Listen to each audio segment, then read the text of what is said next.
Nebraska, specifically generally what they discussed there, as well as like the textual readings or other readings that we're going to be looking to, for example, originalist versus living document ideas. Today we're going to have Lie 20 Trader on one side of the debate. They're arguing for the majority position of the Supreme Court. We're going to have Pisco and Mir arguing the minority position for that. But I thank everybody for being here today. I'd also like to shout out our Discord. We are every debate on Discord. If you find us anywhere, we can send the links if you want to look for that. As well as I'd like to specifically thank our supporters in the Discord for supporting us. And if you want to do that. All right, so first, it was agreed upon before the debate started that we would have the majority go first. So Lie 20 Trader, whichever one of you wants to go first, you can get started. You can go first. Okay, I can just give like a basic rundown of the general facts of this case.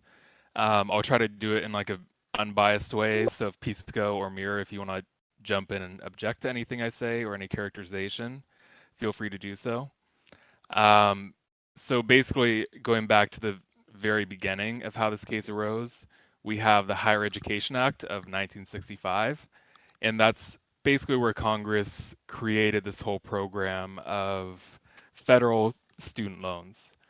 And then most relevant to this case, we have the HEROES Act of 2003, where, you know, this is post 9/11, where there was this huge national emergency, and Congress passed this act to give the Secretary of Education the authority to waive or modify any provisions of Title IV of the Education Act. And Title IV specifically is the part of that act that dealt with federal student loans.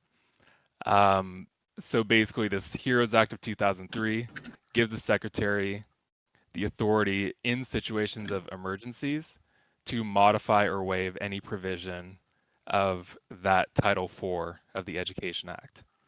And so this case that we have now started in 2020 when the Biden administration and the Secretary of Education put out a plan that would cancel the debt of a lot of Americans with student loan debt. And they cited that 2003 HEROES Act as their justification for doing so. And so they were saying that they were waiving or modifying certain provisions of the Higher Education Act in order to allow them to implement this debt forgiveness program. And so as part of that program, borrowers who had an income below $125,000 in either 2020 or 2022 would get $10,000 in forgiveness for their student loans. If they had a Pell Grant, they would get an additional $10,000 to make it $20,000 total.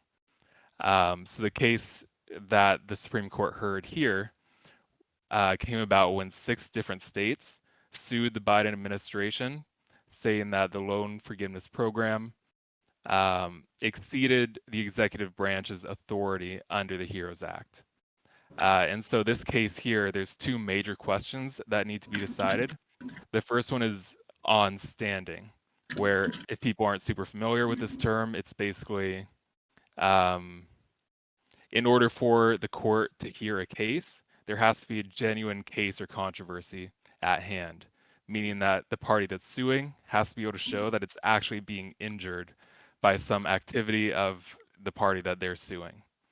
And so here, that basically means the main question is whether the state of Missouri has standing to sue the Biden administration, just to say whether the state of Missouri was actually injured by this new policy by the Biden administration. And then the second question is the merits of the case, which basically boils down to whether this forgiveness plan was actually something that the Department of Education was authorized to do under the HEROES Act. And so those are the 2 basic questions we'll be talking about, and that's the basic summary. And so, okay, yeah, I'll pass it on. All right. Yeah. So, unlike my my compatriot here, I do not give permission for my intro to be interrupted. So there are 3 primary challenges that I've heard to the majority opinion. The first one is standing as to whether Mohila is a government entity. The second one being whether Mohila was hurt. And then the third one was the challenge is that the waive and modify term within 20 USC 1098 means that Biden can remove statutory language and replace it with his own to the extent that it completely rewrites that statute. I'm going to address I'm going to put forward my arguments as to standing first. As to standing, I actually find this position to be particularly weak in the dissent, right? The dissent, and I expect our opponents are going to argue that Mohila was not part of the government since it is a corporation, right? It was incorporated as a separate entity. It's not the government. Clearly, it's not the same thing. However, this ignores the fact that A, it serves a public function. B, its board consists of 2 state officials and 5 members appointed by the governor and approved by the Senate. And 3, the governor can remove any board member for cause. 4, Mohila must provide annual financial reports to the Missouri Department of Education detailing its income, expenditures, and assets. And 5, finally, Missouri can, at its whim, dissolve Mohila if it decides that's within the best interest of the state. There's prior case law for this. The government has already determined that Amtrak, for example, despite being a corporation, is a corporation under government control and is therefore a part of the government. I think the first argument that the dissent puts forward is pretty weak. The second argument that the dissent doesn't focus on so much is that Mohila, they weren't actually hurt. Both parties in the case agreed that Mohila was hurt. I think it's pretty undeniable that they would have lost out on money. So, I mean, unless you guys are going to disagree with what both parties have agreed to and what every opinion, I'm pretty sure including the dissent, has all accepted, Mohila was hurt and therefore had standing due to the fact they were hurt. Finally, as in terms of the merits of the claim, moving past standing, the statute here uses the term waive and modify. However, it uses this term very specifically, right? So let's take a look at waive for a second. There is no citation to any waived provision provided in the opinion or in the case. They're not arguing that they waived any particular provision, which then allows Biden to do the thing that he's proposing to do. When we look at modify is used legally in a limited way. And the limited way is specified by case law that happened prior to the HEROES Act. So Congress knew what the definition of modify was, which is you can make minor and moderate changes and you are not able to rewrite the program. They knew this definition when they put HEROES into place. I think it's perfectly clear then that their intention there when using that term was to use that term as a legal term of art, as prior case law indicates. In this case, modify was explained to be used very limitedly. It doesn't provide the ability to discharge loans, especially not discharging loans at such a grand scale, without any kind of requirements whatsoever. Yeah. All right. Mira, please go. Either one of you can go, because they went like a bit on the medium to long end. You guys can both do that as well. Yeah. So before this, me and Pisco were talking. I'm going to be talking primarily just about the standing stuff. So I'll start with there. And I guess I want to start with places where we have agreement. So Lactoid's question 2, I don't think that'll be an issue here. I think all of us agree that had the loan service forgiveness plan gone through, that would have dissolved a large number of loans, and that would have decreased the amount of loan servicing fees that Mohila would have gotten. And therefore, Mohila, clearly as an entity itself, could have sued. This is, though, where I think we disagree about standing, because I would say that if Mohila had that injury, it could have sued.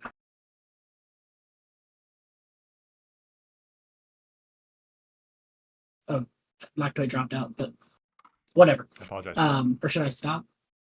I don't know if he's here. Keep going. There we go. All right. Yeah, so we disagree that Mohila, or the state of Missouri, can stand in place of Mohila because of the type of legal separateness that the state of Missouri clearly imposed when it passed the statute that created Mohila. Just briefly respond to 2 of the cases that Lactoid cited. There's the LeBron case, that's the Amtrak case. I think we can get into this a little bit later, but I think there, Scalia and the majority was very clear that the types of rights that they were discussing in that case, specifically the rights vis-a-vis the government against individual citizens. Yes, for those purposes, Amtrak was a state entity.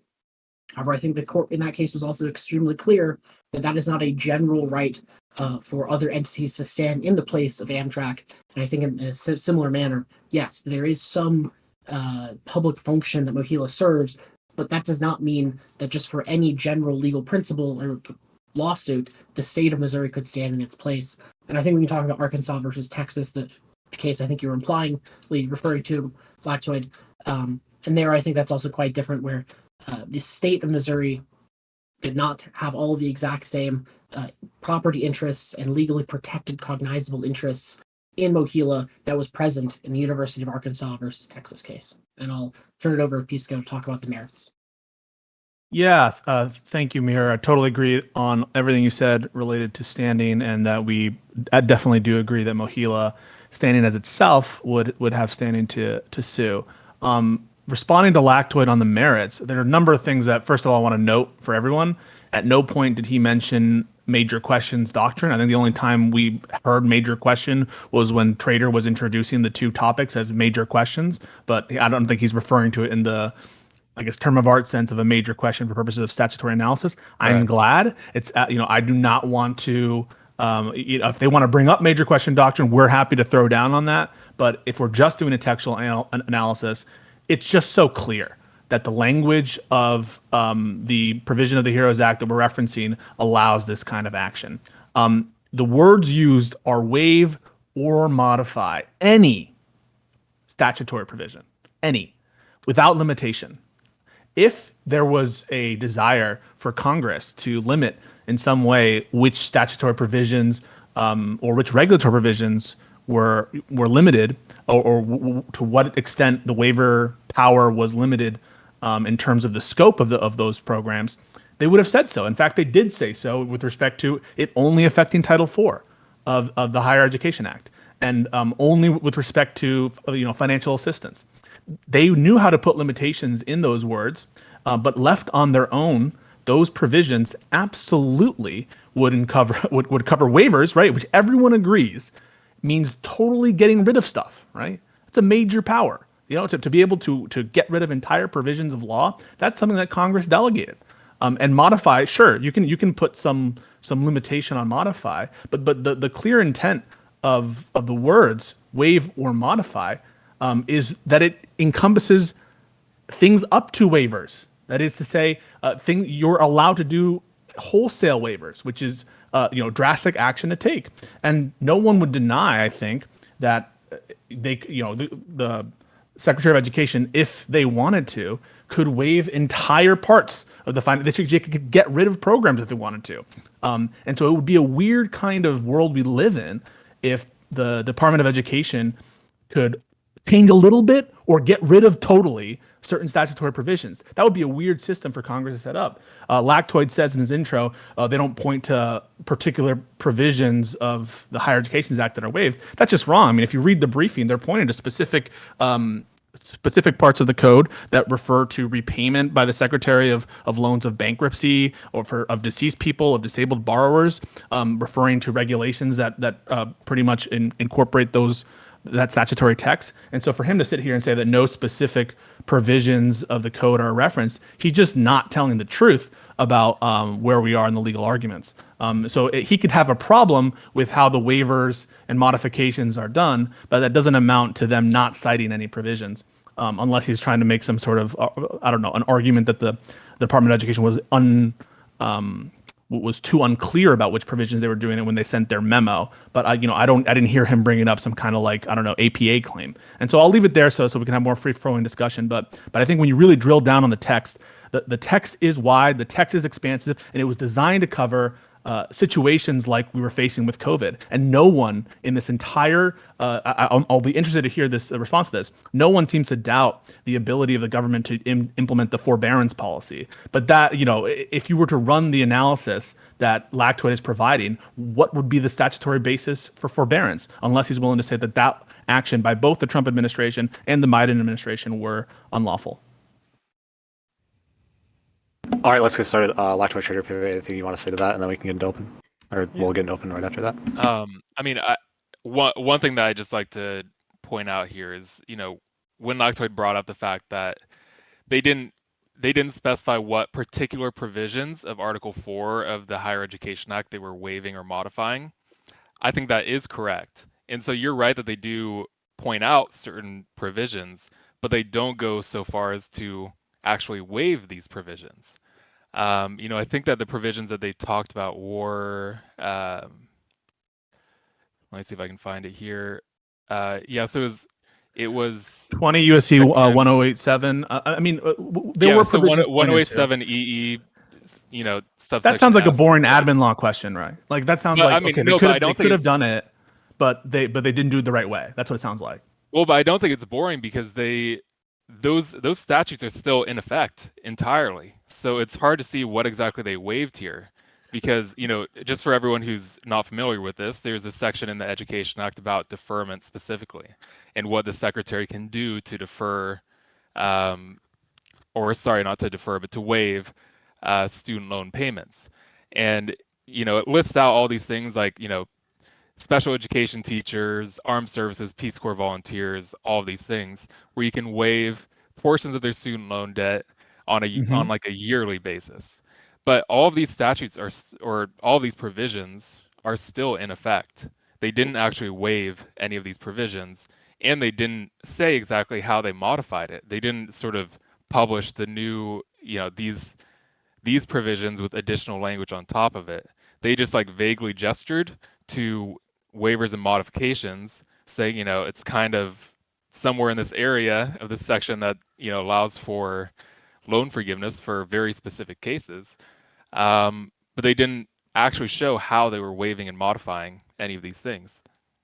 I want to say that if we're going to get into the nitty gritty of this question about whether or not they implemented right, I think that is boring because what we want to know is what the statute allows for. And if what you're saying is that they could have, but if they had written the right things on their memo, then I don't know what to tell you other than that's getting around the kind of interesting, in my opinion, statutory question. Yeah, fair enough. And standing question. What's more is I think that it would be totally consistent with in the power of waive or modify, if we're getting to the merits, to assume in that authority that it's power in between and all the way up until, right? So if it was the case that they pointed to specific provision in the repayment area of 20 USC 1087 with respect to discharging debt when you die, and if they had removed the provisions, any kind of restriction provision on that, would you say that's a waiver under the statute? They didn't specify the 10,000 when you say restriction provision. You're talking about not waiving this entire provision that says, just to paraphrase, you may forgive the debt for someone who goes into public service for 5 years. You can waive like 15% of their debt each year. So what you're saying is, what if they were to waive sort of everything after the words, you may forgive the debt for all these things, and like that for all these things is what's being waived, and they're just. So let me give you an example. Here's the statutory text. If a student borrower who has received a loan described in some subparagraph whatever dies or becomes permanently and totally disabled, right? Waive that part, right? Modify it to include any student borrower can receive X amount, right? I mean, this is a large power. Waive or modify. What would they have to do? How would they have to write it to do the kind of thing that we're talking about? What language would they do? What seems very strange to me is that what they're waiving and modifying is actually not limiting anything under the statute, but it's removing a limiting clause, which sort of expands the statute dramatically. Normally, when we think about the power to waive, we're thinking about the power to say, like, you no longer have to turn in these forms. You no longer have to do this. So is the forbearance policy legal? Verification. Is the forbearance policy legal? Would that be a proper exercise of this authority? I mean, we could go down that route, but I'd say yes. Just on the well, I guess before I even get into that, I'd first want to point out that whether or not that was legal is irrelevant to how we decide this case. No, hang on. Not the question before the court. I want to jump in before we get really deep into forbearance, because a couple things were said about what I said, and I just wanted to clarify. I think Trader was right when he talked about how I was right in terms of how waive was referenced here. But the majority was also right when they mentioned here that there is no specific provision that actually states that borrowers have an obligation to pay back the government, and that they simply waive that in order to get around the congressional intent to remove the requirement that people repay the loans. Right? That was one. You of the ignored things. what I just said. What did I just say that hold was on. responsive to that? Hold on. I'm going. I got a couple things written down. So that's the first thing. Okay. You bring up the major questions doctrine here. Now, while I don't think that's necessary, I do think that it can be useful here, at least the idea of it, because what are we looking at when we're looking at the language here? We're looking at the intent. And so, Pisco, I just want to ask you: do you believe that in 2003, a Republican House, a Republican Senate, and a Republican president all agreed that the president should be able to discharge on a grand scale for 98.5% of the population $10,000 in student debt? Yeah, so when you ask that question, there's an underlying premise, which is that we look to the intent of the lawmakers. I thought we were looking to the text of what was enacted. But what you're saying here, just to be clear, is that we're looking at the specific intent of the legislators. Is that correct? That we don't look to the text? Yes, absolutely. Because we don't start with the text? Well, no, you start with the text, but you have to look at the text in context. Okay. So you want to ask me... Hold on. You got to look at the text in context, right? Because you can read, and I'm pretty sure Barrett actually put this in her concurrence, which is there used to be a specific statute, which was like, you shall not shed blood in the street. And if we took this textually literally, well, that means you can't, doctors can't, draw blood from people in the streets. But the actual intent behind this language was, you're not allowed to commit violence in the street. You're not allowed to shoot people in the street. But I just want to be clear.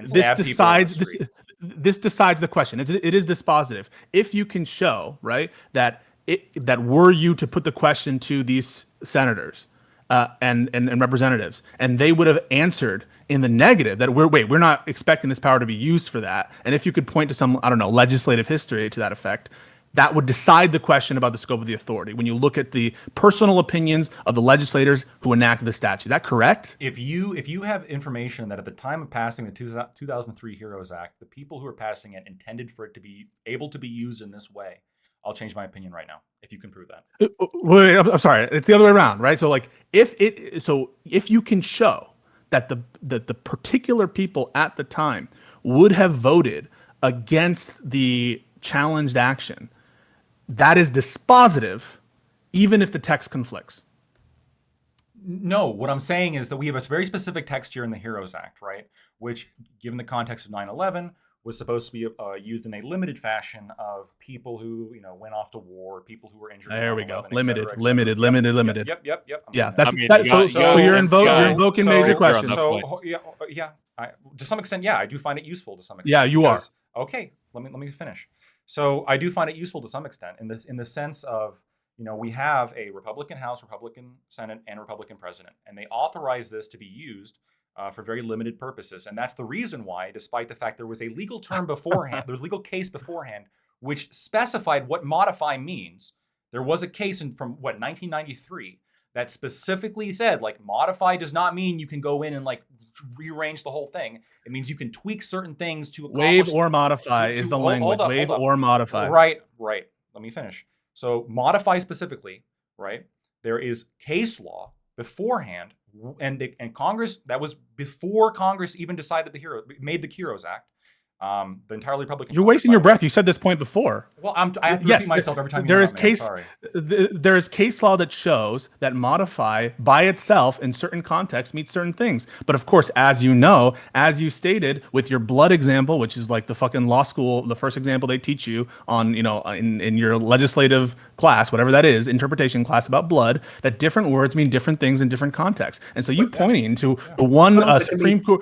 Go ahead, Mira. Sorry, just to go off that example, and particularly with Justice Barrett's concurrence there, she's not talking about looking to the legislative history, the intent of the people who drafted it. When she's talking about, we look at the quote-unquote common sense of what those words would mean. She's not looking to the legislators who enacted the law of there shall be no bloodletting. She's saying, how would a normal person reading this law interpret bloodletting? So I think those are two different analyses. You're saying the Congress people had this very narrow scope and limited view, but that's not the question you should be asking under that analysis. The question you should be asking is, how would a normal person reading that law read waive and modify. That's original public meaning is. I don't. So, and this is maybe if Barrett was very specific about that, I don't have a complete agreement. I'm not in complete agreement with her, in the sense that while I think that the text and common sense can be useful in especially absent information to the alternative of determining what Congress intended when they passed this particular thing, right? When Congress passed a law banning letting blood out in the streets, what did they mean by doing this? Well, they meant, you can't kill people in the streets. They didn't mean that, doctors can't draw blood from people in the streets, because that's the most reasonable interpretation, right? So legislative history, I just want to hear you say. Obviously, that was their intent. And so when it comes to this, when you have a Congress that knows what modify means and they use it anyway. So I just want to be, so first of all, you're not responding to the criticism, which is just because a word is used in one context doesn't mean that we should onboard, that particular meaning in another place when the word is used almost completely an identical differently. It was used in a context similar to this. Waive or modify, was that the context used in that case that you're citing? The term modify here. Okay, so waive or modify, right? If you're interpreting that to mean you can either get rid of totally a provision or you can change it a little bit, that just makes no sense as a statutory scheme. What kind of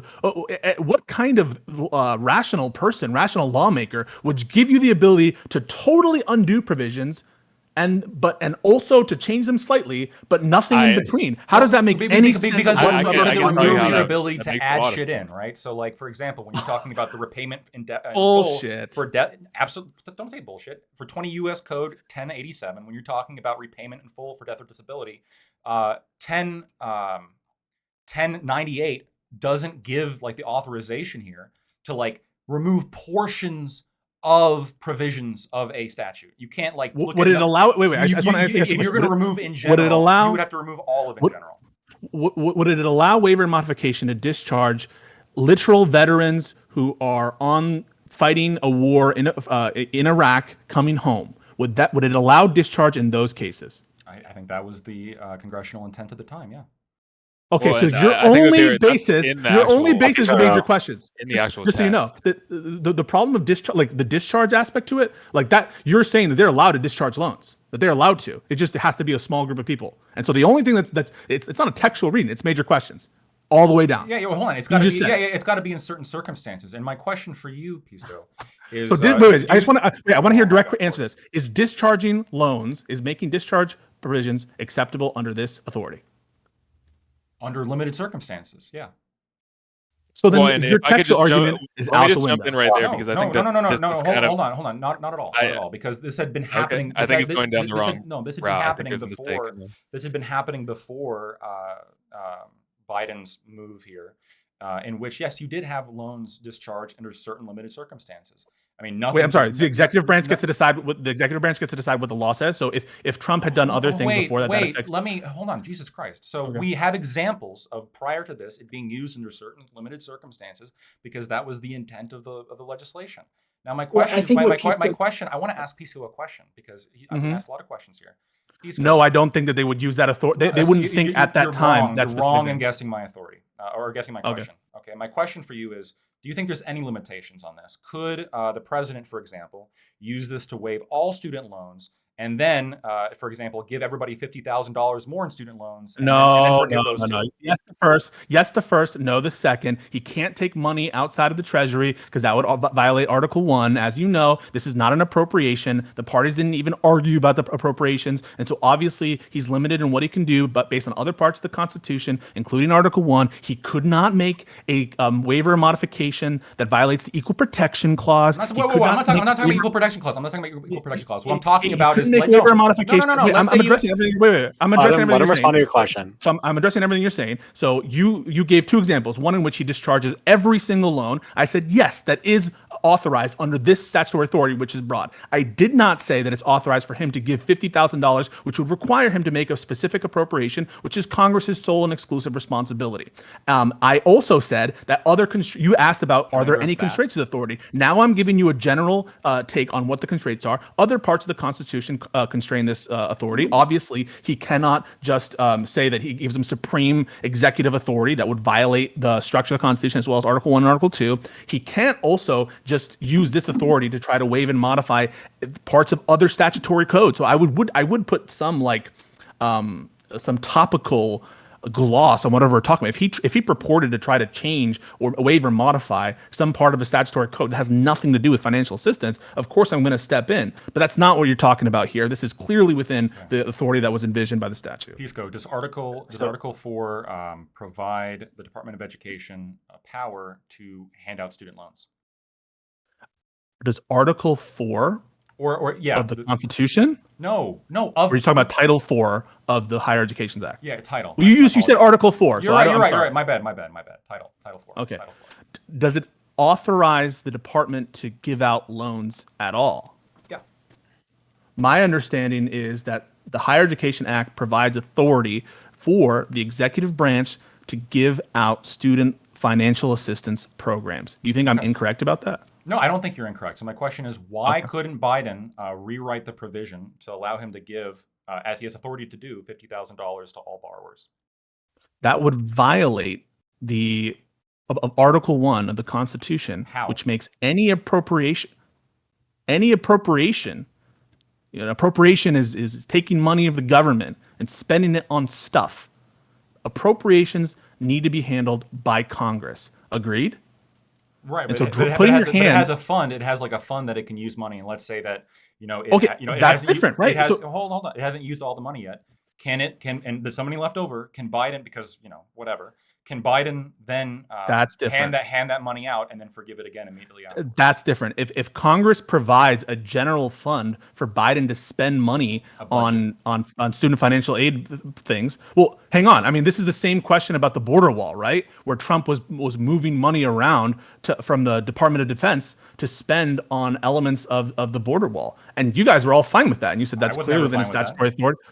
Oh, okay. You're not fine with him spending money that is authorized for him to spend money. I understand the appropriations might put limitations on money, and so to the extent that there's limitations on the appropriation. So if there's part of the Department of Education's fund that says this money will only be spent for this purpose, obviously we're going to follow the command of Congress. But to the extent that the authority derived from the appropriation clause is in Title 4 of the Act, under which the waiver and modification authority is directed, then of course he would be able to spend that limited fund that has already been allocated by Congress through a specific appropriation. Of course he would be able to spend it the way he wants. Just as, right, if Congress gives an appropriation for the defense budget and says this money will be spent on defense-related stuff, except to the extent that the executive wants to spend it on other stuff, you would agree, right? That would be an explicit allowance for the executive to spend that money duly appropriated by Congress on whatever he wanted. But the truth of what you're trying to paint me with is you're trying to say that I think that Biden can just spend unlimited money on student loans. That is not at all close to our position. No, and he couldn't do that. Speaking of our positions, hold on, Lionel. I just want to I want Trader and Mir to get into the responsive here because it seems like it's just my position on this very specific point might be a little bit different from Lactoid. I do think that the appropriations clause would sort of limit the authority of the Department of Ed to give out money rather than just forgive it. But I think that's something that Pisco was saying earlier. I had a big problem with, where you were saying that would this authority under the HEROES Act to waive and modify give them the authority to forgive loans to someone who had been serving in a war, for example.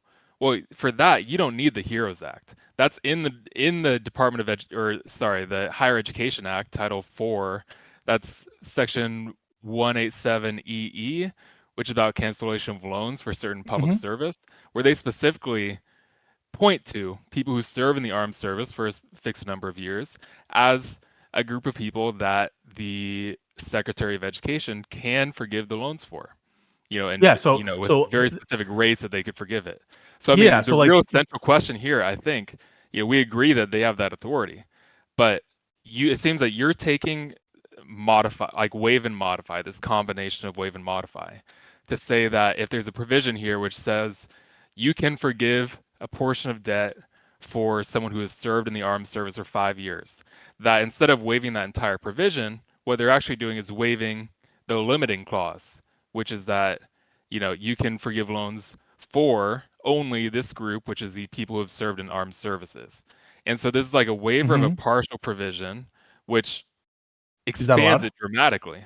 Wait, So usually if it said military service for 6, so I don't know the specific time delimiters on the military discharges or whatever those are, but do you think that the executive has the authority to make that much smaller, 1/10 of what it was? Make what much smaller? Whatever time requirement for military service, subject where there's a possibility of discharge of a loan, could the executive make that much smaller or get rid of it? Get rid of, probably not. Make Why smaller, why not? So they can they can make it smaller and not get rid of it. Yeah, I can explain it because we're looking at these two powers, waive and modify. What I'm saying is you can't use the waiver power to just waive a very strong limiting clause. But what you can do is you can use the modification power. Wait, strong. Go ahead, man. Well, I mean, can I just ask a centering question for us here? And I think Pisco asked this earlier. I guess I didn't hear an answer. Are you guys pointing to, for your proposition that you can't use waiver modify only on these limiting clauses? Is that rule that you're stating coming from anywhere in the text, or is this like an extra textual other rules of construction that you're bringing in?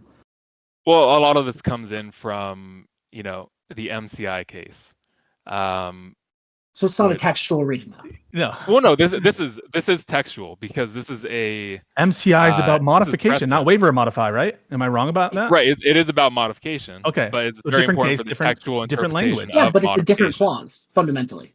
I think we agree there's a difference between waiving something and waiving and modifying. Well, I mean, okay, one is clearly a broader power yes, than the other. but like at the very least, when you have this conjunction of like waive or modify, if there's case law specifically on the point of how to interpret modify, that's going to be very relevant for at least understanding part of what this power is. Yeah, but don't you think that when you add another part, if I give you one power or I give you two powers, I think when I give you two powers, I'm necessarily giving you more authority, right?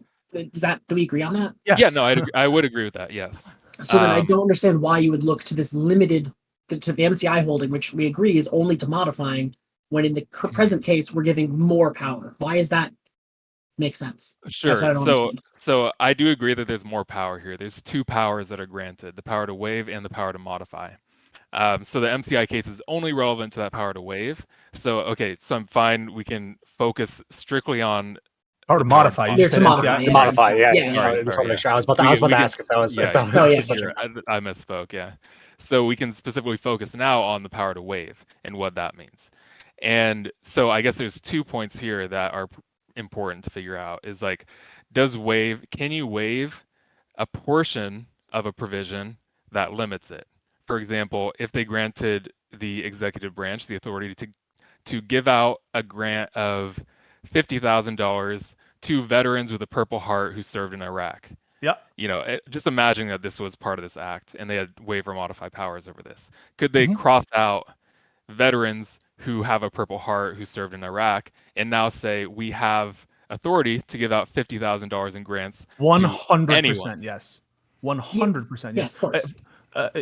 Yes, 100%. So first of all, we're all assuming, and I hope that no one is attacking the parts of the clause which require a declaration of emergency, and that this can only apply to affected individuals. It can't make people worse off. But to answer your question, 100% yes. Imagine that you have a standalone provision, right, that says hereby there is this fund to be allocated $50,000 to people, veterans with Purple Hearts, and then sub B it says, and with the declaration of emergency, the Secretary of Education can waive or modify any provision of sub A.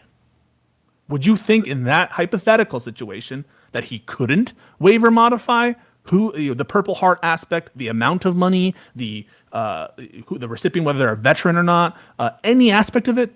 Yeah, I mean, I would. So, and I think we could do this in a very strictly textual way, because what it says is waive or modify any provision. So let's ignore modify for now. Waive any provision. When you have a single provision... Sorry.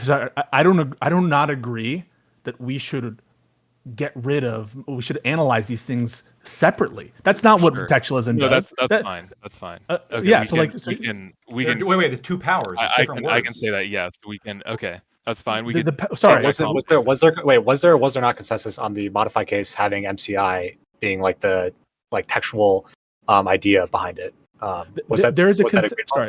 There's a consensus that there is case law standing alone that speaks to, in general, what modify means, and that you have that like funny Scalia quote about how the French Revolution modified the government, right? And that point is well taken. I understand that point. I don't think Mira and I are disputing that that there could be some inquiry if modify standing alone.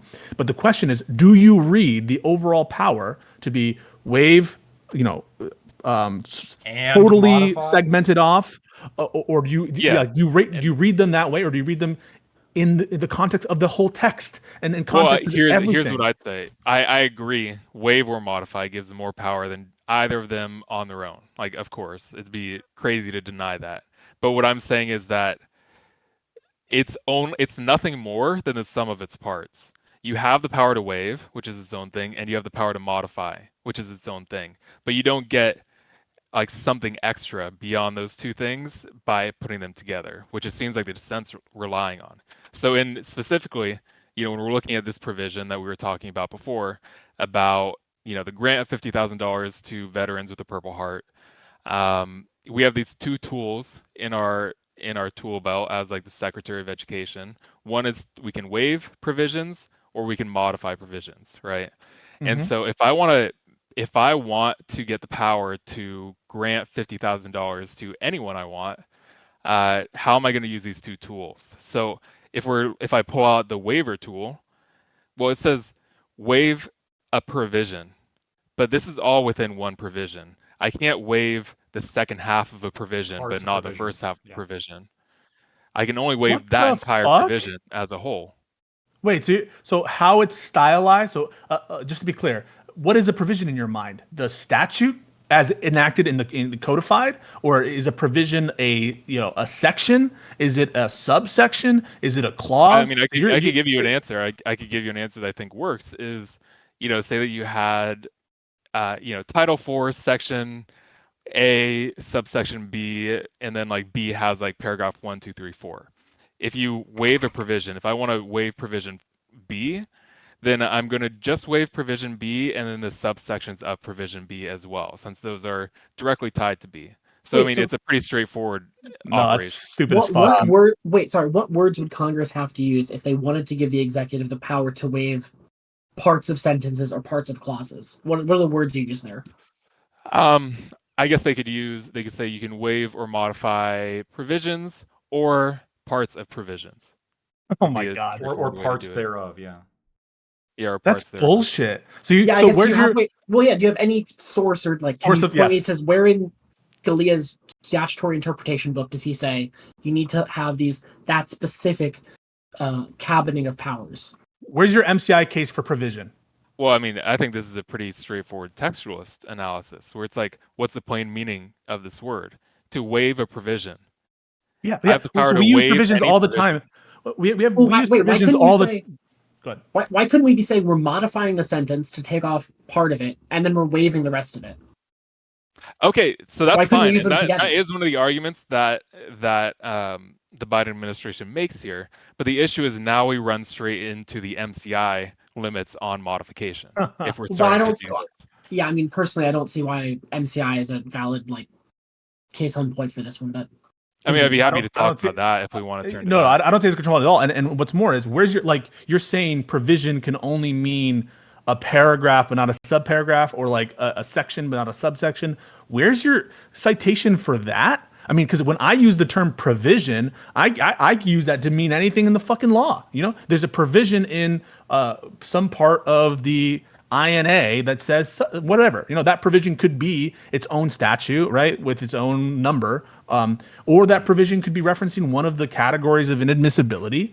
There's a provision in there that says that in the asylum case law that says if you commit an aggravated felony, you're not eligible for asylum, right? You use provision to refer to big shit and a little shit, and you're here, without any citation, any kind of case law to point that provision should somehow refer to only the big parts of statute. It's all feels all the way down. Well, I can try to give you an account of like how this I think makes sense in a very like just straightforward meaning of the word sense. It's like, okay, when you look at a certain statute or a certain act passed by Congress, there's sections, subsections, and then like subsections to those subsections. And it's organized in like this sort of hierarchical fashion.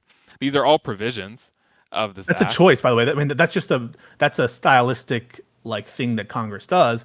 They could organize well, it. I wouldn't say all in- that because it's inherent to the structure of this law, right? Wait, is Congress could just write everything under one section if it wanted to. There are super long sections. There are sections that are super short. If you're talking about the consistency of using statutes versus subsection section, like, come on, you're trying to draw some. You're essentially advocating for like- like a line item veto here, right? You can go within sections or provisions Yep. and like delete. That's what they wrote. Hold on, delete like certain words. Like, are you in favor of them being able to delete certain letters to form different words? What do you mean? Am I in favor of it? I guess. Do you think your that? question? Do you think that with wave and authority, or specifically with wave power, do you think that? I don't read it separately. Waiver modify. Okay. Do you think that with this power, the president could go into provisions and delete certain letters out of words to create different words? 100%. So if you have like, wait, why are you laughing? Sorry. What are you laughing? Wait. Well, No, wait. So let's say there was a Wait, no, provision, no. like, hold on. Let's say there was a provision like regarding like educational funding or whatever, and you pulled out just enough letters out of just enough words. So now that it has something to do with the military, would you be okay with that? Wait. No. So there's a limitation on the subject matter of the clause that gives you waiver modification authority. So Why? you can't just, because that's part of the waiver. Wait, sorry. Where It did that says limitation come from? You said there's no limitations. Oh, So sorry. There's no limitation with respect to Title IV of the Higher Education Act stuff, but there is a limitation on the waiver and modification itself from the waiver and modification clause, which I'm sure you know is 109A BB sub 1. It says may waive or modify any statute or regulatory provision applicable to the student financial assistance programs under Title IV of the Act. And so I'm not going to. You're trying to again onboard this notion that I'm giving supreme executive authority to Biden and giving him the authority to just write things related to the Defense Department, which is absurd. No, just so you know. Let me. I think it's absurd, but I don't think you think it's absurd. I'm gonna finish the sentence Hold before on. it kills you. So this would apply to both readings of the statute, right? Just even if you apply waiver modify to be like different in kind in terms of like it's a small authority, it's not a large authority, whatever, or it can't be in between. It can only have the all or nothing or small.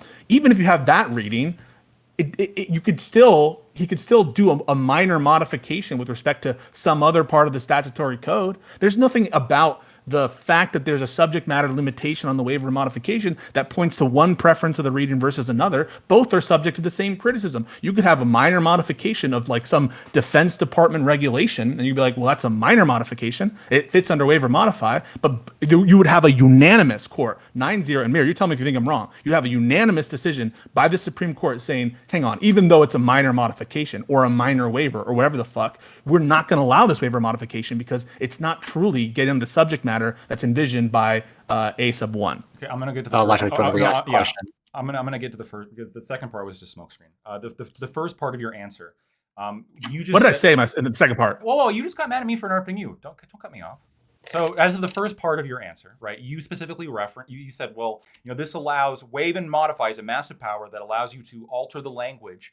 In fact, you even said deleting certain letters out of that section. Right, you can delete things out of that section. And so if you delete certain letters out of that section, which you were saying waive and modify gives you the ability to do, what is the limitation that is stopping the president from deleting certain letters to allow this to mean something completely different?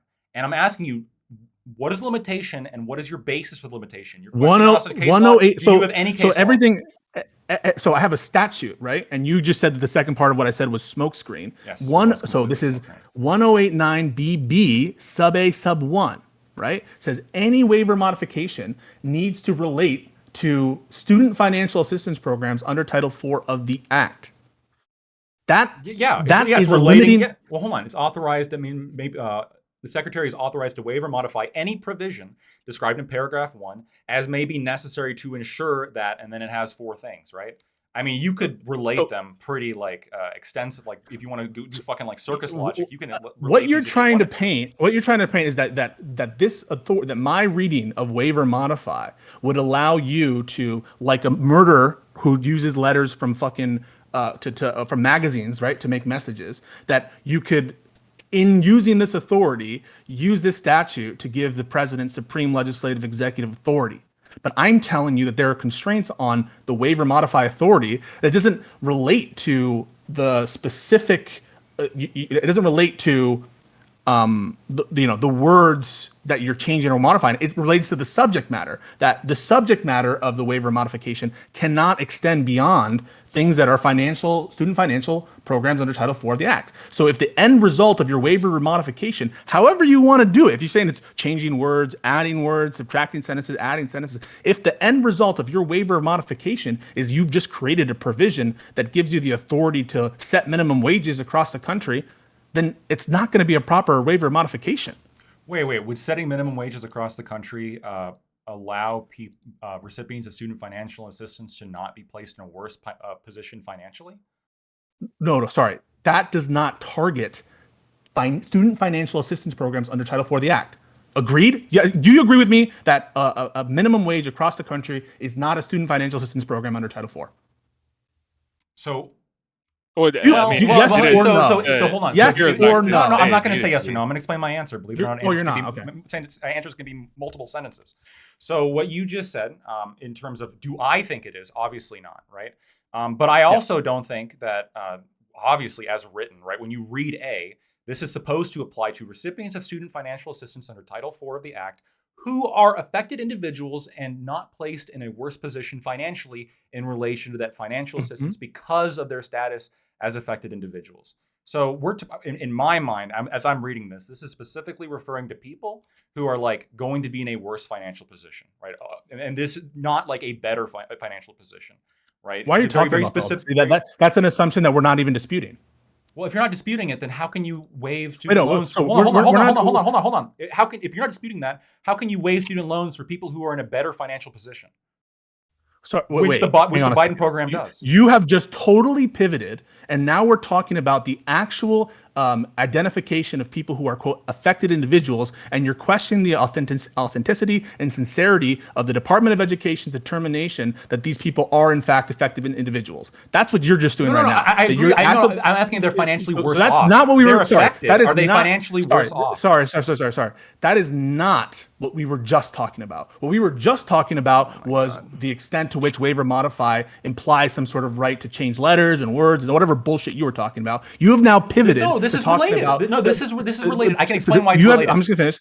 You have just pivoted to talking about affected individuals and whether, as applied in this particular case, affected individuals include the kind of people that were being benefited by these provisions who, in your mind, were not worse off. That is so different of a question. Wait. So as to be irrecognizable. I would like Lacto to explain why it's related, and then we can get Trader and Mira to get back into this conversation. Right.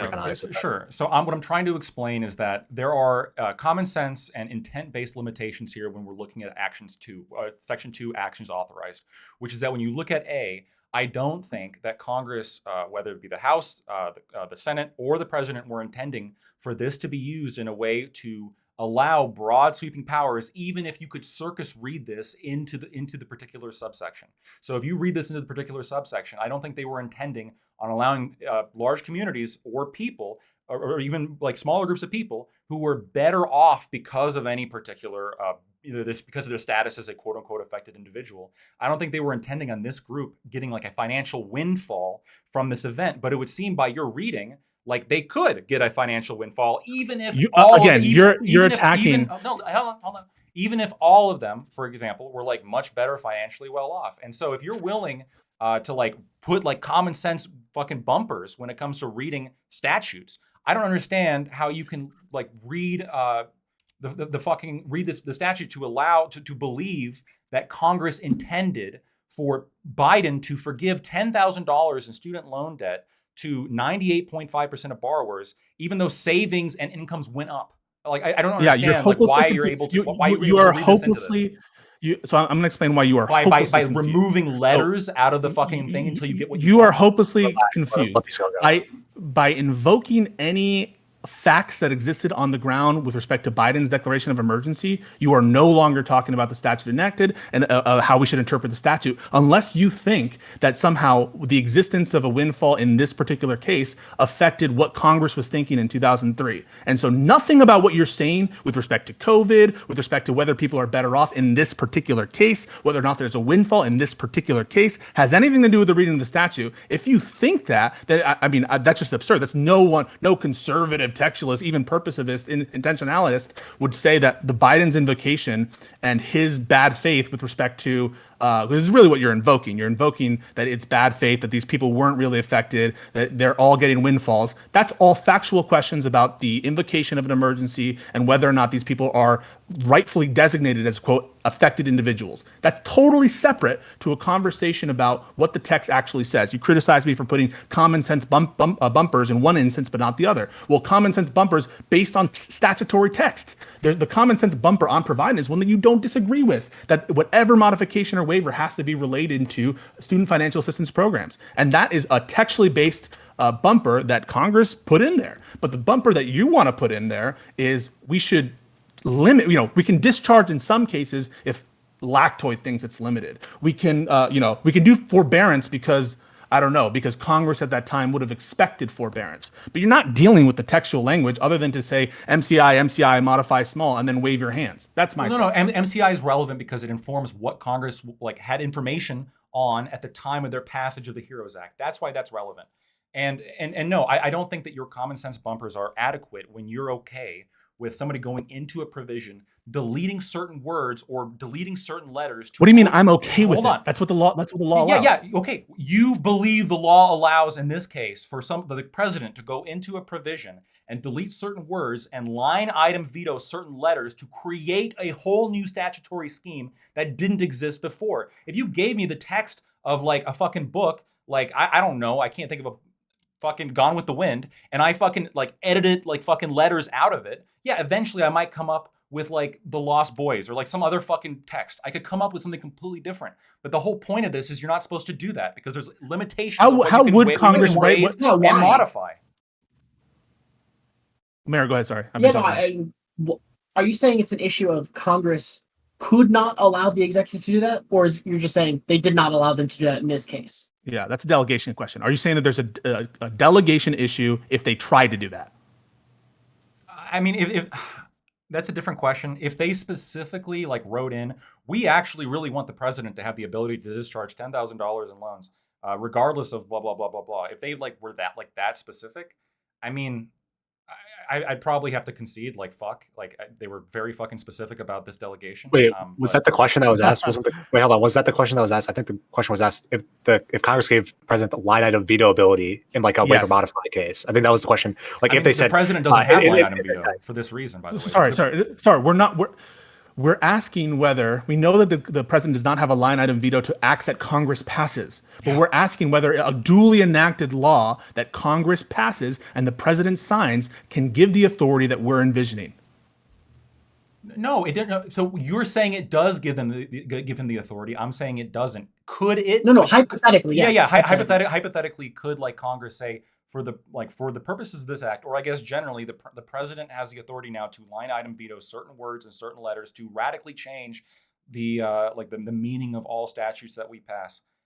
I don't know. I think that would be that would basically remove Congress. Hang on, I could jump in there and say that they could in certain cases and not in other cases, and what it really come down to is whether they also gave an intelligible principle to limit that power.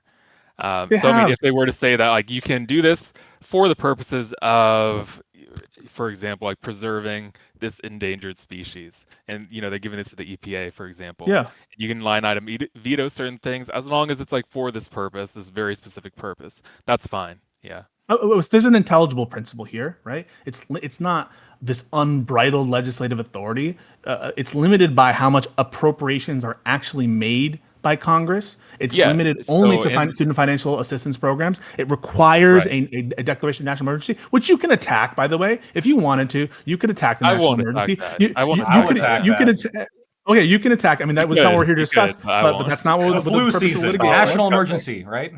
Stop. Okay. No, we're not gonna, that's not the discussion. If you want to go there, if you want to go there, then we can talk about Trump and his invocation of national emergency. I thought we gave deference to the president when he declared national emergency. No, I did not vote for Trump. I That's think something we that have very to crystal be clear clear. what we're talking about here. Oh, no, but I'm talking about We have to be legally. clear.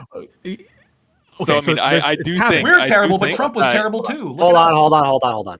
I want he's going to finish what he's saying, then Trader to respond. Yeah, so there's plenty of intelligible principles here that limit the authority, right?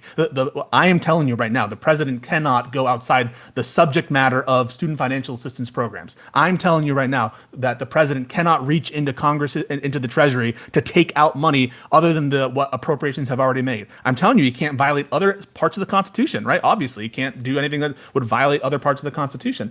And even right, like I would even put limitations on APA limitations if this were the kind of thing that would invoke those kind of things. I happen to think this power, there's a lot of discretion given to the executives, to the kind of thing that's sort of given to the explicitly as a policy matter.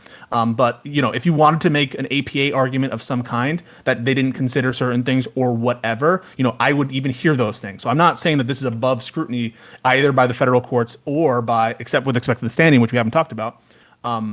Or by Congress, but yeah, the question remains: if this power is allowed to be delegated in the first place, how would you write the statute to make that effect? And what you just gave as an example, actually, was like that Congress writes, we give the executive radical authority to change everything we meant. Like, come on, that's not like no Congress is going to write it that way, and you wouldn't expect it to write it that way. You'd expect them to write it the way they did.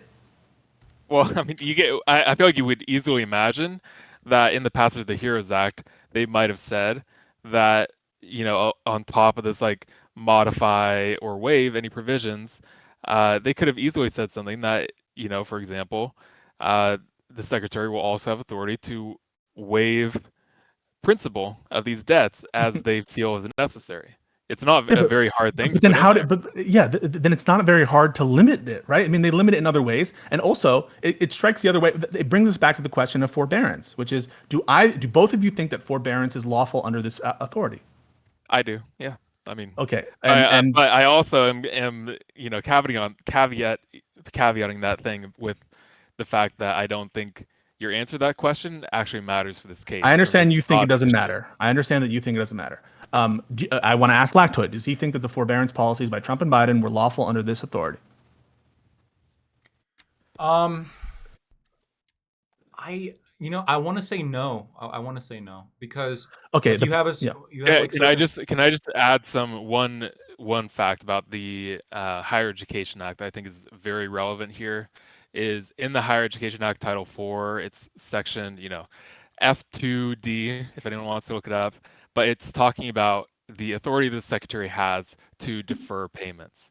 And it specifically says, and this is quoting from it, that a borrower of a loan made under this part shall be eligible for deferment during any period not in excess of 3 years during which the secretary determines, in accordance with the regulations, blah, blah, blah, of this title, that the borrower has experienced or will experience an economic hardship.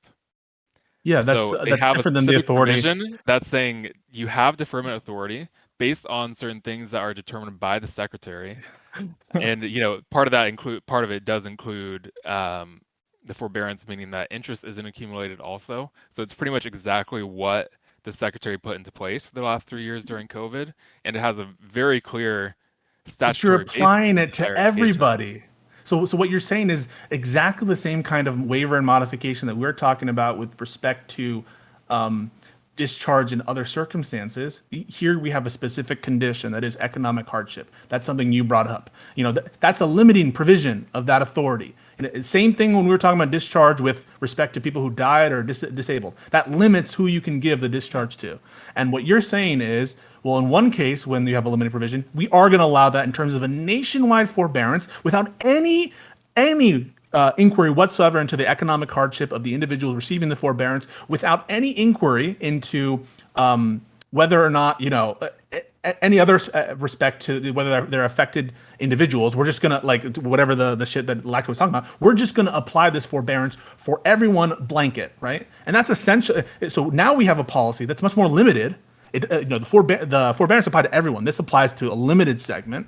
The discharge, what I'm talking about, and it applies. It does the same thing that you're talking about with the forbearance applying to larger than what was intended. And so there's a few things here that make it very different. The first one is if we're just looking at the Higher Education Act, where it says that forbearance can be given at the secretary's discretion if the secretary thinks that this person has experienced economic hardship or will experience economic hardship. That's already a much broader grant of authority than saying that they can forgive loans in the case of a person who served in the military for 5 years at the specific percentage. It's already much broader.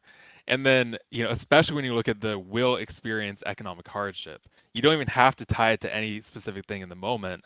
If the secretary determines that this person is likely to experience economic hardship at all, the secretary but he did not make that determination for the people that are under this policy. He never did. I want to say, but before we talked about that specific provision, which I think is interesting, and I was going to actually say that I think that you can do deferment for people if they prove economic hardship, if there's some kind of basis for it.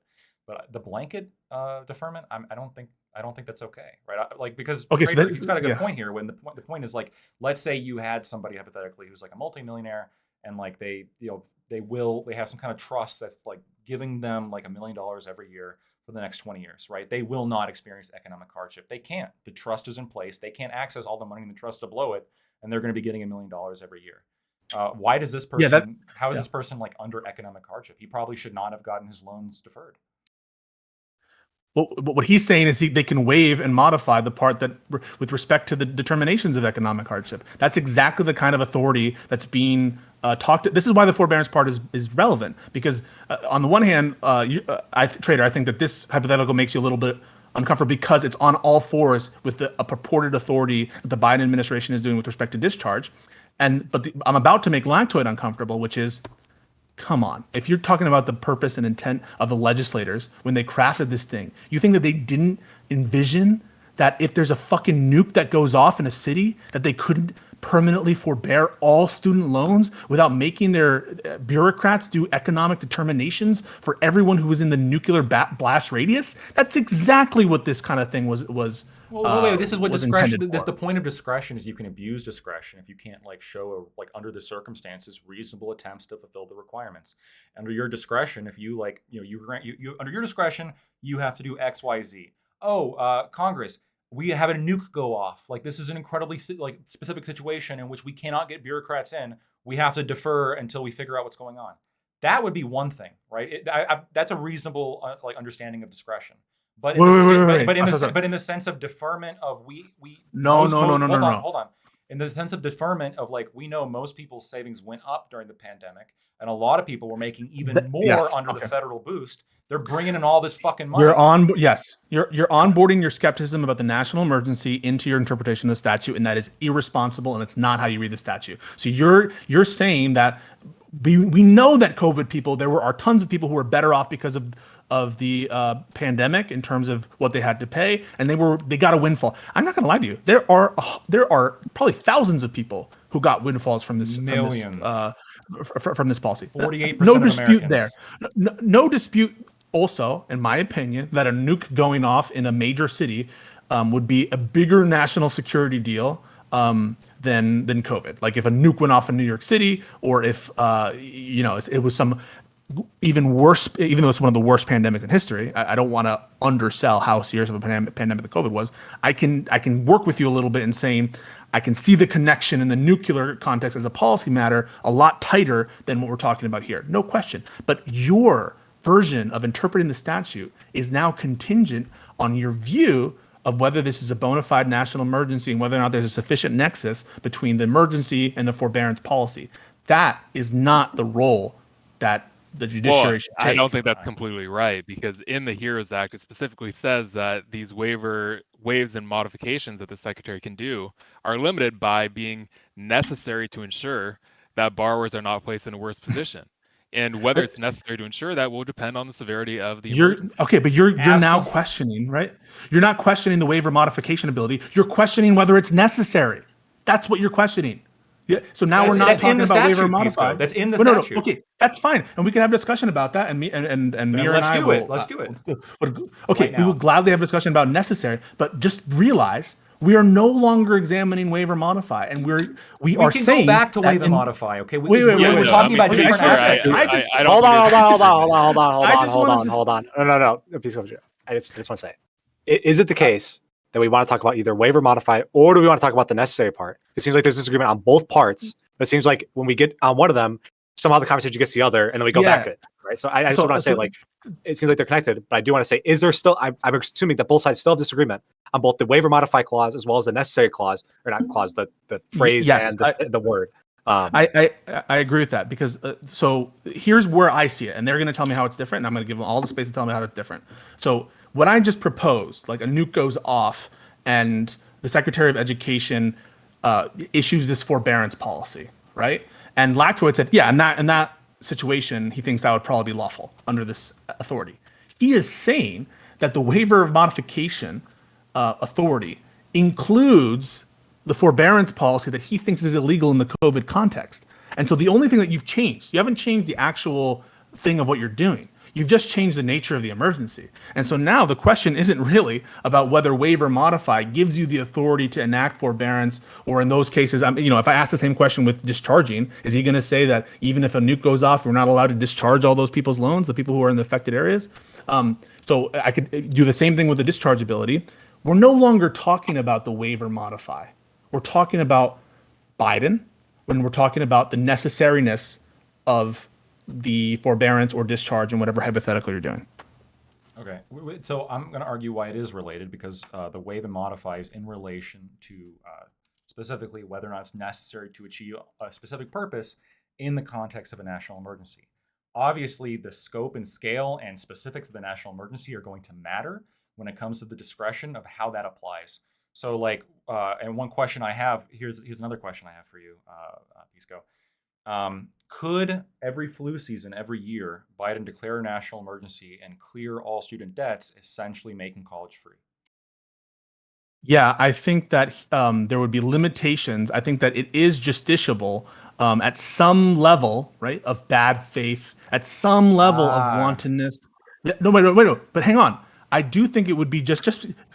I think that there's a role for the courts in terms of good faith, in terms of analyzing the scope of national emergencies. I think there's a role there. I think, Mira, would you disagree with me that if you had evidence that showed it's highly deferential, just so you know, it's highly deferential. But if you could show a memo from the Biden administration saying this is not a true emergency, I'm just using this to get around whatever, right? If you had that kind of evidence, I don't think that there would be any, or if it was just so obvious in the nature of what's being alleged. Let's say that you say, we have a national emergency because too many people are into Teletubbies, and so I'm going to waive and modify with respect to, like, Mirror, I as federal justice, we'd step in, right?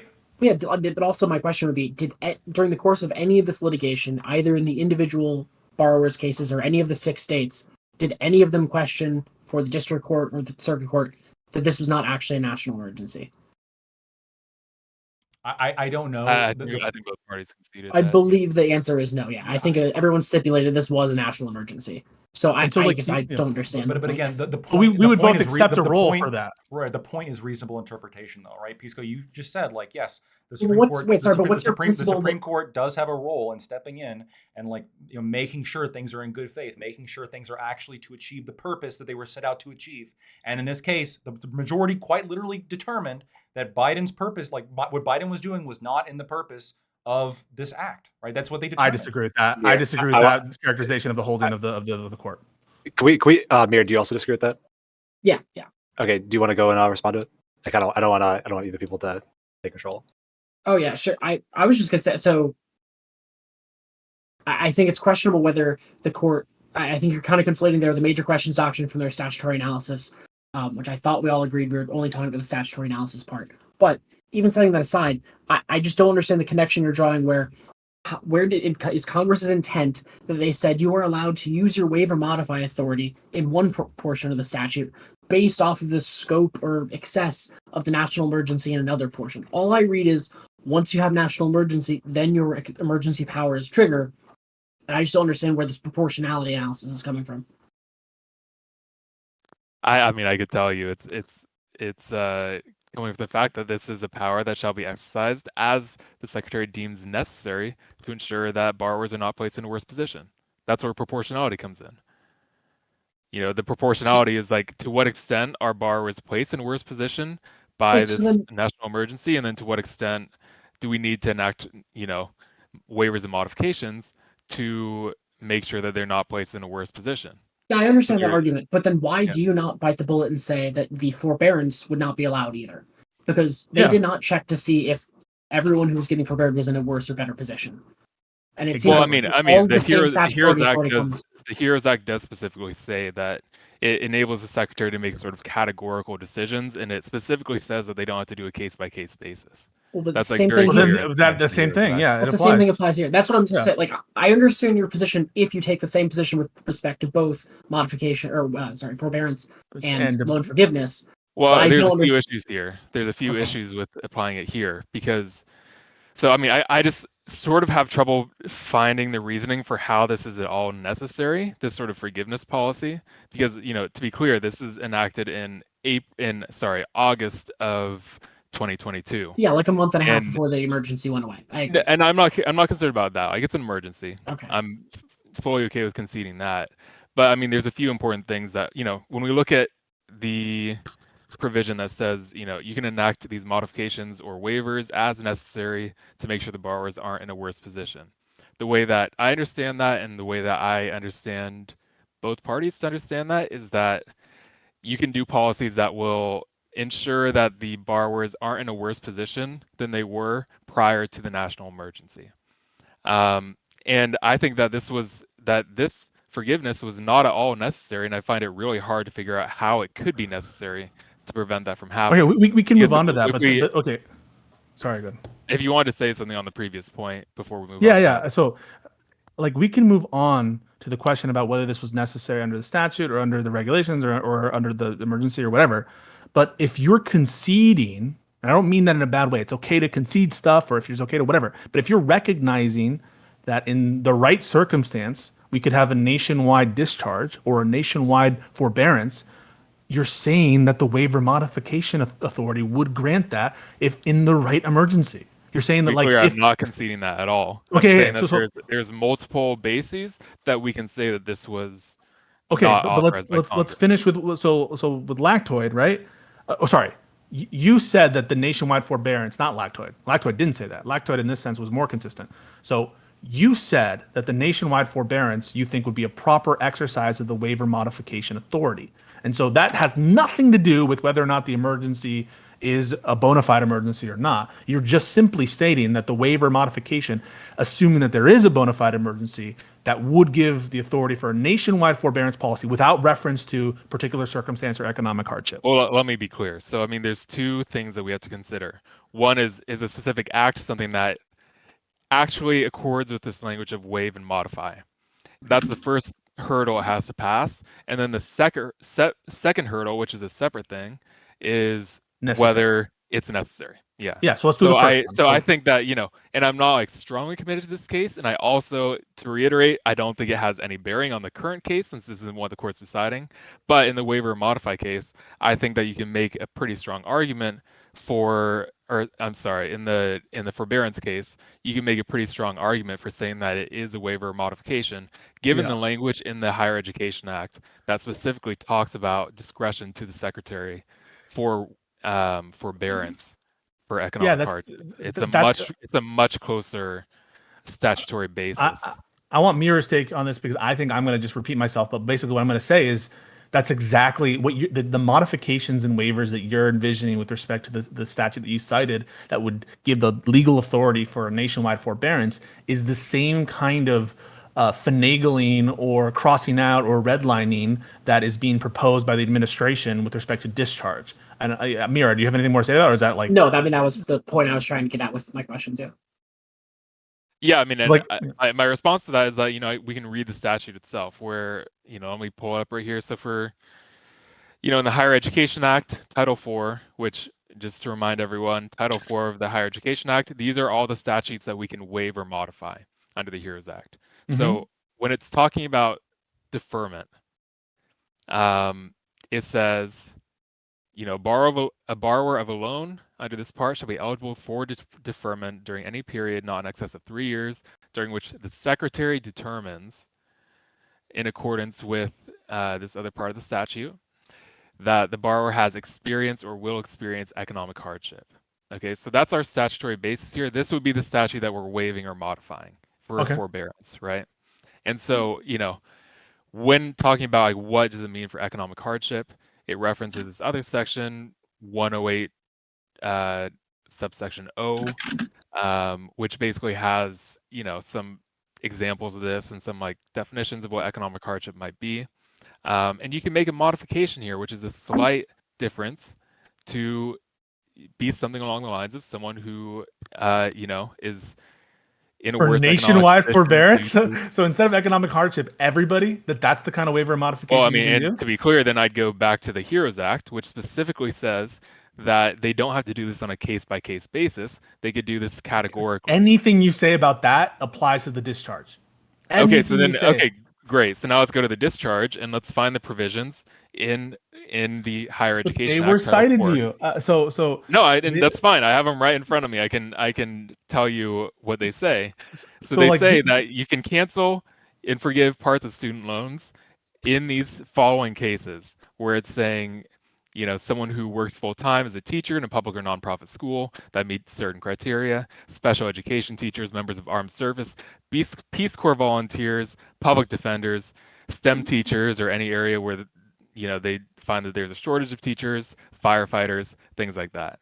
Okay, so this nothing in here is giving any discretion to the secretary like it did in the forbearance part, and none of it gestures towards this like kind of broad concept of economic hardship. It's saying these specific professions that you've been in for this specific period of time entitles you to these specific year-by-year percentage-based loan forgiveness.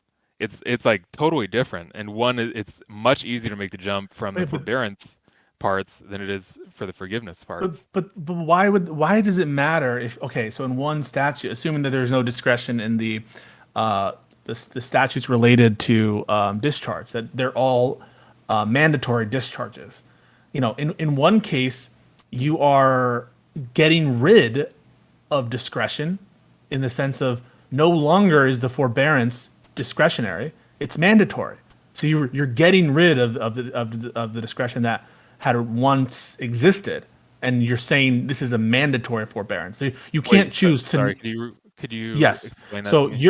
One way that you're distinguishing between why it would be okay to do the kind of like editing that you have a problem with in discharge context versus in the forbearance context is in the forbearance statute, there's an assumption of discretion by the secretary that's not true of the mandatory provisions related to discharge of loans. Did I hear that correctly? I think so. Yeah. Okay. But you don't know so? Come on. If you repeat it, I can tell you whether I know. So, okay. So we're saying this is what we're saying in basic terms, right? Okay. You're okay with the kind of redlining that you're not okay with in the discharge context in the forbearance context, and you have a response to that. I don't think that this is a redlining case. I think that this in the case of forbearance, it wouldn't be redlining. It would be a modification, in the sense of they're modifying. I think this section they reference, I haven't actually looked at this like deep reference that they have here, but they point to like 108 subsection O for what financial hardship is. So they could modify that section to say that financial hardship, is modified instead of like these 10 things they listed. It's a little bit looser, where someone who's you're modifying the recession that we went into during COVID would constitute, the class of borrowers as being in financial hardship. Like, I think that's a modification. It's at least so you're aware, right? To your co-counsel, Lactoid, it feels extremely similar, at least to him, and definitely to me and Mirror, that to the kind of edits that one would make to the discharge provisions. That is, before there's very specific criteria for the forbearance. That is, there need to be findings of economic hardship, and yes, and there's the discretion of the Secretary of Education to determine that individually. You are now editing out the part about economic hardship completely, and it's applying to everybody. No, there's no editing out. The economic hardship is still the criteria that has to be met. Okay, but you're not making determinations. You're making a class-wide determination. Yeah, which is also authorized directly by the HEROES Act. Okay, so then, like, now what you're saying essentially is you could not change the condition or the rationale of the loan policy. That is, you can't change the fact that it has to do with economic hardship. So if I wanted to, I couldn't change that economic hardship thing to say something like medical hardship or virus-related hardship. I couldn't modify it to say that, right? Yeah, that would change its character and be. I mean, like, yeah.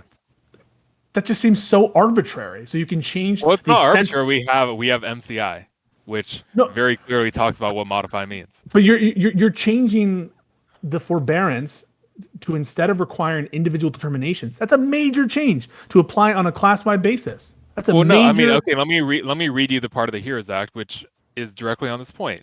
It says, for waivers and modifications, it has a, this is section 2A, or sorry, 2BC. It says the secretary is not required to exercise the waiver modification the waiver modification authority under this section on a case-by-case basis. There's a clear textual basis for saying that you can do this on a class-wide. You're misreading that. You understand? You're misreading that.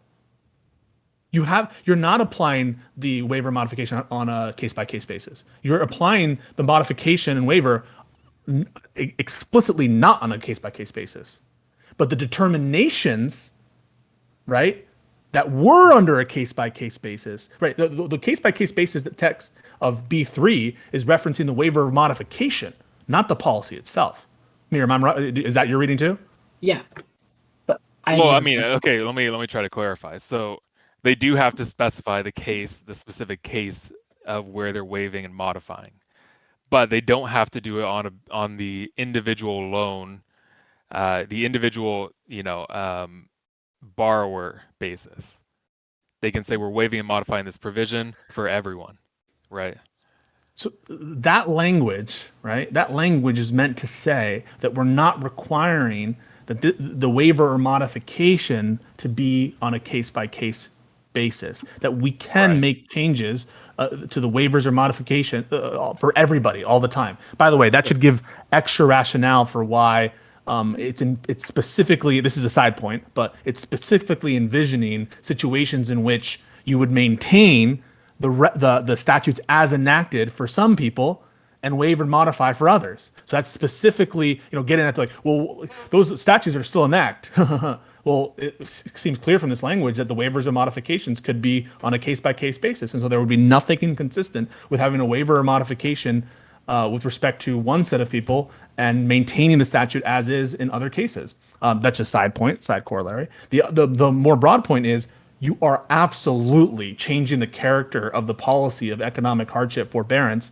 when you apply it on a class-wide basis. That is 100%. Yeah, go ahead. Well, do you think that that's actually? Hold on.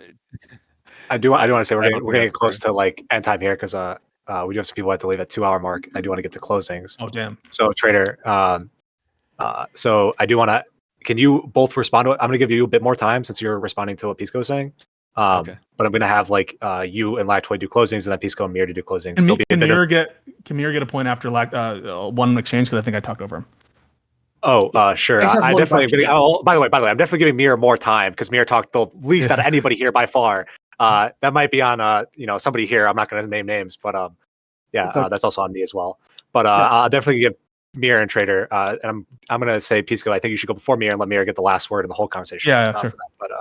But so I want Trader to start, and if you want to respond to both what Pisco is saying, and then also give your closing thoughts on this whole thing. There's a lot of things I do want to say before we start closings that there's a lot of things that were not closed in this conversation and were still probably not going to be even closed in closing arguments that are still going to be disagreed upon. Can Mir get one question in that he can respond to before we go on this? Sure. If Mir wants to ask a question to Trader or Lactoid that they can respond to in their closings, you can ask that. So I just wanted to drill down on this point. MCI keeps getting brought up. It's a case that it's instructive as to what modify means. I think Lactoid made a good point where he said Congress, when they implemented the statute, would have known what modify meant under Supreme Court precedent. But I would also say Congress chose not to use the same language that was in MCI. They chose to use a different phrase. They chose to say waive or modify. So why would we use the same interpretation the Supreme Court used in MCI when Congress chose to use different language? And that was just my last question. Guess, like, what do you understand as or? Because I'd say when they're doing this, they're giving the secretary two different powers. One, you have the power to waive. Two, you have the power to modify. So specifically in regards to power two, then MCI is going to be very relevant because this power to waive that's granted was, very clearly ruled on in MCI, where they said that this power to modify must be understood in a minor or incremental fashion as a very limited power. And so it seems like what your side is saying is that you can't actually make the separation where waive or modify means the combination of one, waive, and two, modify. It seems like you're trying to make this case that waive or modify must be considered together to have this like greater than the sum of its parts meaning, in which case, sure, I wouldn't say it's MCI greater than the sum of its parts, but if modify means to make small changes and waive means to literally, essentially, line item veto, I agree. That is what a waiver is in this context. Then yeah, I think it is that's pretty much the total access of things you can do to a statute. You can make small changes or you can make big changes. And so let me can I respond to that? Question. Yeah. I do want to get to closing this up point because we are just going to keep going on waiver modify over and over again. But I do want Trader to one, respond to what Mir just said, and then like do the generalized closings. I'm gonna give 3 minutes and 30 seconds for that. That's cool. Right. Okay, sure. So I mean, started. Sorry, I just forgot this. We are doing Q&A after this, so if anybody wants to get questions in, just put them in the main stage chat. People that are subscribed in the Discord will get priority for their questions. You can go ahead. Sorry for interrupting you. Okay, so in terms of, I guess this sort of sums up a lot of the arguments, but an example that I think we should consider is that I think would use the same logic of this case is if we were to imagine that Congress passes a bill that said something along the lines of, in the event that national crime rates rise for 5 consecutive years, the DOJ may waive or modify any provisions of the federal criminal code as they deem necessary in order to ensure the safety of the American public. Okay, so this delegation here, it seems like on the reading of Pisco and Mirror, would not only be a valid delegation by Congress, but would also give the DOJ, which is, an executive agency answerable to the president, it would give them the authority to pass any criminal law, any federal criminal law that Congress could have passed on their own. And it seems like this authority is extremely broad, and their reading of waive or modify as being this power to sort of do anything you want with the statute that you're given authority to waive or modify. To me, it just seems like it has very, very dangerous implications. Whereas if we took a more moderate approach that Lactoid and I are taking, the modifications will be limited to modifying in a minor way the language of the statutes that have been passed by Congress. It doesn't give you this broad authority to sort of line item veto parts of the statute and then insert your own language to do whatever you want, which is what the Biden administration is doing in this case. So I guess that's sort of the overall view of the waiver modify. And then one other thing I want to bring up that we didn't really get a chance to get to, but I think a big part of the HEROES Act was that it said that the power to waiver modify was limited to what's necessary to ensure that borrowers aren't in a worse position as a result of the emergency.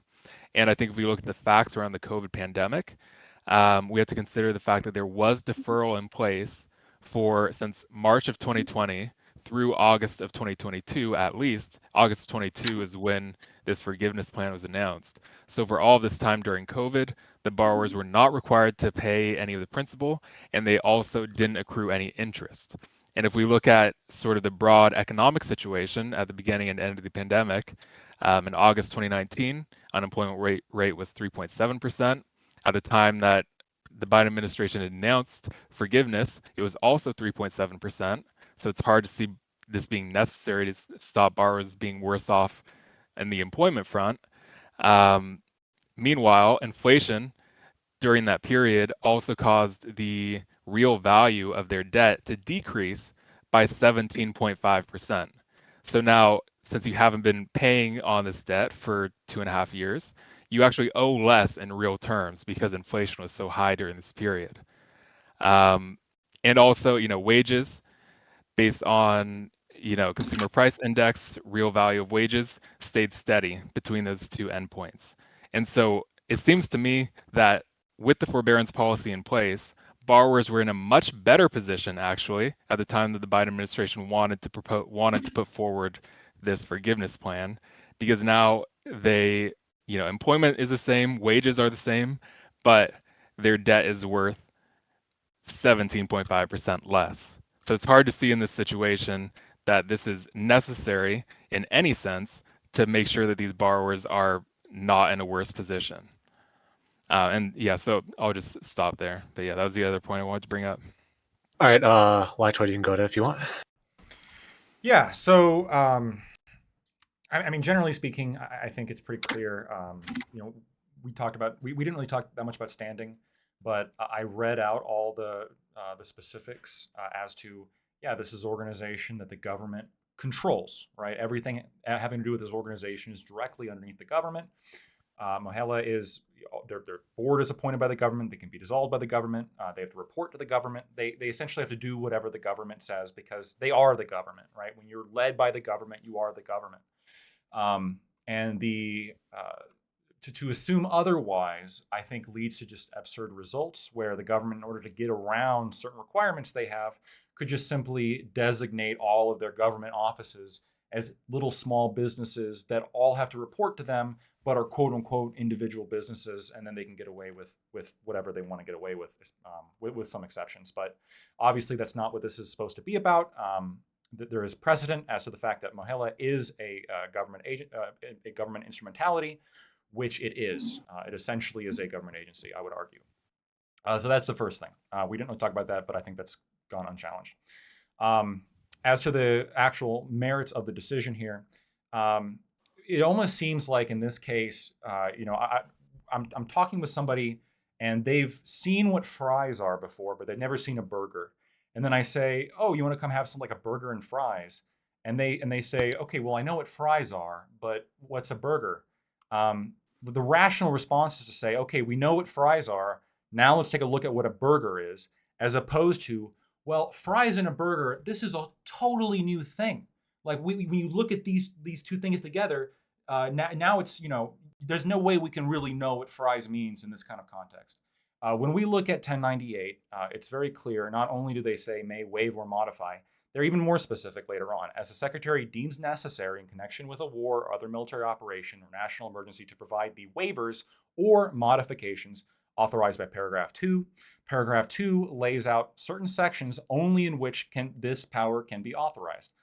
A, recipients of student financial assistance under Title 4 of the Act who are affected individuals are not placed in a worse position financially in relation to that financial assistance because of their status as affected individuals.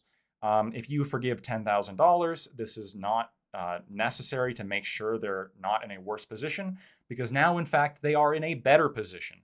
They're now $10,000 wealthier. Well, actually, more than that, because as was pointed out, inflation did eat away at the principal of that debt. And in fact, that's actually one argument, I think, as to why the forbearance, the broad form of forbearance, and this is the slight difference I had in opinions with Trader here, is I think that the forbearance did run afoul of certain aspects here. Even though there is a separate thing that explicitly talks about it, I think economic hardship there should have been some kind of proven discretion when it comes to the authority for that.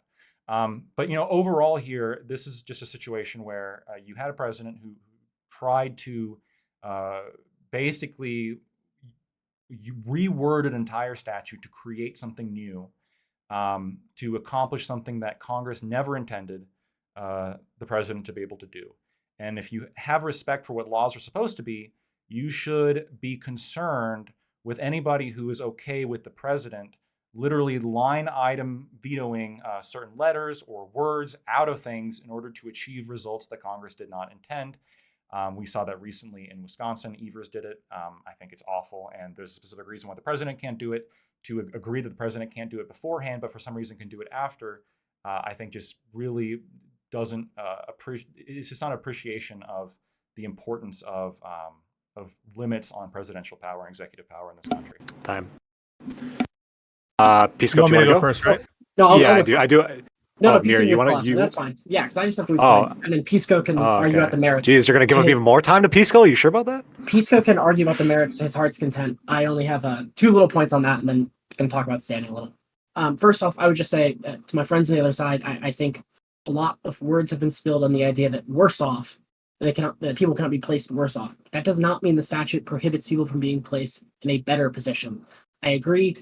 Personally, I probably think this is bad economic policy and might not help inflation do bad things. Bad policy does not equal bad law, and the statute clearly allows the president to make bad decisions, as most laws do. Second, to Trader's hypothetical, I would just say I would agree with basically all of it, except to the extent that I wouldn't agree with it to the Department of Justice with criminal laws. I think there are special considerations, the rule of lenity, vagueness, in considering criminal statutes. But if you applied that same hypothetical to pretty much any other federal agency, I'm going to agree with you, because I believe fundamentally Congress does have the ability to delegate power to executive agencies. I don't think there's any non-delegation issue there. I think you can clearly put in an intelligible standard. Third, to standing, I think we disagree quite a bit. And I guess I would leave the other side with a question. I would just say, is it in your mind possible for a state to create an instrumentality that serves a public function, but where the state would not be able to get Article 3 standing as there would be no pass-through injury? I think the answer to that is yes. I think Missouri state law agrees. There is actually a case directly on point in Missouri. It's Menorah Medical Center it's MOHIFA. It's the Missouri Health and Educational Facilities Authority, which exists under pretty much the same statutory authority as MOHILA. But there, the Supreme Court of Missouri said that the activities are not state activities, and that similar bodies have been adjudged to be separate entities from Missouri. I think under Missouri law, it's clear that they did pretty much everything they could to make these 2 entities separate. And I think Latoid was saying that there's clearly MOHILA serves at the pleasure of the governor and under the executive. However, I think clearly in this case that's not true. One, the executive of Missouri was not able to force MOHILA to bring this lawsuit. They were not able to force MOHILA to join them in this lawsuit. They were not able to force MOHILA to be an amici before the Supreme Court. And further, they were not even able to force MOHILA to turn over the documents they needed in order to bring this case. The state of Missouri, the state attorney general of Missouri, had to use the same essentially state FOIA rules that exist in Missouri to get that information from MOHILA so they could then bring this case. I think it's pretty clear that the law created this separateness, this legal separateness between the state and this entity, such that going back to our foundational rules of standing, Lujan v. Defenders, as Scalia said, there has to be that concrete and imminent harm that was not here, because there is no property or monetary interest that flows through between MOHILA and the state of Missouri. Therefore, I don't think there should have been standing, and I think all of this shouldn't have happened. And at that point, I'll turn it over to Pisco to talk about the merits. Thanks for that, Mirror. Yeah, there's just so much nonsense, in my opinion. Sorry to be rude, coming from the other side.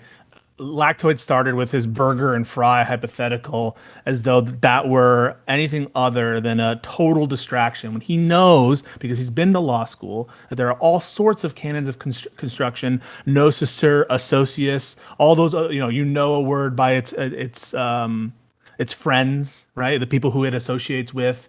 That there are tons of rules of construction that absolutely change the meaning of words based on the words around it, right? If you say dogs, cats, and other animals, right, the word animal will be changed, depending on the words around it. That's true of enumerated lists. That's true all over the law, that different words in different contexts have different meanings. And so his comparison to the burger and fry example is not only like at odds with our reading of text, I think that he knows it too, and he's throwing red meat or like, I don't know, some pithy hypothetical just to distract people. And it's not the only time he does that. He does that with respect to questioning the I don't know, authenticity of the harm, the national emergency, or questioning about whether or not people are getting a windfall or not, having nothing to do with the words waive or modify. The fact that in this particular case, you have some doubts about whether or not this policy was necessary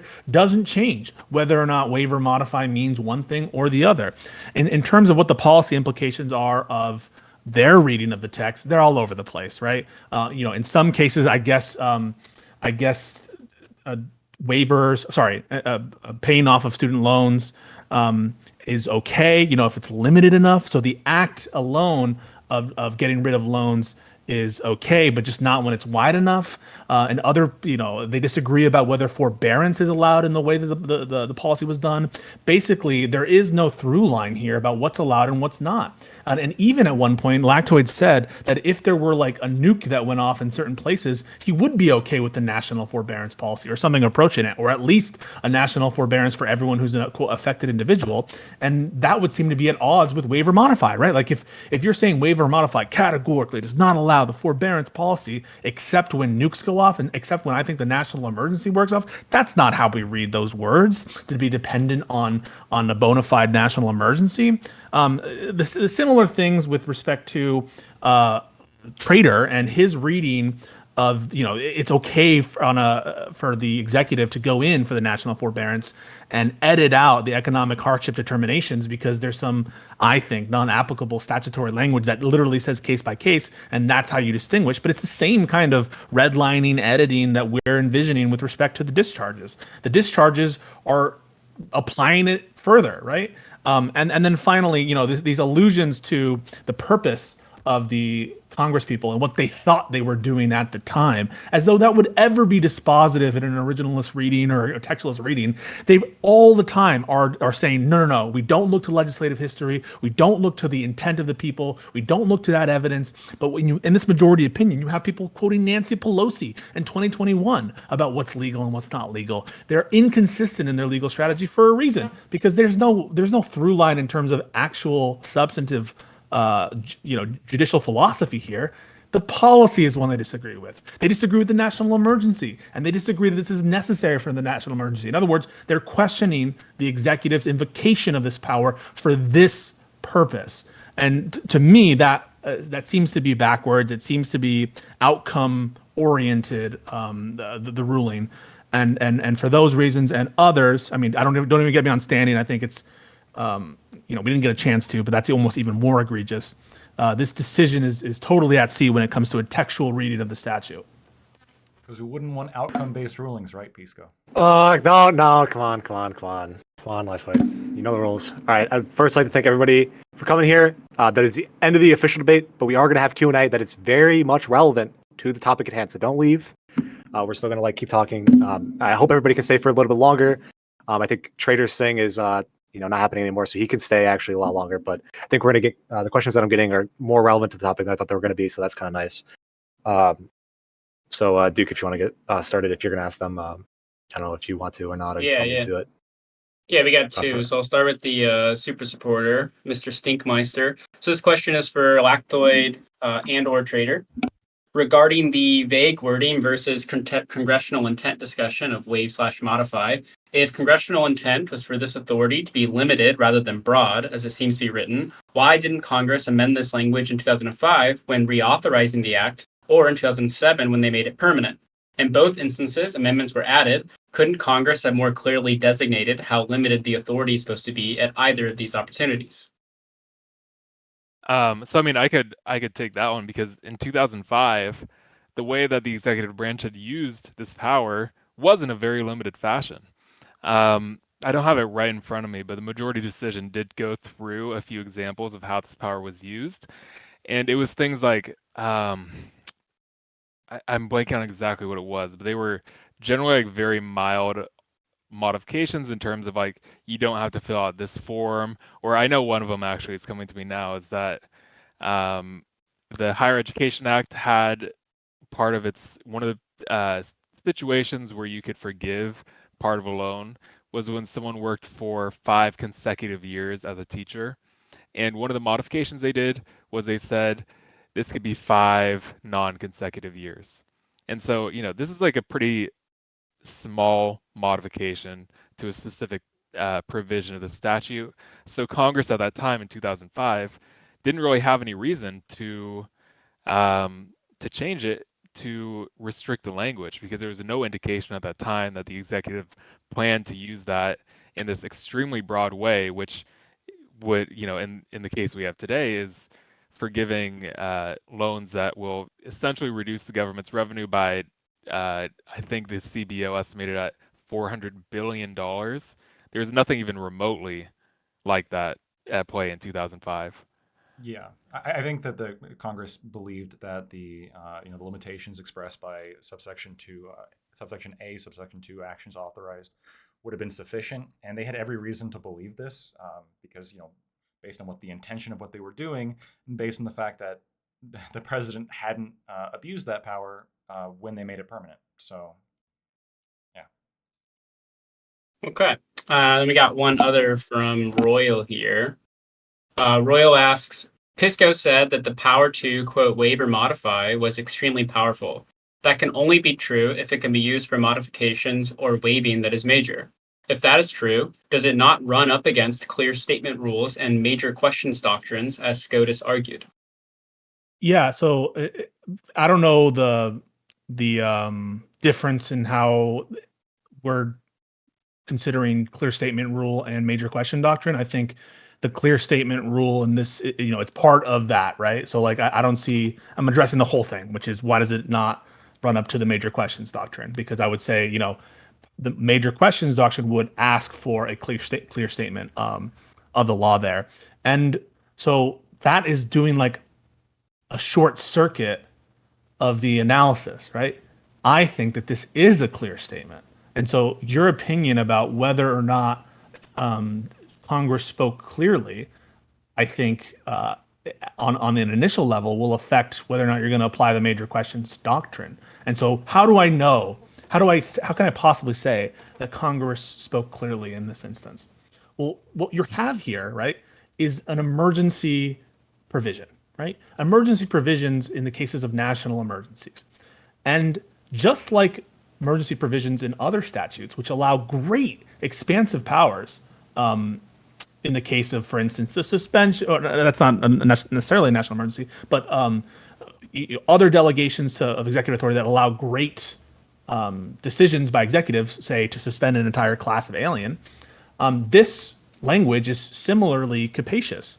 I think, for instance, it would be weird for a national emergency statute for student loans to not allow a national forbearance policy if there's like nukes going on in major cities. That would be weird for the statute not to cover that. That's why you have Trader. He's unwilling to say that policy is not covered. Part of he's saying that it's textually based, but I don't believe him really. I think it's because he knows, if we're going to the purposes, that that's exactly the kind of thing that's envisioned by this statute.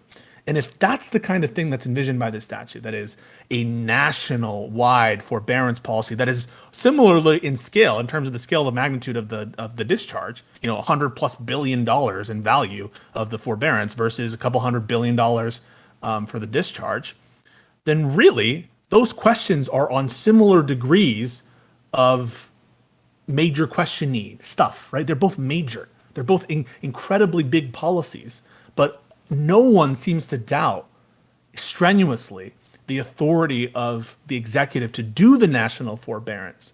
And if you agree with what I'm saying, that the forbearance is similar in scope to the discharge, you should be treating them the same way. And of course, given the nature of the statute, what it's designed for, and given the language, which is capacious, to me, it's a clear statement that we're going to allow, in this specific realm, that is student financial assistance programs, which, by the way, it's a benefits program. It's not some kind of regulatory thing that we're imposing on individual liberties where we would be concerned about that sort of thing. It's a benefit program that's intended to help people and doesn't have the same kind of concerns that we run up in, like, say, for instance, the Biden eviction moratorium case.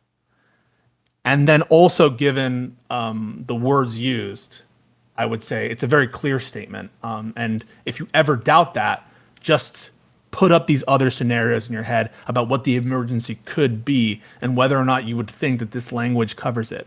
And if what you're saying is that they need a more clear statement, I think you have to say that the national forbearance policy was illegal. All right, before I do the next question, does either side want to give like a very quick 30-second response to the other people's answers to questions? You don't have to, but if anyone wanted to say something, I feel could free give to a speak very up. quick one to Yep. Pisco's points regarding the forbearance policy. We went back and forth a lot on my views of like whether the forbearance policy would be legal or not. But I think it's just important for everyone to recognize that, broadly when we're talking about this is not the case at hand. And whether I were to come to the conclusion that the forbearance policy is legal or is not legal, it doesn't directly impact this case, which is whether the forgiveness policy was legal.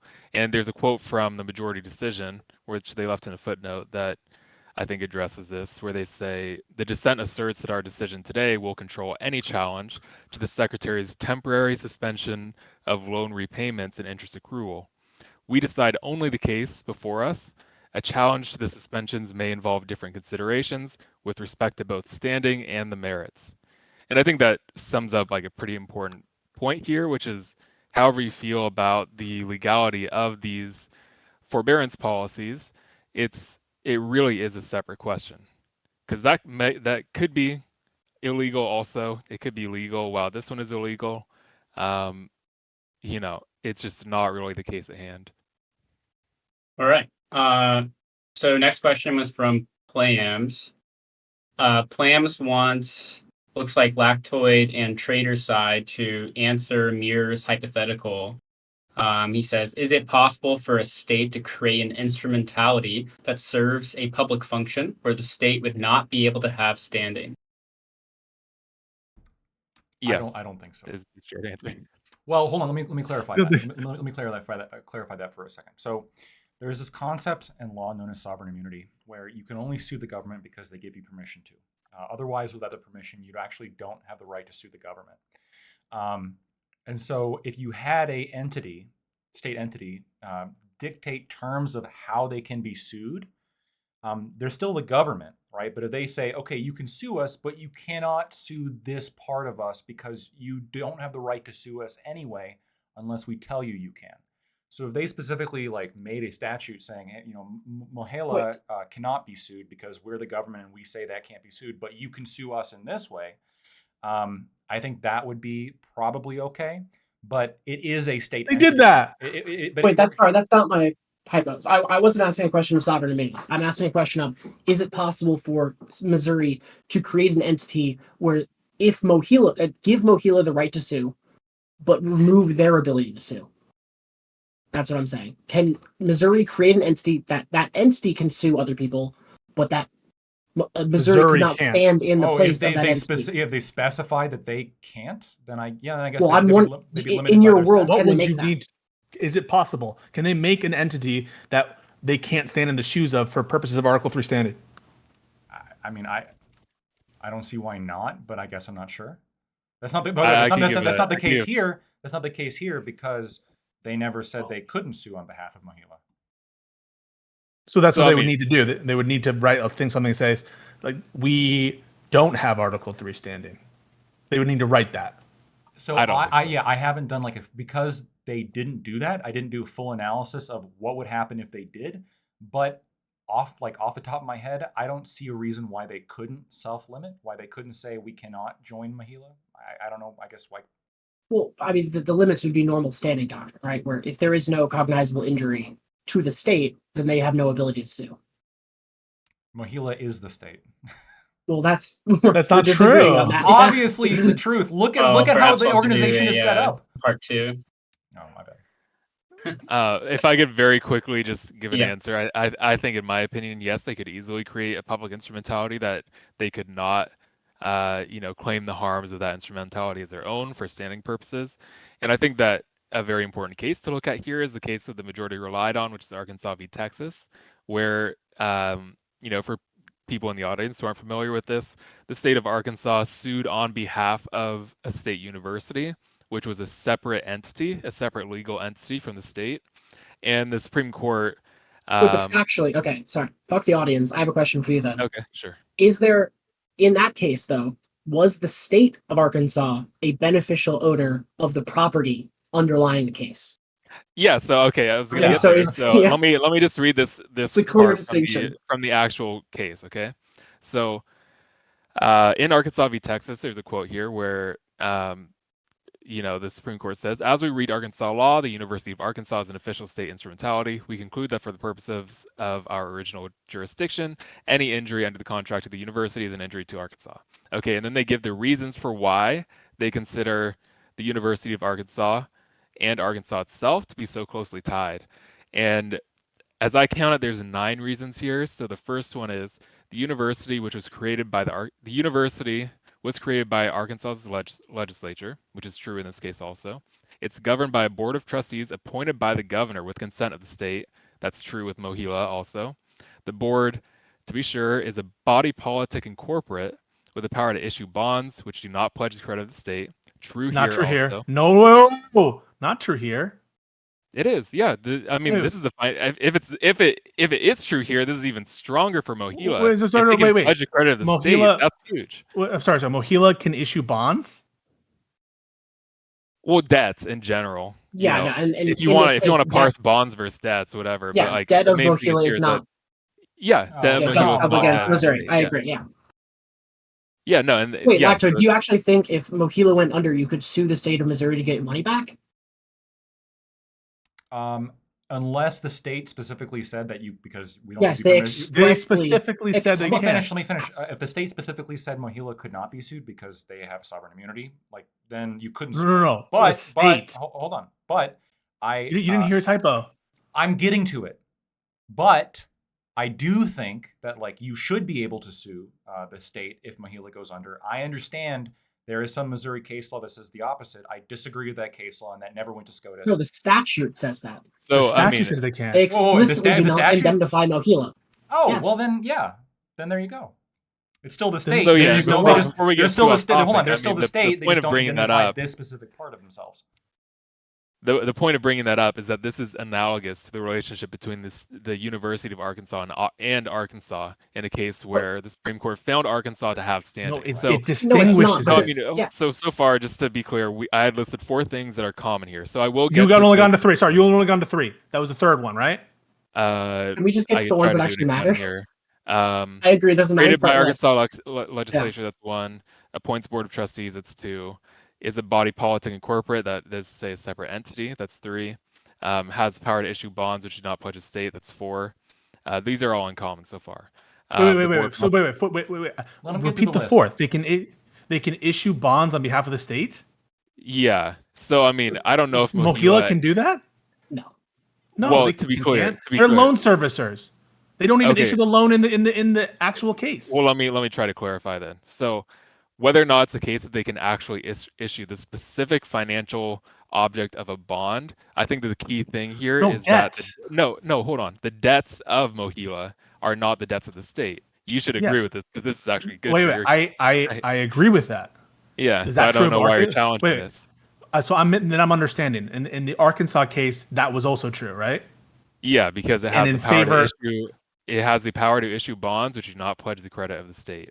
Okay, I misunderstood your what you were saying about Arkansas. My apologies. Okay, no problem.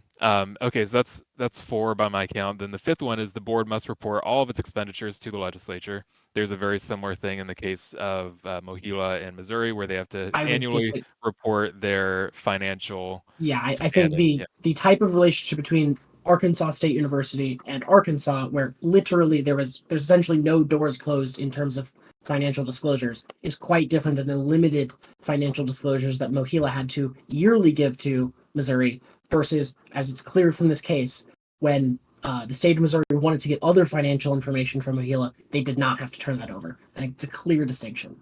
So I'm not sure the exact nature of the board of the university reporting its expenditures to the legislature, if that was also on an annual basis or not. That's something we could get into if we find that to be relevant. But just to quickly shoot through the rest of the list, and the rest of this is for your guys' side. So, okay, this will be good for you.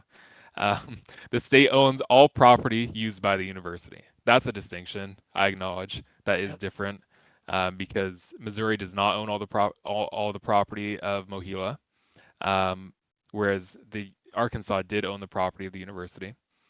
Okay, so here's one that's not uncommon. Okay, then the next one is the Board of Trustees is denominated a public agency of the state.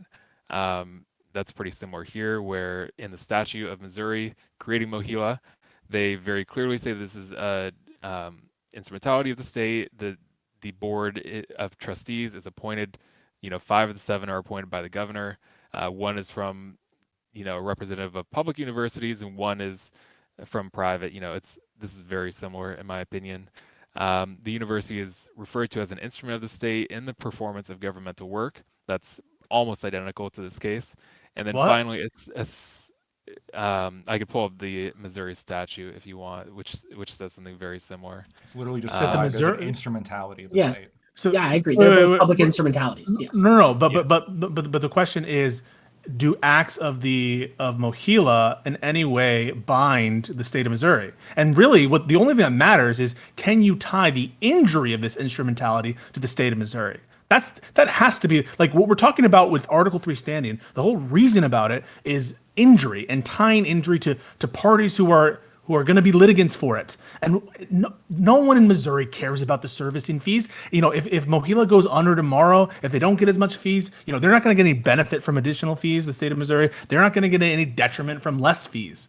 I don't think that's completely true. So I mean, there are certain ways where Mohila does pay into state funds that are owned by the state. There's the Lewis and Clark Fund, which they pay into, and Mohila even recognizes on their financial disclosures that they owe $105 million to the state of Missouri, and their ability to repay that $105 million, is called into question if they lose a lot of money due to this new regulation. Trader, so I guess just very fast, because this could probably go on forever as well. So let's try to have final statements on this question itself. So Mira, go ahead. I just want to ask a quick question, because do you not find it problematic then in the majority? Because the majority doesn't talk about that Lewis and Clark injury, right? That was a major topic of discussion at the oral arguments, but that doesn't get brought up. The majority just brings up the idea that there's this quote unquote public interest in continuing Missouri children or students having the ability to access loan servicing. But does that have anything? Would that be threatened by this ruling or by this loan forgiveness program? Is my question. I mean, it seems like we could, no. It's always hard. It's a yes or no question. No. Well, I'd say it's very easy to see how it could be. I don't know if it actually will. But, Wait, no, I actually don't see how it easily could be. Well, because I mean, if by the estimates that I think both parties agreed on that Mohila was going to lose, I think it was $44 million as a result of this program, which amounted to something like 40% of its annual operating revenue. It seems like if you lose 40% of your revenue as a business, you're going to be able to carry out your functions a lot less efficiently. You might have to make some layoffs. But the public interest is the students being able to get lending. Does the lending come from Mohila? Well, Mohila plays a pretty central part as the servicer. But there's tons of loan servicers on the back end. Something was just said that's not correct. So this is right off the opinion. Its profits help fund education in Missouri. Mohila has provided $230 million for development projects at Missouri colleges, universities, and almost $300 million in grants and scholarships for Missouri students. Yeah, but the whole thing is Lewis and Clark about the grants. So because they didn't specifically say Lewis and Clark? No, but what I'm saying is that's not an issue, because everyone agrees that fund has not been funded in years, and no one really expected it to ever be funded in the future. So how does that constitute standing? Mira, to your point that you were making, though, it's like that there's a statement by Missouri for the purpose they created Mohila, right? Yes. And that, along the lines of what you're saying. And do you think that it's true that if this body corporate that they created, this public instrumentality, loses 40% of its revenue, that whatever purposes it does in its day-to-day work would be at risk, that they might do those functions less effectively if they lose a lot of revenue. No, I don't. And in large part because the largest contract that Mohila actually holds is not Missouri students. Mohila has been contracted by the federal government to handle the loan servicing pretty much all federal employees, and that's the majority of where their loan servicing revenue comes from. Well, It's it seems not like actually- we're now disputing some of the facts that it seems like both parties agree to, which is that Mohila is going to lose about $44 million, which is Yeah. about 40% of its annual operating revenue. And it just seems to me that any organization, that has a specific purpose, whether it's to service loans or whether it's to, make iPhones in the case of Apple or whatever, if they lose 40% of their revenue because of an act of the government, they're going to be less effective at doing the thing that they exist to do. Yes, and I It's hard agree to- that Mohila would have the ability to sue for that. Yeah. But the public interest that Missouri has stated does not flow through just from that injury. Well, it There's does, still because the Alright, wait, so hang on a second. let's The do- citizens Let's of transition to final Missouri. statements here. The Pisco, if you can make citizens of- this into kind of a final statement. Yeah, the citizens of Missouri and the students of Missouri are still going to have access to all the, like, they're not going to not have loans. The federal government's going to have loan servicing. And so if you're supposed to allege a particular concrete injury, and if Missouri is alleging injury on behalf of the general citizens or students of its state, that seems to go against the basic bedrock principles and foundations of like general citizen standing, and that states cannot stand in, as an injured party to injuries done to their students, especially when that injury is not going to be felt because they're still going to have loan servicing and they're still going to have loans. Their loans are not put at risk. That's my take. I don't know if Mira agrees. Yeah, we can both have final statement. Yeah, Mira, if you have something to add, go ahead, and then we'll do Lactoid and Trader. No, I agree with what Pisco said. We can move it along. Okay, Lactoid Trader. Sure. So I guess my take on this, which I guess will be final here. So I'm reading right here. Its profits help fund. This is according to Mohila. Its profits help fund education in Missouri. Mohila has provided $230 million for development projects at Missouri colleges and universities. Keep in mind, this is also the board, in which that the board consists of. This is also the Mohila. Not only does it provide money for the state, it also consists of the board of it consists of 2 state officials and 5 members appointed by the governor and approved by the Senate. The governor can remove any board member for cause. Mohila must provide annual financial reporting to the Missouri Department of Education. Mohila answers to the Missouri Department of Education, detailing its income, expenditures, and assets. The state of Missouri can dissolve Mohila if they decide to. Okay, and the money that they get goes to help fund education in Missouri. I think it is just the pinnacle of obfuscation to assert that this is not the state. Right? This is a government entity, without a doubt. If this was like the police, where the police almost have all these requirements as well, we would be just completely, it would be absurd to say, well, the police isn't really the state because we have the police department and, they're run by et cetera, et cetera. And even if they would put them in the different, like the police corporation or whatever, I don't know. I just think it's pretty clear that this is the state. I think it's pretty obvious this is the state, and I'm glad the majority felt so as well. Yeah, so I agree with everything Lactoid just said. I just, sort of add on more points that I think support the exact point he was making, is that in the statute in Missouri that created Mohila, because, to be clear, Mohila is entirely a creation of the state. They say that Mohila constitutes a public instrumentality and body corporate, and it shall be deemed to serve an essential public function, being making loans available to the students of Missouri. And I think that there's, a few interesting cases on point that seem to all point in the direction of giving them standing. There's Cherry Cotton Mills v. U.S., where similarly the Supreme Court gave standing to a state on behalf of a corporation that was created by the state. And it said the reasoning was, to just give the big headline, is that they had standing because Congress created the corporation to achieve governmental purposes. And in the Constitution of Missouri, they identify higher education as a central government purpose. And that's the exact purpose that Mohila is created to support. And so it just seems to me like we'd have to do very motivated interpretations of all these precedents and Missouri's law in order to say that Mohila is sufficiently separate from the state so that a harm to Mohila is not also a harm to the state. I mean, just to be clear, the Missouri Supreme Court disagrees with you, but okay, that's good.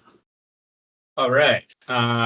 One more question from our beloved Paul/Rat Pack for the panel. Do aliens exist? Quick answers. Factoid. Like illegal aliens? No, I don't. They probably exist somewhere. Extraterrestrial. I know. They probably exist somewhere. I don't know. I don't think they've been there though. Mir? Yeah, probably. Pisco? Probably yes. And we all know Trader's answer. Absolutely yes. And when they invade, it will be a public emergency, and you'll say we can't get rid of all loans. It's so fucking stupid. Like if aliens invaded, you're gonna feel like they don't have the authority to waiver modify. Hey, I mean they could. No, hold on. He would say that. He would say there needs to be some bureaucrats to figure out the situation. That's what he would say. Come on, Steelman is right. Come on. I would think been here for for 3 years. years. Would be the agency that gets to decide. Yeah, I mean, I look forward to having my loan paused during the invasion, but not forgiven. I don't expect that. You guys are snakes. Wait, can I ask one last question before I go? Lactoid. Yes. All right.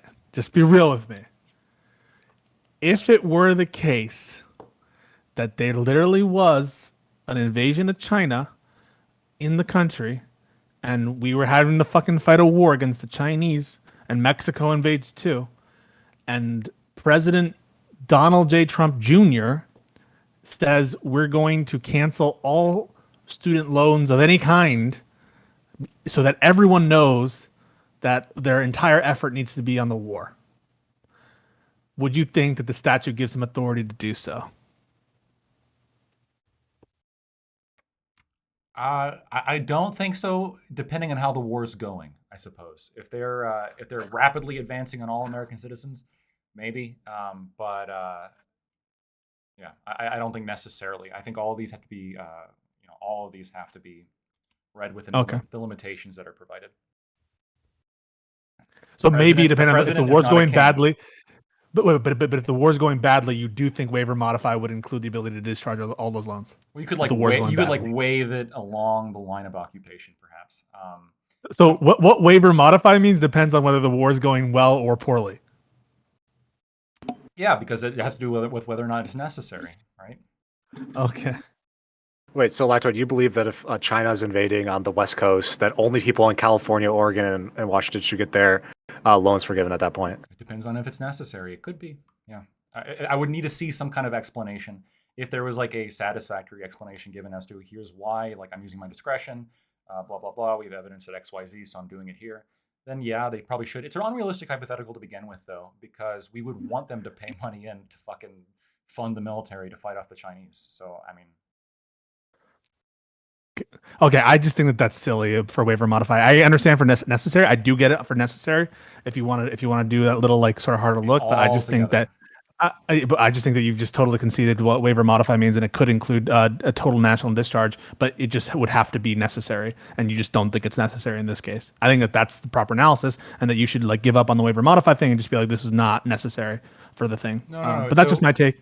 Sure, but I think waive and modify is is in conjunction with necessary, and not only that, but I think both of those statements, when in conjunction with each other, have to do with congressional intent. And if I have to think of like if we're being overrun by the Chinese, perhaps the Congress would have accepted it because we were. It's such a purpose of this non-textual analysis, bro. Yeah, I'm primarily a purpose of this or whatever the fuck. I primarily look at what is the intent of Congress here, and if the intent was to like we had to forgive some loans for people attacked by the Taliban or Al Qaeda, then yeah, that's one. That's You're a policymaker, bro. I don't understand how you get off telling anyone that they're just like, yes, bro. Absolutely anyway, okay. I think that's what you're doing, but that's just me. Next time. Thank you so much. Real quick. Next time, get on cam and disagree with me next time. How about that? Oh, I am on cam on my stream. I've been on cam. We can't see you. I just- we, I know. I'm sorry. I can see you though. I'm sorry. That was kind of You're rude. just, of me. you're just like looking at Lactoid here. That's the issue. You're just like looking at his face. Listen, no, Just don't- this was a ton of fun. We should. Yes. This is why I thought that we should only do one case, because I really like. We didn't even. We probably got like 50% of the stuff on just one. But like, Yeah. it's fun to talk with to lawyers you disagree with, as Yeah, opposed thank to you like guys talking to for- fucking Rage Pope. Yeah, thank you I guys don't for know if you coming guys on. heard This that was a shit. very, very fun panel. Very happy to have you guys on again for various legal discussions. There's a lot more to talk about. I think we originally thought we were going to talk a bit more about originalism stuff, and that really wasn't a big part. That'd be fun to have just a debate that is totally dedicated to that sometime. But yeah, thanks for coming on. Thanks a lot, guys. Yeah. Much love. Pisco, you need to, if you want to debate somebody and you want to debate Lactoid on it, you should just have Lactoid come up and debate you on it and tell Destiny to On do what? it. If you want to Oh, debate Lactoid instead of Rage Pope, just tell Destiny to bring to tell Yeah. Destiny to bring Lactoid up instead of whatever the hell Rage Pope is saying. you Thing know? is, I've been on there like a few times already. I feel like everyone hates me when I do anything legal, and they just get bored. But I, certainly, if there's some spicy spice, like if the thing is, like on the gay website, sorry, I keep saying that, the wedding website case, is it 303? Funny if it were 303? Yeah. 303. Yeah. Like I don't have, my take is like pretty moderated, and I think that probably I might, given the stipulations, I think I agree on the outcome for sure. So I don't know that. Yeah, that's a weird one where they stipulated so much that it's hard. Yeah, you might be sympathetic with like requiring them to serve gay weddings, but like they just stipulated so much. Hey, That's would. hard to do that. I know Mir has a problem with the stipulations. Yeah, I mean it's just bad lawyering, like full stop. But yeah, I'm open to it. I'm open to that, to discussions with Destiny there or with just us. Either one's fun. I feel like a little bit more comfortable when it's just us, just because like I feel like I don't need to dumb it down, or like we don't need to dumb it down. We can just like spitball on stuff and not like explain what is these cases we're referencing. Like what is this Arkansas case, or what is the no one cited the LeBron case, which is, I always love it when case names are something like pop culture-y. Have you guys ever heard of Batman v Commissioner? No, I have not. That's a real case. So look up Batman v Commissioner. That's a real case. Let me see. It is yes, it's a case in the Fifth Circuit. Ray Batman settled down on his own farm near Perryton, Texas, and he sued some commissioner. Pretty funny. But yeah, thanks you so much again for having us, and Yeah, I'll thank be you. interested in seeing what we can do in the future. Yeah, that was great. Yeah, thanks, man. Okay. Later. So I'm gonna shut down the stage here, but anyone is welcome to move over, including any of the people who are on. If they want to keep chatting, we can do so in one of the debate chats, the lounge chat. Yeah, we can. I can do it for like 10 more minutes, and then I gotta bounce out of here. We can. Okay. Yeah, totally. Either way. More of a generic DJGG Discord experience and go down to somewhere else. Yeah. Do you want to go to? And a reminder to everyone, if there's debates that you want to have, we do have the Looking for Debate channel. They can be more informal during the weekday, where you can have it moderated, or if you want to have more of a stage debate like this, we can arrange that as well. Just use that Looking for Debate channel. Type in maybe a topic you want to debate. Here, I'm gonna go to Blue and start it. People want to talk. Yep. If you want to All do it. right.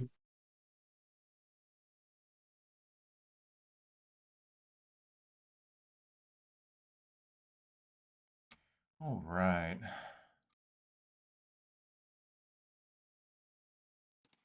All right, 1 second. I'm gonna go ahead and go. You can hear me, right? Yeah. Okay, you can hear me.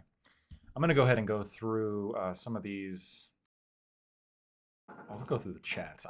So literally the beginning of the stream, the reason I disconnected is because I went on my phone and I tried to like look at the text of like what was being said in the main stage chat, but it like it logged me out of my computer and it pushed me over. Well, actually, hold on. They're all in blue, so I might jump on over to Sunday a couple months ago, bro. Oh yeah. I absolutely. He's unhinged. No, yeah, that motherfucker is just the absolute worst, and I just want to applaud you for it. Thank you. Oh, thanks. Yeah, I think he had some. I saw that he had some psychometricians or something on one of his live streams. And I almost wanted to do like a response video, but it's just the worst kind of like bullshit that he's levying at Not So Erudite, who I don't agree with on everything, and I actually think he's a big sexist the way he talks about women. Like anytime he's talking about Not So Erudite, he's like, she's not gonna date you, dude. And when he was recently talking about Anna Kasparian, and I like had a lot of critiques of Anna Kasparian, but like someone who was defending he was like, she's not gonna call you, dude. And like anytime there's any women involved, he'll presume that the men defending the women are just doing it to fuck her. And I think it gets a sense of like his sexism, and what he values, and I think it's disgusting. No, yeah, for sure, man. Thank you again. Yeah, no problem. So I had a question that kind of elaborate more. It sounded like your argument was that the text needed to be broad enough to achieve the goal. Is that close enough to what you were arguing? If you're taking a purposivist perspective where you're looking at what the desire was of Congress, I think that Lactoid, when he says Congress didn't think in this circumstance that the president was going to act this way, I think that that's right, probably, that they didn't envision it. But for the hypothetical emergency, like the one I gave Lactoid, it seems very obvious that Congress would have wanted that to occur under those circumstances. And so that plays into my intuitions about the fact that this is a clear statement rule. Is I can imagine emergencies in which Congress would say that this authority they're giving is for that effect. And so that's why the language is as wide as it is to encompass all sorts of emergencies that are very small and emergencies that are very big. And so it's a good question. I think that, yes, the purpose was to be a statute that applies to all sorts of situations, and that's why the language is wide and broad. So why not make it unmistakably clear and say that? Because from what I understood, the clear statement rule says that it needs to be unmistakably clear whenever something is going to be major. And I think you've already granted that like giving the right to waive or modify in any way would be major in this context. So it should have to be unmistakably clear, right? The thing is, like, that would then, if in the context, we can't let the current national emergency, this is kind of like my question at the end to Lactoid, and he can respond to it, but my intuition is you can't let the nature of the emergency dictate what waive or modify means, right? And though I would agree under these circumstances that as though it matters, but if it does matter, that Congress probably wouldn't have sanctioned the kind of action that Biden took in this emergency. I think that in future emergencies that are on a fucking larger scale that the Congress does respect, they probably would have envisioned this kind of authority, and certainly a discharge of some kind being applied in a more limited sense. Like, imagine that this were a localized virus just to New York or just to Miami or something. Who would like deny the power of discharge in like those particular areas for those more limited affected individuals? And so you're saying, like, how don't you want Congress to be even clearer? And my question is, like, how much more clear can they be? What language would you require? Something, I mean, if the precedence is unmistakably clear, I'm not a lawyer, so I don't know if that's like something that's more ambiguous or less ambiguous, but it sounds like it's some sort of subjective idea.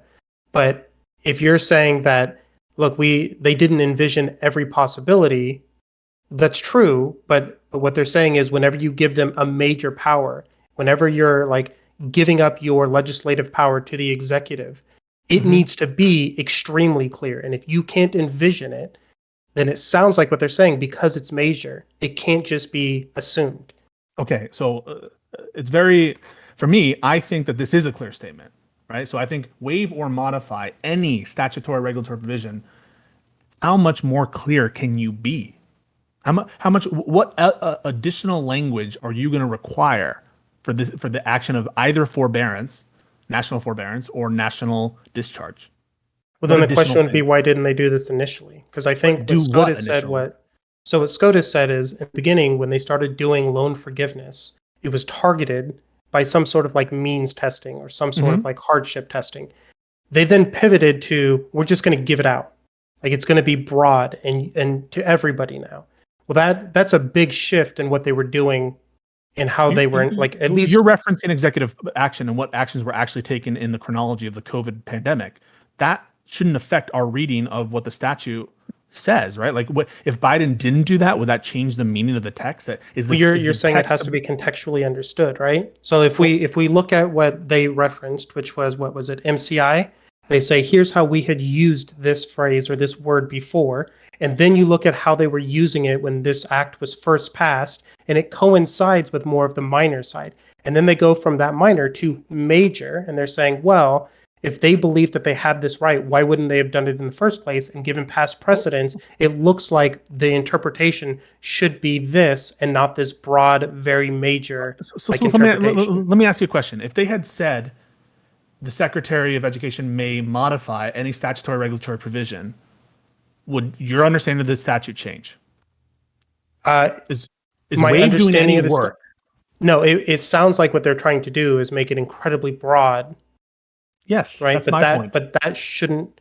But doesn't that then run up against clear statement and major No. like the major questions doctrine is supposed to say, look, we have separation of like our branches for a reason, and if you're going to actually try to give this power, it needs to be incredibly concise and explained very thoroughly, because it violates the principle of the separation of the branches. I understand that the separation of powers is at play in the ideological underpinnings of the doctrine, no question that it's a separation of powers issue. But ultimately, you don't invoke the major questions doctrine if you do have clear language. And my position is this language is broad but clear.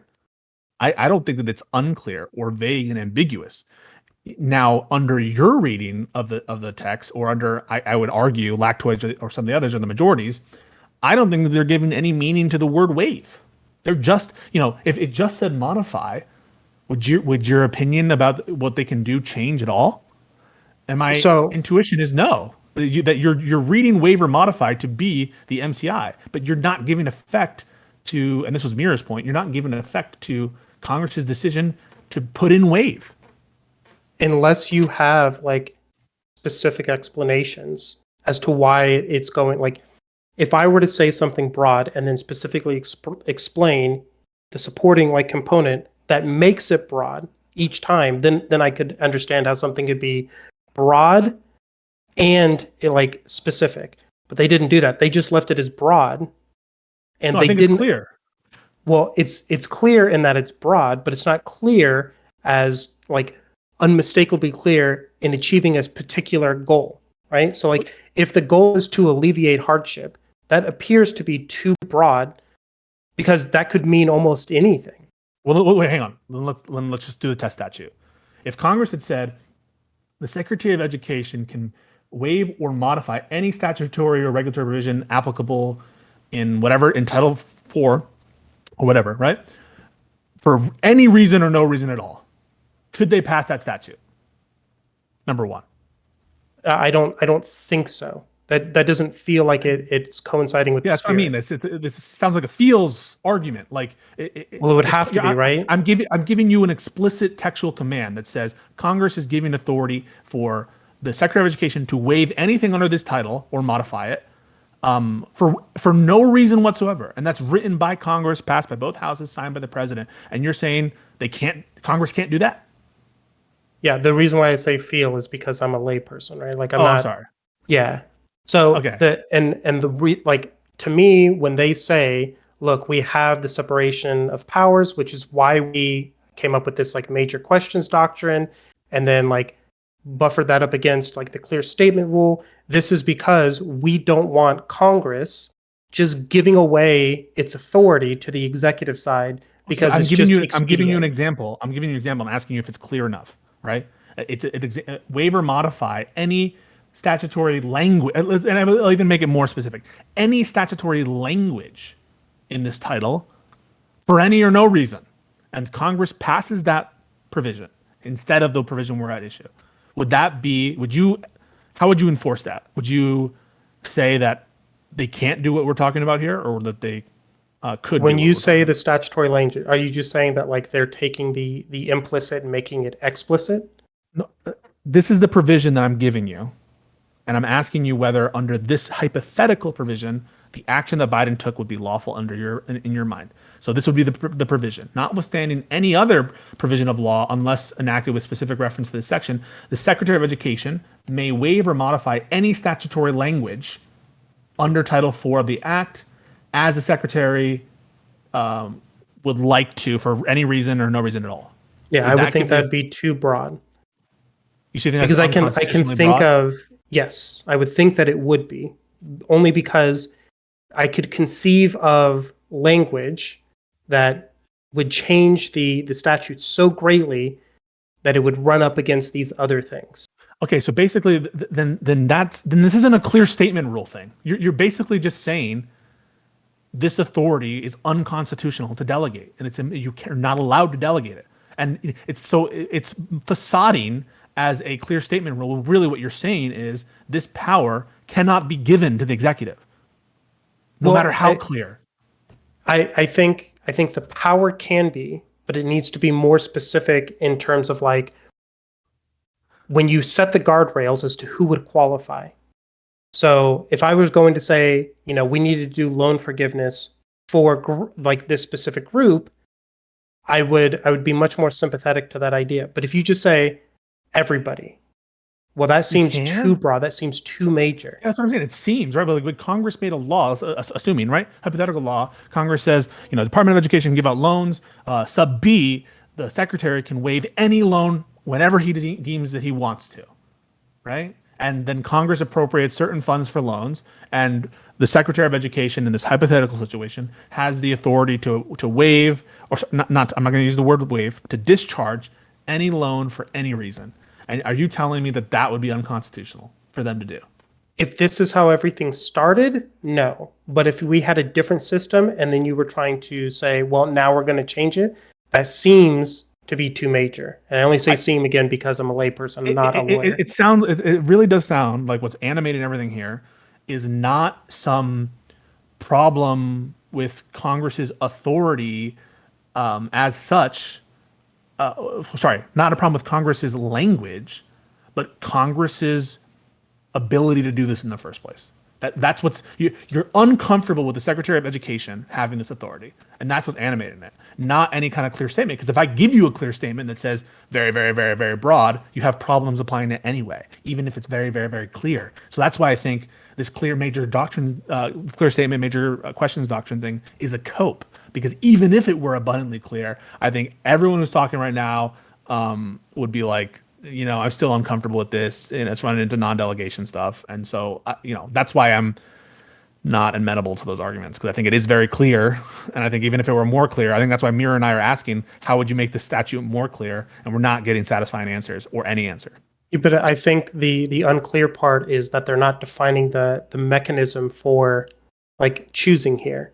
So like if they had said, they're saying any. They're saying any. That is specifying any. Well, when I went through the Heroes Act, every section that references the forgiveness seems to do some sort of mean testing. Seems to try to target a particular like group, so that it's not everybody who has loans. Yes, it's but they're specific giving, people they're that giving have modification loans. authority. They're giving modification waiver authority with respect to those provisions. And so we're trying to see whether or not there are limits or what the intelligible principles are of the authority. You would look for that not in the provisions of substantive loan financing systems, but in the provisions relating to the waiver modification authority. That's where you're looking for limitations to the extent there aren't any, and where you're looking for clear statements, it would be with respect to the waiver and modification provisions, not with respect to the substantive loan provisions. And in the waiver and modification, it specifies to what provisions they apply to, and that is to any. How would they make it more clear? If they wanted this to apply, as I'm saying, how would they write it in a more clear and concise fashion? Explaining the necessity of removing the burden outright. Well, that's what they're saying, right? They're not. They're saying they can, not that they should or need to. Well, should or need to is not what's going to be. It's going to be determined by the Secretary of Education. That's what should or need to. Maybe with some judicial intervention if in really bad cases. But Congress is specifically not constraining the Secretary of Education to use this force or power in any particular way. If they wanted to, they could have. Constrain that. Why should you? Well, didn't we just have an Congress EPA ruling that ran up against the same issue? Are you talking about EPA, the clean, whether or not they can put coal limits? Right. On, yeah. Yeah. Because if they said, look, here's your goal, and they said, well, the only way for us that we think we can meet this goal is by enacting this regulation, and they said, well, that regulation was never actually granted to you, even though the goal you think is only achievable by that regulation. Amir can probably speak more intelligibly to this because I think he's actually read the case. But my understanding is it's repeating the same mistake of, in my opinion, that this court has made numerous times now with respect to language that the Biden administration enacts, and they're only applying it when it suits the when it's the Biden administration trying to do things. I don't remember the specific statutory language at issue in the EPA case, but from what I recall, it's different language. But Mira can speak more intelligently. Yes, I mean, in that case, they were specifically looking at the type of power generation that was required and how the EPA could set generation requirements. The issue, I think, fundamentally, I agree that it's the same principle of law that was applied in that case. It's at least purported to apply in this case. It's major questions doctrine. And I think sorry, I came in a little late, but like from the discussion you two were having, I think it basically boils down to, you would agree with the conservative side of the court and say that, well, if Congress wants to allow this broad, sweeping, expansive authority, they need to use bigger words.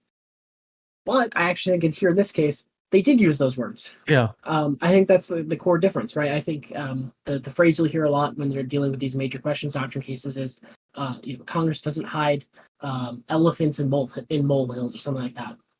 And so that was their issue in EPA versus West Virginia, where they were saying, in this one provision about generation requirements, they would not have allowed the EPA to promulgate this regulation that required something like 40% of power generation in the United States to switch from coal to other resources. But no one's questioning whether or not Congress could delegate that authority, right? It's clear that at some level, Congress could say to the EPA, thou shalt make all power generation in this manner, right? Like there's clearly no issue there. So the question is just with the expressness. And I think here in this case, the reason why I agree with Pisco is because the words waive or modify are just so broad. I mean, they can't give the executive side every power that they have, right? Like there must be some sort of like, I don't know what you would call it, but like some ideal that like, hey, there are limitations as to what powers we can. But we're just not there yet. So actually, I would debate that. I think you can go back and read the documents at the time of the founding and the understanding of what the executive and what the understanding of the legislative power were. I think looking back to pre-United States history and the founding, the idea was basically all of the people have put all of our power together, and we've put that power together, and we gave that to the legislature. And because all of the idea of the power is that they can make rules and regulations upon citizens. And that's what the legislative power is the ability to regulate.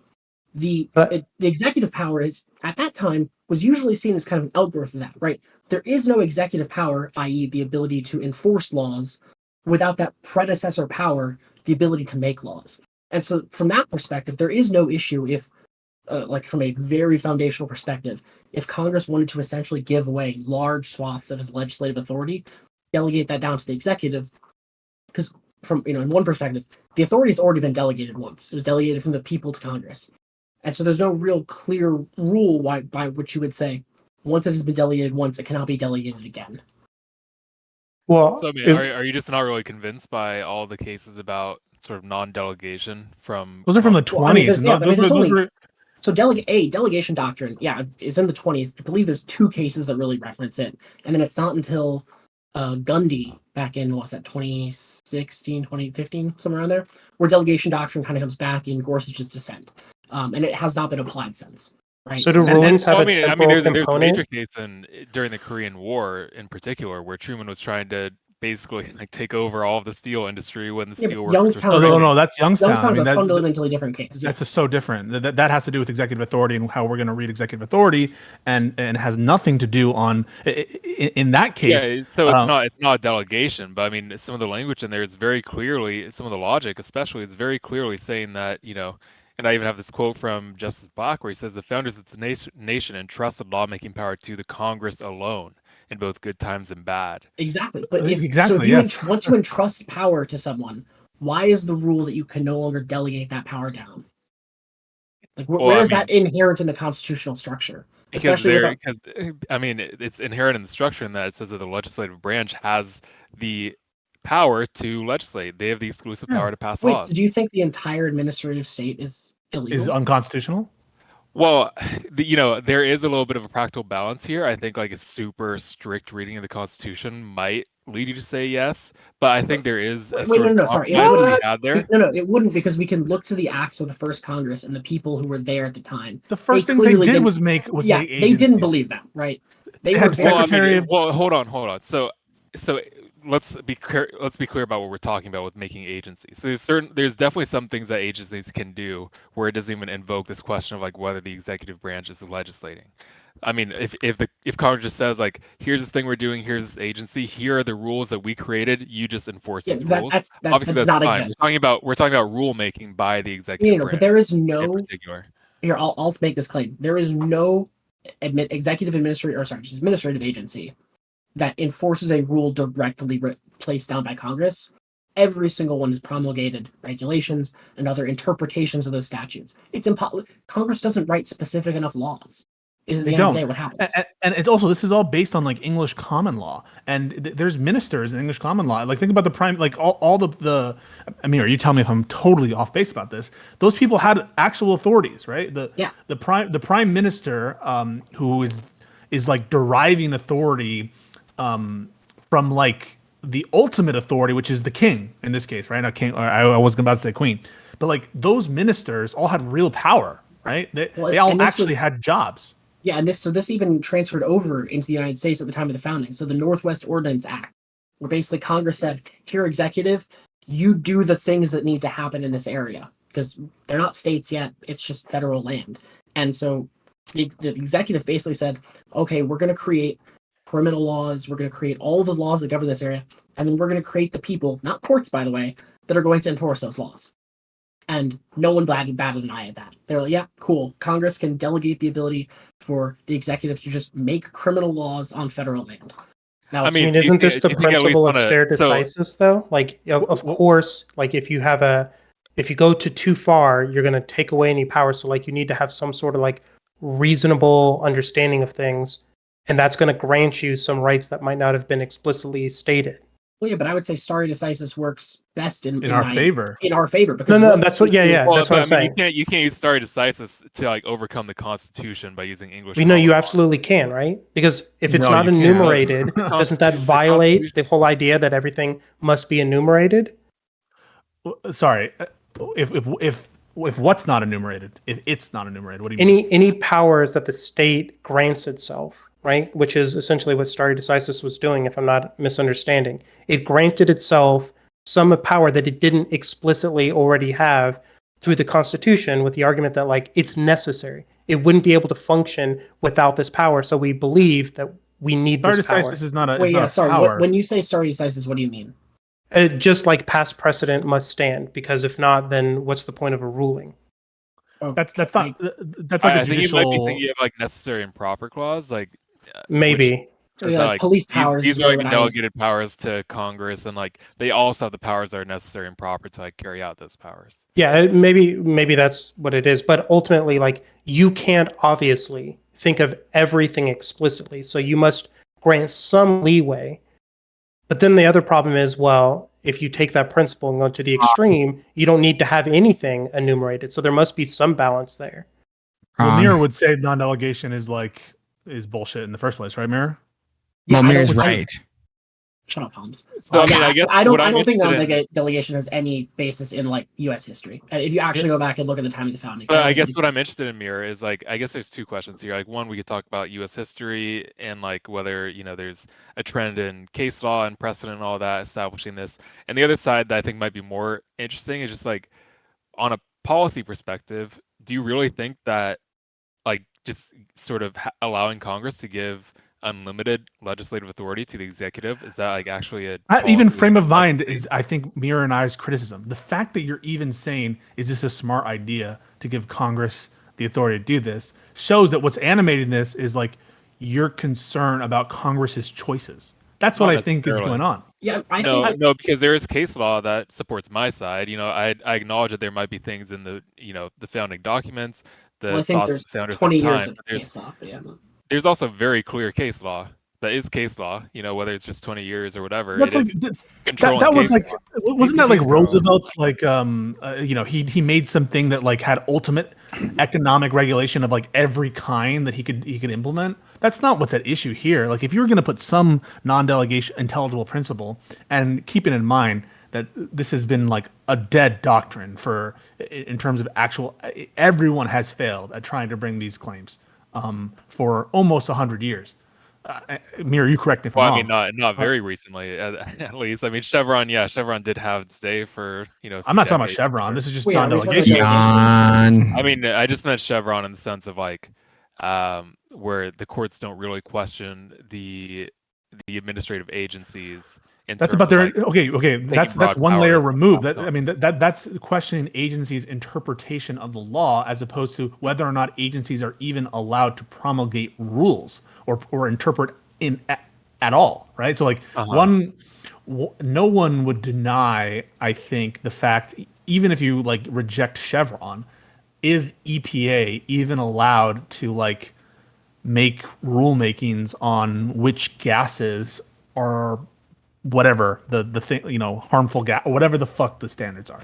yeah. I mean, the Are APA they? existed for a long time before Chevron came around. Yeah, and so like Yeah. Chevron or no Chevron, if you give deferences to agencies' interpretations or not, the question is like, can agencies even allow rules? Are they allowed Yeah, to fair make enough. rules? And so I they're different. guess my issue with what the perspective that you guys are taking is like, to me, it seems like you're right. It's obviously crazy to say that the executive branch, executive agencies can't make any rules. That's insane. But I don't think we need to go all the way in the other direction to say that Congress can empower them to make any rules, Well, wait, any but laws or legislation. I think wait, that there why? is a I well, mean, it sounds like the you're trying reason to why is just that balance. it's like it's a Well, pretty central part of I our can explain like governmental structure is Congress just that shouldn't write we it have then. separation Just of don't do it. powers. Well, here's the reason Congress why. has to choose. Well, the reason why could be like, at some extent, at some point, couldn't it like? Hope. I don't know. In my mind, it could like run afoul of the Constitution in the sense of like, there is, the Congress was set up to be like the legislative body, and we want to go like full ad absurdum, right? What if there was a piece of legislation passed by Congress saying the president has the authority to do anything in whatsoever without any limitations at all?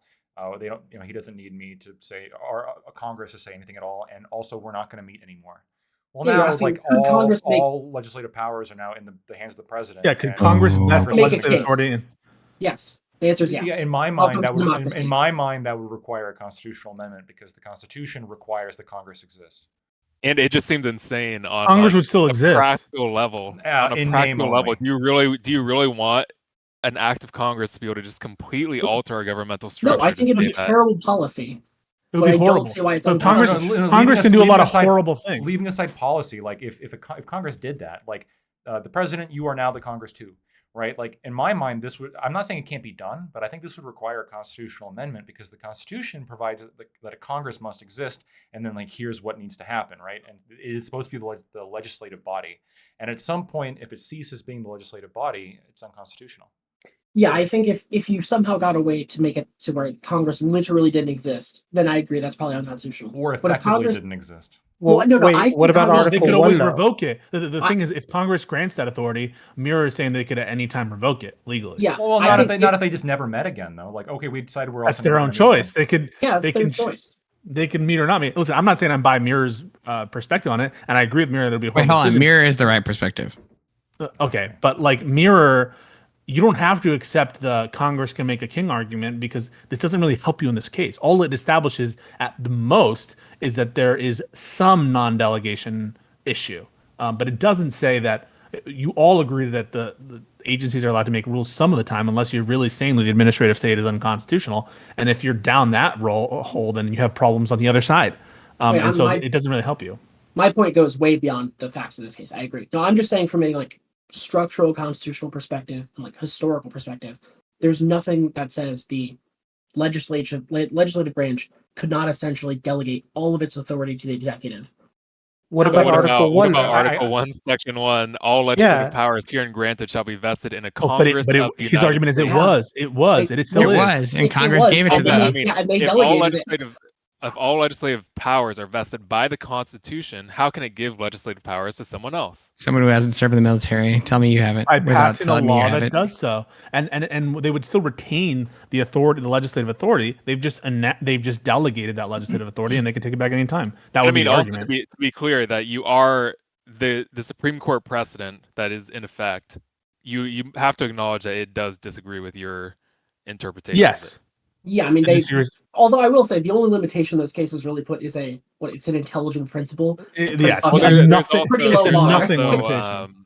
the ALA Schreiner Poultry Corp for the U.S. The Yeah, Supreme that's Court the held that oldest dirt Congress. fucking case. Yeah, That's from Yeah, that's- 1913. well, yeah. no one's overruled it. We call it you the know? chicken head I case. want to point out, Congress like, is not permitted to abdicate or to transfer to others the essential. You're just repeating legislative something we function. agree that there is dissent, case law.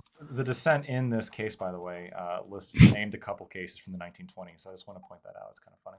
Isn't that what we just said? No. My The dissent, fucking- the dissent in Biden versus Nebraska, like the dissent in arguing their position was like citing cases from the 1920s.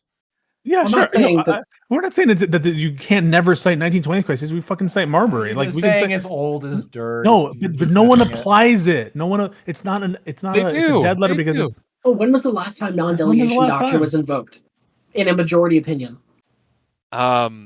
Oh, the get Schneck case.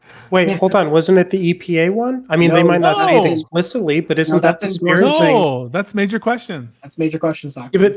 but, yeah, but what underpins the major questions if not that no. I mean, yeah, the principle? major questions ties back to these no, cases. stop. It's The in fact that line. you're invoking the fact that you're invoking major questions means that what they're asking for is for Congress to speak more clearly, and if they do, it's allowed.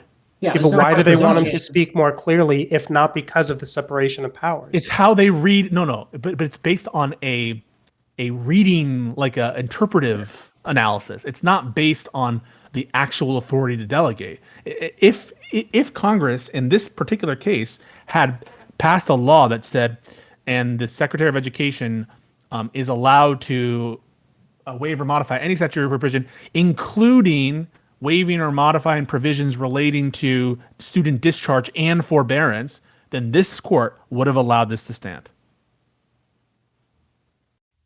I mean, yeah. Can I? Yeah. So I want to ask just a few, Mira specifically, a few questions. I gotta go. I apologize. I promise this is relevant. So I'm specifically referring to 1098 BB, waiver authority for response to military contingencies and national emergencies, subsection A, subsection 2, actions authorized. I want to start by asking one question. Do you agree that subsection 1 is explicitly limited by subsection 2 when it states, as the Secretary deems necessary in connection with a war or other military operation or national emergency to provide the waivers or modifications authorized by paragraph 2? Do you accept that? I don't have it in front of me, but sure, yes. Okay. If you need time to get in front of you, that's totally fine. I can. No, I'll accept that what you're saying is true. That's fine. Sure. So subsection 2 here, actions authorized. So the Secretary is authorized to waive or modify any provision described in paragraph 1 as may be necessary to ensure that, and then it has A, B, C, D, and E. So A says recipients of student financial assistance under Title IV of the Act who are affected individuals are not placed in a worse position financially in relation to that financial assistance because of their status as affected individuals. Yes. So if it says necessary to ensure they're not worse off, this is when you're authorized to use this, when necessary to ensure they're not worse off. How do you read that as, well, you can also make them better off? Well, I think that provides a floor. I think that's saying if you do an action, if you do that action, you can't choose who gets better and who gets worse. Everyone has to be, at the very worst, a little bit better, like status quo or better. So I think that's how I read that. Right. But so how I'm reading it is the Secretary is authorized. So it's setting forth a authorization now. My understanding of when you're authorized to do something, like that's already a limitation, right? I am given authorization to enter in building A, but not building C, right? I am authorized to do this, waive or modify any provision as may be necessary So I'm authorized to do the necessary thing to ensure that people are not worse off financially in relation to the financial assistance. So, well, I believe it's their affected status, right? Because of their status as affected Yeah. individuals. So if you have somebody who is in a disaster or affected by national emergency, I am authorized to waive or modify provisions as necessary to ensure that they are not in a worse position. How do you You read that? can't make it better off. I mean, like, think about what that would be. That would mean it'd be justiciable to go in there and like question whether someone's better off based. Like, what are you even talking about? Well, so so hold on. This is important, right? Because this, to me, and this is a little bit different than the waive and modify issue. But to me, this would read that you're authorized to make sure people aren't in a worse position financially in relation to that financial assistance, which might limit, to like the furthest extent in my mind, you could like limit the interest rate to be in lockstep with inflation only. But like, I don't see how you can give somebody $10,000 off and not make them better off. That's what you think an emergency provision is doing, is it's putting a cap on what you can do, because you have to actually calculate. Literally like, says the secretary is better off. Yeah, literally says the secretary is authorized. It's limited authorization, and here's more evidence to prove to back up my point. Subsection D of the exact same subsection 2 states, here's another authorized area that you can waive and modify. The calculation under section 484B B2 of the Act. Maybe. Hold on. It's permissive. Hold on. The calculation under section 4842B B2 of the Act 20 USC 1091 BB2 of the amount a student is required to return in the case of a affected individual may be modified so that no overpayment will be required to be returned or repaid if the institution has documented the student's status as an affected individual of a student's file and the amount of any overpayment discharged. So it's literally like referring to, here's where you can waive overpayments, you can modify overpayments in these specific circumstances. If they added that to the same subsection, why would we read like that limitation there as not like being that is not a determinative? limitation. You don't think limiting it, like the authority here to overpayments on subsection D in this circumstance, is limitation? No, it's. Well, I agree that on D it is, but I don't see that language in A. Yeah, no, it's not a limitation on the same A. subsection 2, right? So this sentence is not within A, B, C, D, or E, right? This is just like the opening statement, right? The opening sentence. It says the secretary is authorized. So you have this power, and here is where you're authorized to do it. You are authorized to waive or modify any provision described in paragraph 1 as may be necessary. You are authorized to use this power, if necessary, to ensure that somebody is not in a worse position financially in relation to that financial assistance because of their status as affected individuals. Okay. To me, that does not read as giving somebody authority to make somebody in a better financial position, because it's not necessary, right? They're not. So it would be illegal to make them better off, right? Right. So it would be illegal to make someone better off. Yes. So how do you even go about starting to calculate that, right? Like financially, hold on. Financial. I'll explain, right? Not placed in a worse position financially in relation to that financial assistance. So it's about the financial assistance. Are they worse off position financially in relation to that financial assistance? Do they owe more? I don't understand what you're saying. Like, yeah, I mean, I think it's the case. There could be interesting argument. Like, had this actually come up in this case, I think there could be interesting arguments to say, well, you're going to be giving loan forgiveness to a lot of people who were getting all this other. Well, yeah, but the issue is they're not worse off; they're just better off. Yeah, they're better off. So clearly, that like the authorization wasn't necessary. You're rewriting Congress statute. Yeah, but the authorization just says you can't make them worse. It says nothing about making them better. No. So when you're authorized to do something, like you're authorized to do it in these circumstances. So like, let's say, if you go to your boss and your boss says you are authorized to use the company car in these circumstances. In my mind, these circumstances are the limitation, right? I can only use the company car in relation to when you make people better. When you make people better. Sorry. When you make people better off, you're fulfilling sub A. No, because it's not necessary. You're only able to waive or modify when it's necessary to not make them worse off. Yeah. Okay. I just think we fundamentally disagree not make with them better off. Well, no, but with that, I read that only to personally the way I read subs like 2A. It's 2A says if you choose to do 2A would not allow you to increase interest rates during a pandemic. 2A would not allow Obviously, the you intent. to do like an acceleration clause on loans, right? That's what I read that as being saying, right? You couldn't do things to make you worse. Well, so the reason why I think it's obviously the other way around, not only are we talking about the congressional intent that you guys, or at least Pisco agreed with, but in terms of like, let's imagine a quote unquote national emergency somehow, and savings went up during the pandemic, but let's say during the pandemic, actually everybody, all borrowers were actually better off because of like they got so much aid or like something along these lines. So like everybody is better off financially. Would Congress really like think it's authorized in this case to make them even better off? You're applying the statutory language to any possible situation, and imagining in those particular cases, would Congress be okay with that?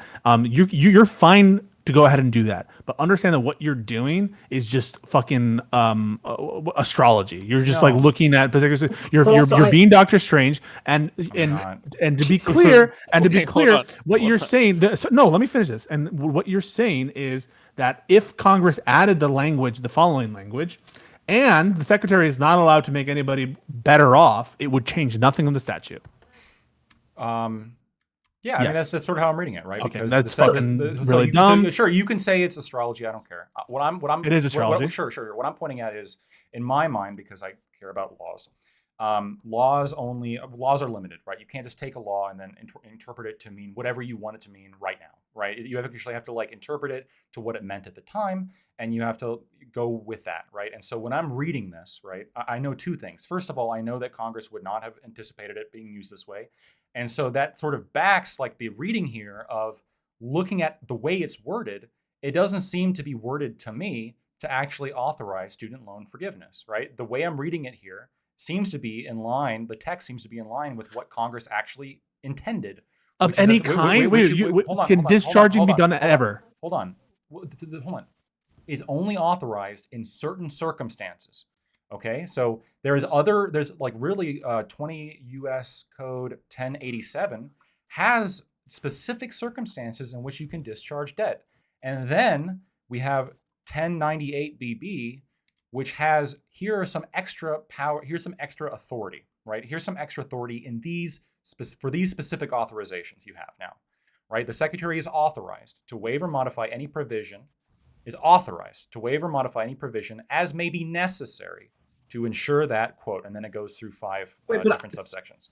So I guess I would just read that, and I would put the emphasis on a different word. I would say the Secretary is authorized to waive or modify any provision described in paragraph 1 as may be necessary. Necessary. But so I think from like a construction perspective, we're first saying you're authorized to waive any provision as long as it's necessary to ensure, and then you look at sub A and you're saying, so we've waived this, but you had to waive that to make sure that you're not making someone worse off. Here, let me ask you this: wait.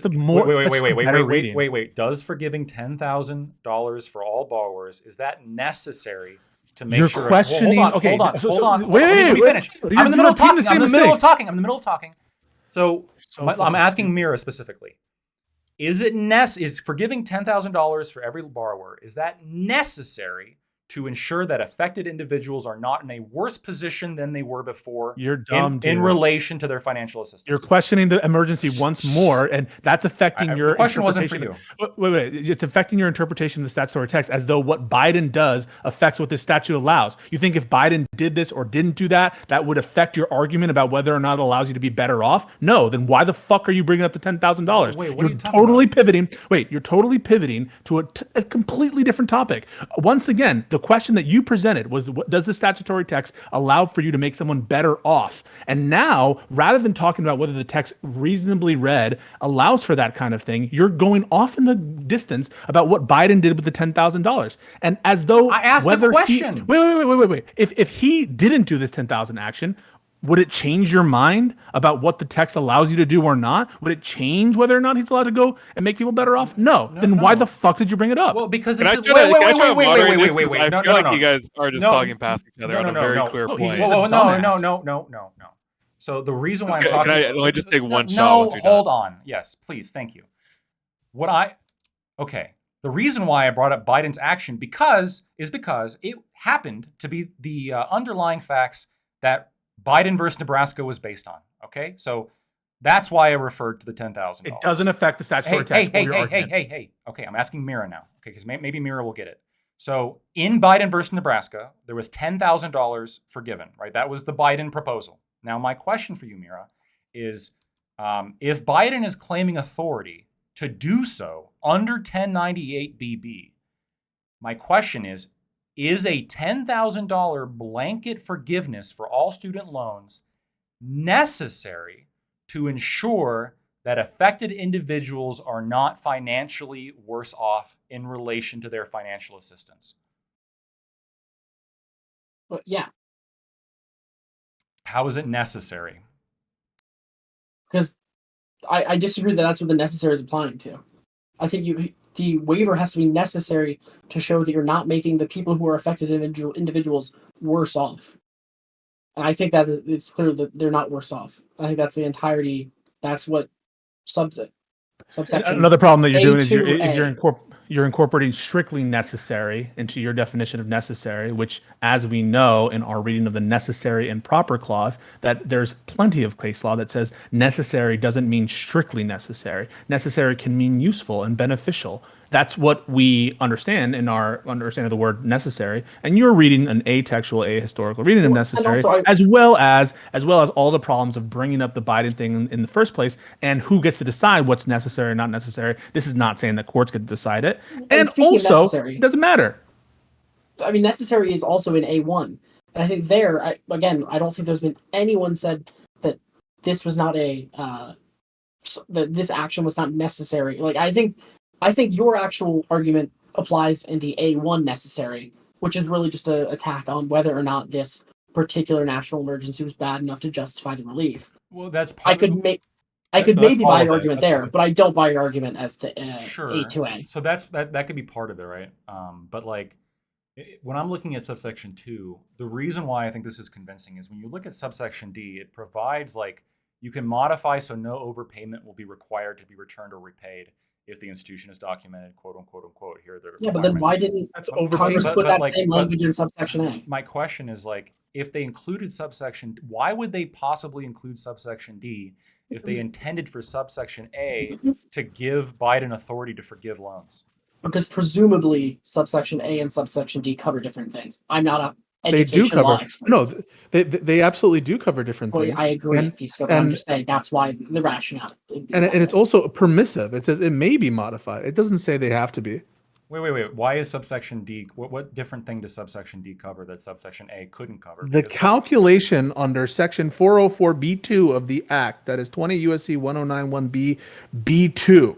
If you follow that particular part, I mean, just it points to. Go ahead. Sorry. As a matter of constitutional or as a statutory interpretation, we would say Congress doesn't use different words to say the same thing. So clearly, they meant something different between subsections A, B, C, D, and E. I agree with that. And so when I'm reading subsection D, if they're saying, look, in this section, student, we can modify this so no overpayment will be required. Well, if subsection A allows for that anyway, because you can just forgive $10,000 worth of loans to anybody, like subsection D to me seems moot. Like, why even include that? Well, because subsection D seems to explicitly reference 48. What is that? 48(4)(b)(2)(b) of the Act, which is the responsibility of the students. Yeah, it's referring to overpayment, right? So specifically overpayment. But if subsection A allows Biden to just waive overpayment anyway, why would you include that in D? Because those fundamentally seem to be different powers. Well, not different powers, but different types of exercise of the authority. It's the same power, right? Because if subsection A covers 98.5% of borrowers. I think we would both agree that there's a difference between forgiving all loans and forgiving overpayment of loans. Well, hold on, but right? you would argue that subsection A allows for both. Yeah, no, it absolutely does. Yeah, but Congress is allowed to say different things to mean different, like to lay out in different subprovisions to cover different cases. But if they're specifically if subsection D is you're calling out are you calling out redundancy? Is that what you're saying? That it's I'm calling out what you guys would say is redundancy. But what I'm saying is this quote unquote redundancy to me seems to exemplify that they actually did not intend for the powers in D to be subsumed within subsection A. Yeah, I And think actually, wait, the wait, reason why they included D was because A was not meant to be read to but allow now you this. but now you have a problem. Now you have a problem, which is even minor modifications under A1 could result in the same thing with respect to overpayments in Part D. And so, why is it the case that any provision is discharge ever allowed under the waivers and modifications of A1? Only allowed in the as specifically described in 20 U.S. Code 1087, repayment by Secretary of Loans of bankrupt, deceased, or disabled borrowers, treatment of borrowers attending schools that failed. I'm sorry. I'll ask that again. Is the waiver and modification authority under BBA1, will that ever allow additional discharges? No, than what's currently authorized? not more than Of any kind. Wait, of any kind, more on than any exemplified scale. in 1087. Okay, Otherwise, you're an why idiot. would they? You really think that Congress? So otherwise- Congress otherwise, gave why no would they discharge include D? authority? No. The Congress they under did. this authority, under this authority, Under D. the Secretary of Education is not allowed. Just to be clear, are they allowed or are they not allowed to discharge certain loans? Under 1087 and also under subsection D of actions authorized, where it specifically says you can discharge overpayment. Discharging overpayment is not what I'm referencing. I'm talking about discharging specific loans for individuals affected. Any number of them, limited as it is. Yeah. So let me give you an example. So not reading that discharging. So suppose that there is a discharge program purportedly under BBA1 with respect to children, 17-year-olds in college who have been affected by a flood and have been, some special fund for these people or special program for discharge for these individuals. Call it the flood fund, or people who are affected by an outbreak of some mercury in some area, and so we're giving a special provision for these individuals. Would that be authorized under the statute? Those discharges. I'm just not seeing it, because wouldn't that give them a benefit as it pertains to their relation to that financial assistant? Don't your alarm bells? You're assuming that you can't make people better off. For one, second of all, I'm sorry, I'm going to finish. And second of all, how do you even possibly weigh the effects of mercury on your brain and how dumb or smart you are and put a fucking value number on it? And what you're saying is that what Congress intended was for the secretary to think long and hard about how we're going to weigh the relative benefits and costs to make sure that we don't over benefit someone so as to be in violation of the law. And this is an emergency authorization provision. And you really think the intent was for the Secretary of Education to have a long and deep, hard thought about whether or not we're giving people too much? Yeah, you can't abuse your discretion. That's fucking stupid. Before 2005, when they made this permanent, was there any circumstances that they just waived money owed in circumstances other than? No one has ever brought this bankrupt, argument that I can think of. Has anyone brought this argument before? Has it? This is just me. I'm just bringing. Maybe it's a novel argument. Trailblazer. I'm just curious on what you think. It's stupid. May I ask a question at one point as well, please? Go ahead. Well, how would you determine whether or not the secretary has considered it long and hard? What is it a good amount of time with which to consider it in emergency situations for you, electoral? Yeah, the basic any kind of abuse of discretion standard, where you have discretion to do this thing, and if you abuse your discretion by not acting in the intent of the discretion that was given, then that's the problem. So the question But is, it can provide a justification for that discretion. That is the only thing, right? Because whenever we look at discretionary things and discretionary powers, we are usually evaluating it with, can you provide a reasonable justification for the use of that discretionary power, right? And so long as the secretary is capable of doing, and I think we can all be clear, COVID and the subsequent events after that would understandably provide an emergency situation in which discretion being utilized by the Secretary of Education would make sense. So long as they provide a justifiable reasoning, why do you think that is not satisfactory? because I didn't see any kind of justifiable reason that Okay, they were so you targeting. want them to put in hold on. They were targeting people that were so they would not be in a worse position financially in relation to that financial assistance. So you want them to include in paragraph and say, so it's not required, right, for them to means test, right? Or are you saying that it's required to have some kind of means testing? I don't know if it means testing. Is it any? Is it a substantive limitation, or is it just? I don't think it means testing. It'd be about like in relation to the financial assistance. So like, maybe if they're like deployed in Afghanistan, or if like they, et cetera, happens, like are they incurring money that they're not using or whatever? So like, are they worse financially off in relation to that financial assistance? What judicial limits are you going to place on this? If the secretary includes, hold on. So are they worse off in relation to that financial assistance because of their status as affected individuals? Let's say they can't go to school because of a national emergency and they're racking up student debt. Like that could be a scenario in which like the secretary could act, but not like in terms of people who are not in a worse position financially in relation to that financial assistance, just getting $10,000 for free. The Secretary they of are Education in a worse includes, position financially, though, aren't they? Like that's the whole thing with the amount of layoffs and everything else. And again, the significant issue that I have with a lot of your arguments is that yes, they may have provided justification, but it wasn't up to your standards. And I find that to be difficult because again, provide justification. They absolutely did provide justification. They went through a full. Yeah. So I mean, where in the regulation that they put out did they say that this was necessary to ensure?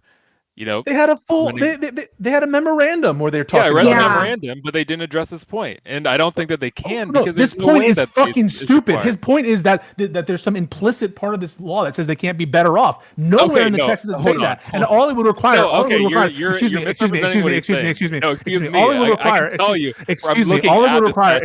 All it would require. All it would require is for the secretary to put an extra paragraph that said, "Oh, and by the way, we don't think this is going to make anyone better off because we consider the total risk, and it would be so burdensome for me to fucking consider everybody and have an application and to, this is an emergency thing. We want it right now. And what you want is hold on.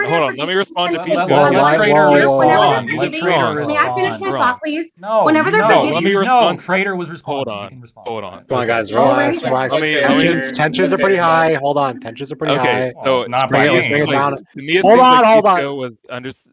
Okay. To me, it seemed like Pisco was understanding Lactoid to say that the requirement in paragraph 2, section 2A2 of the HEROES Act was saying that it seems like Pisco thought Lactoid was saying that you can't make anyone better off under any circumstances. But I think what Lactoid was saying is that this is just a limitation to say you can only exercise these powers when it's necessary to ensure someone's not in a worse position. Get your ears checked. He's been talking about this for the last 20 minutes. He's saying you legally cannot make someone better off. So don't tell me I'm misunderstanding fucking Lactoid. He's been saying it for 20 minutes. Have you been listening? May I also? I have been listening, and it just seems like you're. Wait, Lactoid, then deny what I just said. Wait, Lactoid, deny what I just said. That's not what you said. There you go. I think what this would allow you to do is to like take an action to make somebody who is in a worse position not be in a worse position. Now, would this you respond to what I just said? This is why it's so frustrating. No. Hold on. Yeah. What you said about my characterization here is accurate when you're saying that I don't think that this authorizes people to make people be in a better position than they would otherwise. Trader, can you acknowledge that I was correct? Trader said I was right? Hey. Sure. Why are you so angry? I'll acknowledge it if you allow me to just ask one clarifying question to Lactoid. Go ahead. So in a case where someone would be worse off and Congress uses this to pass some legislation that takes them from being worse off to being slightly better off, do you think that would not be allowed, or is this something that would be allowed? I think the intention of the act couldn't be to make them better off, but like if somebody wound up being better off, like I don't know. Yep. That's illegal under your vision. That's illegal. You can't no, do that. No. Hold on. Let me explain. Hey, hold on. Let me explain why I don't think it'd be illegal. Because under subsection 2, it says like the secretary is authorized to do this as may be necessary to ensure that they're not in that they're not in a worse position, but that does not give you authorization to make them in a better position. So like if you put forward a policy that's like you're using your authorization with full intent to just make them be like in a neutral position, I don't think that you're like abusing your discretion there, right? If it just happens to be that somebody winds up being better in relation to their financial assistance, because all the actions that you took were just to make them not be worse off. Yeah, right, I mean, so as well. Even if you back on you, that's what I was saying. I think you just sounds like a really uncharitable interpretation. Let Trader clear up really fast, and then B can talk. Yeah, I mean, just listening to this whole thing was for the last 20 minutes kind of frustrating because it seems like as I understood Lactoid, his main point was that like the purpose of it has to be to stop someone from being worse off. And if the purpose were to make them better off, that would be wrong, because the purpose has to be to stop them from being worse off. But if they incidentally become better off as a result of your efforts to make them not worse off, I don't think Lactoid thinks that that's not Is making allowed. someone better off unlawful under the statute? Intending to make people better off would be unlawful under the statute. Oh, so you can make people better off, you just can't intend to make them better off. Yeah, that's where abuse of discretion. You are doing some comes in. fucking Okay, legislation jujitsu. I mean, Where's to be the honest, bro, it's like- excuse me? Where's the mens rea and scienter requirements that are posted somewhere here? Where are they, Bro? Wouldn't we It's so expect? crazy. I Like, want this to is the kind of admonish thing that you could've for been- your lack of this- decorum. Wait, This could have been cleared so you're up. This could assuming have now. been cleared up. Admonish- Not even- Just to be clear, I want to just be clear, admonish you, Pisco, for Oh your my lack God. of decorum. You think that there is an intentionality requirement here that's not specifically spelled out? You're just rewriting the statute. Everything you just said about No. you can't make people better off. Now it's only with respect to intent, No, that's not what I'm saying. we're supposed to read that into the statute. And there's a No. scienter requirement, that a limitation on the intentionality of the person, and it's not written anywhere. No, it's about If the this was a authorization really to the obscene amount of secretary. money, like $100,000 of federal loans or all federal loans or anything else like that, I can entirely understand your point of view, Lactoid, because that would just be unconscionable. However, considering the fact that a lot of private schools and even state schools are upwards of $30,000 a year in terms of cost, no matter how many scholarships or other things one might have, $10,000 or trying to help minimize the amount or the burden that any person may have currently seems to be like the equivalent of cutting a 1 5-pound weight from someone who's drowning, right? I think it makes some difference. It is not so significant of a difference that they float all the way to the surface. And it certainly is not so significant of a difference that it immediately puts them into a different class, right? Is that the type of difference that you were, or not you, that anyone is speaking about? Because when we talk about this amount, again, I could be very simple. I am blonde. However, when we talk about this amount, especially in relation to the amount of money that education costs, I don't see how it could ever be seen as being something that will automatically unjustly enrich people. Can you explain that to me? Do you even care about the amount? Yeah, the amount's not a thing. Like, Yeah. like if you're talking about the amount, to me that just seems more like you're like a policy question. But like it could be 10,000, it could be 100,000. Like that just shouldn't change the legality about whether or not you're allowed to. It'd be make somebody $1. better or worse off. But Yeah. okay, so here's the reason I thought it was important is because again, you are talking about using discretion to make decisions that are or are not unreasonable. So you don't like the fact that they made this decision at all, correct? Only because I think that the intention was to make people better off, not make people not be worse off. You're not gonna. That seems like a distinction without a difference. No, it's a major difference. Like, there's a difference between like, okay, we're gonna like pay for you to like, we're gonna heal your bullet wounds, as opposed to we're gonna like buy you body armor, right? There's a difference. We're gonna pay for your bullet wounds and give you $5. You'd be like, well, that is not allowed under the statute. Exactly. Because I Yeah, had you don't get the $5. but maybe you get the fucking bullet reading wounds, of A. I mean, How can you even 2A. determine this? Okay, Lactoid. How can you determine this? Like, if you're like, let's say you are like the administration, how do you determine whether or not like what Pisco was saying, or the mens rea of like the person who is both not wanting to make somebody better, but also trying to help somebody who is worse? Make them neutral. Because you would have to, it would be like somewhat tailored to like a group that is like going to be harmed, or like a policy that is tailored to making sure that people who would be in a worse position to where they were before during an emergency are actually not in a worse position to where they were before in an emergency. So you're just requiring it to be incessant? Is the only requirement you're asking for here? I don't see it as like a kind of like carte blanche, kind of like you can forgive like a bunch of money from people who are now better off than they were before because you're just forgiving this money, right? I mean, like I think this was discussed in the majority opinion where like when you just forgiving $10,000 and the $20,000 from Pell Grants, not exactly, but almost halves like the median amount owed to the government. And also like for almost 40% of the population just removes the debt entirely. This is a massive benefit to people who are getting. You keep talking about the policy. It doesn't matter. You're trying to have. It is a benefit. No, the policy is a benefit. That's all I'm saying. I don't disagree. The amount doesn't matter. But I'm saying is that there is a benefit to people. Yeah, that's all I'm saying. But your reading is crazy. Like you're saying that in order for you to enact this authority, you need to intend to be neutral. Nowhere is that in the statute. All it says is you can't Yes, it intend is. to be Subsection worse A. off. No, I mean, you're reading that in the most It's dumb. clearly there. No, it's not. It's I answer You're not laughing. there. Lactoid, if we turned your camera on right now, we would do the thing where you're like, where you were mad about like other people like laughing when they said an argument. You're doing that right. Wait. If you turn your When camera have I ever been mad about somebody laughing during an argument? First of all, second of all, Okay. if I'm laughing is only because Pisco is getting so heated about like my Because fucking argument here.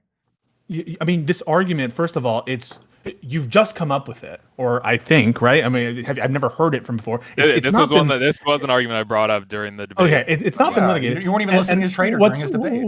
What's more is no. What I heard Trader to say during the debate was whether or not it was reasonably necessary to not make someone worse off. What you're saying is that there's a condition in the actual requirement under the statute that you can't make someone better off. I never heard Trader say that in our discussion. Trader, do you agree with that reading of the statute?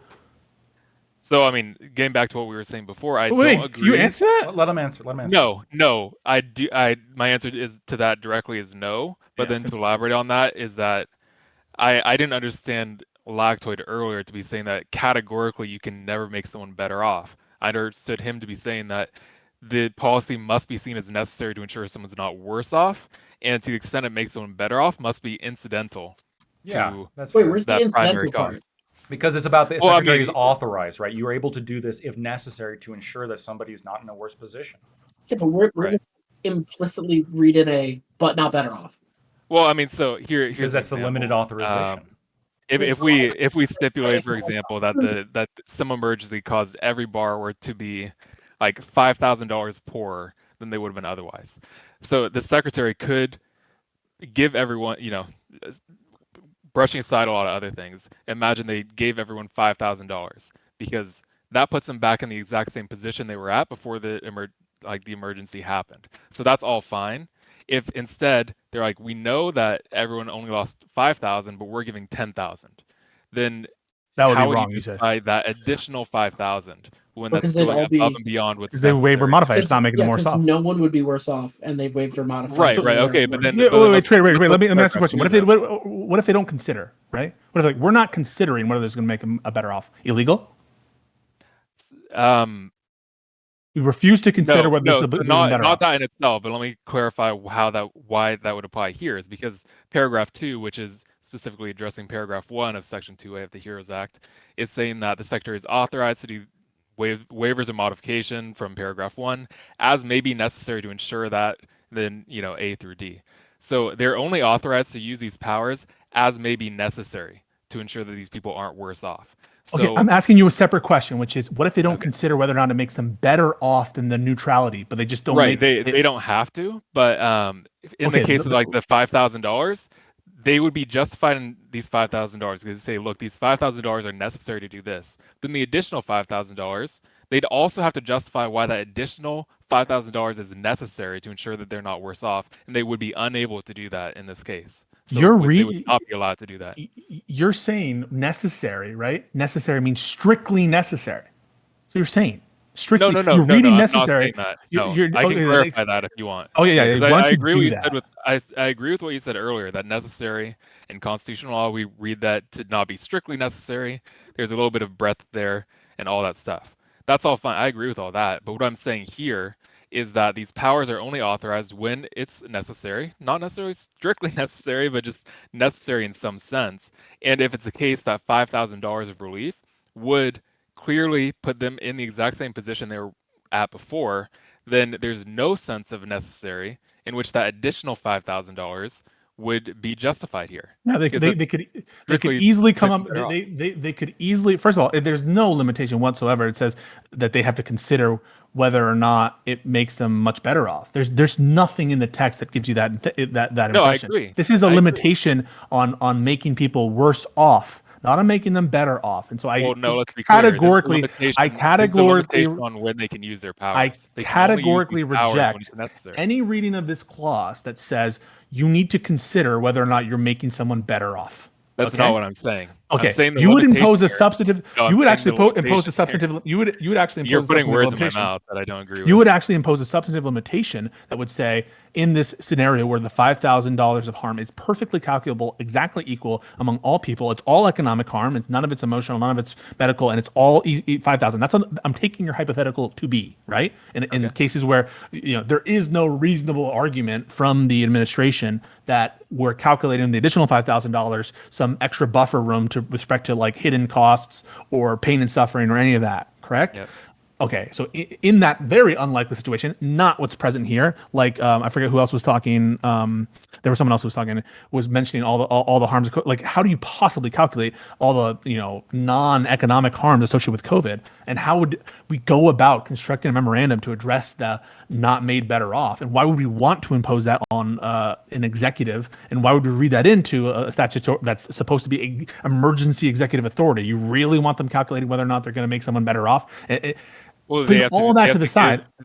Okay, fine. Yeah, put it aside. Putting for now, all that to the side, I still reject that reading of the statute. There's absolutely nothing in the words of the actual statute that says you must intend to be neutral, and that's what Lactoid is saying. That you must intend to be neutral, and I think it's just preposterous to read in like a limitation provision that applies to an unauthorized form of reasoning, right, which exists in many agency statutes. Like, you are not allowed, for purposes of parole, you are not allowed to consider X factors. Just to clarify, in this like hyper unrealistic scenario where it's like we perfectly calculate 5,000, do you think they could give 10,000? 100%, yes. Okay, so then my question to you is, how does that square with paragraph 2 of section 2A, which says the secretary is authorized to waive or modify any provision as may be necessary to ensure that they're not placed in a worse position? Because if I were to say, well, look, okay, they've done that. You've given reasoning for why $5,000 is necessary, but why is this second $5,000 necessary? It seems like paragraph 2 imposes an obligation to say that for them to demonstrate or give a reason that this is necessary, because did the paragraph first 2 is the 5,000 limiting clause. Did the first 5,000 make them worse off? No, the first 5,000. Did the second 5,000 make them worse off? No, it made them better. Also, off, no. Well, analysis. No, but the analysis is not looking to better. Can we just actually let me just read this? Yes, statute I read this only as a floor, not a ceiling. Is what we're getting to. Yes. Okay, that's interesting. So, okay, let me just go through this real quick, and I just want to hear how you parse this. So, and then I have to go. I'm sorry, Lactoid. I did get heated. I'm sorry. I'm looking at paragraph 2 of section 2A. So the secretary is authorized to waive or modify any provision described in paragraph 1 above as may be necessary to ensure that recipients of student financial aid under Title IV who are affected individuals are not placed in a worse position financially. So let me just give you my reading first, and you could tell me where you think I'm wrong here. So I'd see this as like, when they say the secretary is authorized to waive or modify any provision in paragraph 1 as may be necessary, I'm reading that as like, you have these powers of paragraph 1, and you can use it in cases in which you find it to be necessary to ensure that no one's placed in a worse position. So it's limiting it, saying you have these powers, but you can only deploy them when you find it necessary in order to prevent this negative outcome. So would you disagree with that reading? Yes. And why? Mira, because I think that provision is better read as a floor, that we wouldn't want to impose in an emergency situation a substantive limitation on the executive to really have a hard look and think about whether or not the policy that you're proposing is not going too far the other way around. That's not how this statute is set up. And the much more natural reading is to say that this is preventing the executive from exercising this authority to fuck with people. And for you to just sit here and to say that your reading is a more natural reading, or to say that that's how you read it, I just can't see that. It's just not the most natural reading. The most natural reading is to say you can't make people worse off, and that's what you have to consider, but not as some sort of like requirement that the executive be thinking about certain things and like trying not to overshoot. That would seem to be the exact opposite thing that you'd want in an emergency and counter to the purpose. Let me try to rephrase what you're saying. So, and tell me if this is wrong. So basically, when Paragraph 2 says the secretary is authorized to do this as may be necessary to ensure that this other thing. You're saying that that's like, it's sort of saying that here's an example of where you can use it. You can use it in other situations as well, but we're just clarifying that in this particular case, you can use it. So in paragraph 2, part of it too is also that the secretary is authorized to waive or modify any provision, even if they don't find it to be necessary to ensure that these other things. These are just examples of where, and I guess to me that seems so here we go. So A1 is in general, right? A1 grants the authority, right? A1 is the grant of authority. That's where the authority is vested, or where it's delegated is A1. 2, that's why it says in general. 2 is actions authorized. This is like limitations on the general authority. Right? So let's look at paragraph 1 though. Oh my God. I mean, you can. I'm trying to be good faith here, but like when you do that, it's like I don't know if you're trying to be good faith also, because I'm just trying to look at the statute here. Okay, because it says in paragraph 1 at the end of it, Secretary deems necessary in connection with the war or other military operation, national emergency, to provide the waivers or modifications authorized by paragraph 2. Yeah. So paragraph 1 itself references paragraph 2, and vice versa. Right? What does paragraph 1 do in your mind? So let's see. So it basically says, it outlines that there's this power to waive or modify under Title IV of the Act in the case of military operation, war, national emergency, and then, all within the same sentence to provide waivers and modifications authorized by paragraph 2. So I think we have to read paragraph 2 to understand paragraph 1. So paragraph 2, in my opinion, gives specific conditions under which the general authority is limited, right? And it's limited in the sense of under sub A. And this will be a final thing. I do have to go. I have a prior engagement. The fights. No problem. Sub A requires consideration of people not being placed in a worse position financially, as may be necessary to ensure that they're not put in a worse position financially. And if I consider whether or not this $10,000 forgiveness is necessary, or may be necessary to ensure that they're not placed in if I consider that amount of money does not put them, in fact, in a worse position, I've done my obligation under A1. That's how I read it. Yeah, I definitely don't read it that way, because to me, just to give it like in broad language, it seems like it's saying you have this power and you're authorized to use this power as may be necessary to do these things. Which I think I also take that to mean if you don't find it to be necessary for these things, you don't have that power. So let me give you a situation. So let's just talk about the situation in which this would occur and where there would be a difference. So if there was a memorandum that said to individuals, hey, with respect to the waivers and modification, they're saying, we don't really care whether or not this is going to be it's going to leave people better off or worse off. We're just doing this because we need to do it. And we know it's not going to make them worse off. We know we're not really giving you an opinion about whether it makes them better off.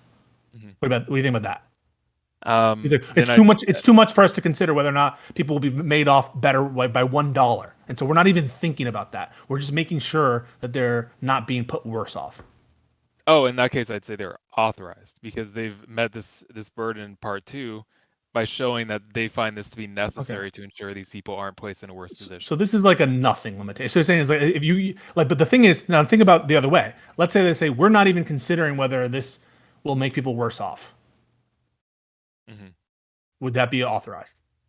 No, they have to. They have to show that it's necessary to accomplish one of A through E. Right. So what you're going through, and what I think is the better reading is the focus is around whether or not you're making someone worse off. And you don't even have to consider the overshoot if you don't want to. The executive is not required to even consider it. And the example that I just gave you where they're not considering, they're explicitly saying, we do not consider the following. You said, that's perfectly fine. That's my reading of it. I don't think they need... that's been my reading the whole time. I believe that they don't need to consider the overshoot. All they have to do is they have to tailor their use of it to situations where they find it necessary. Back to your example, right? The 10,000, 5,000.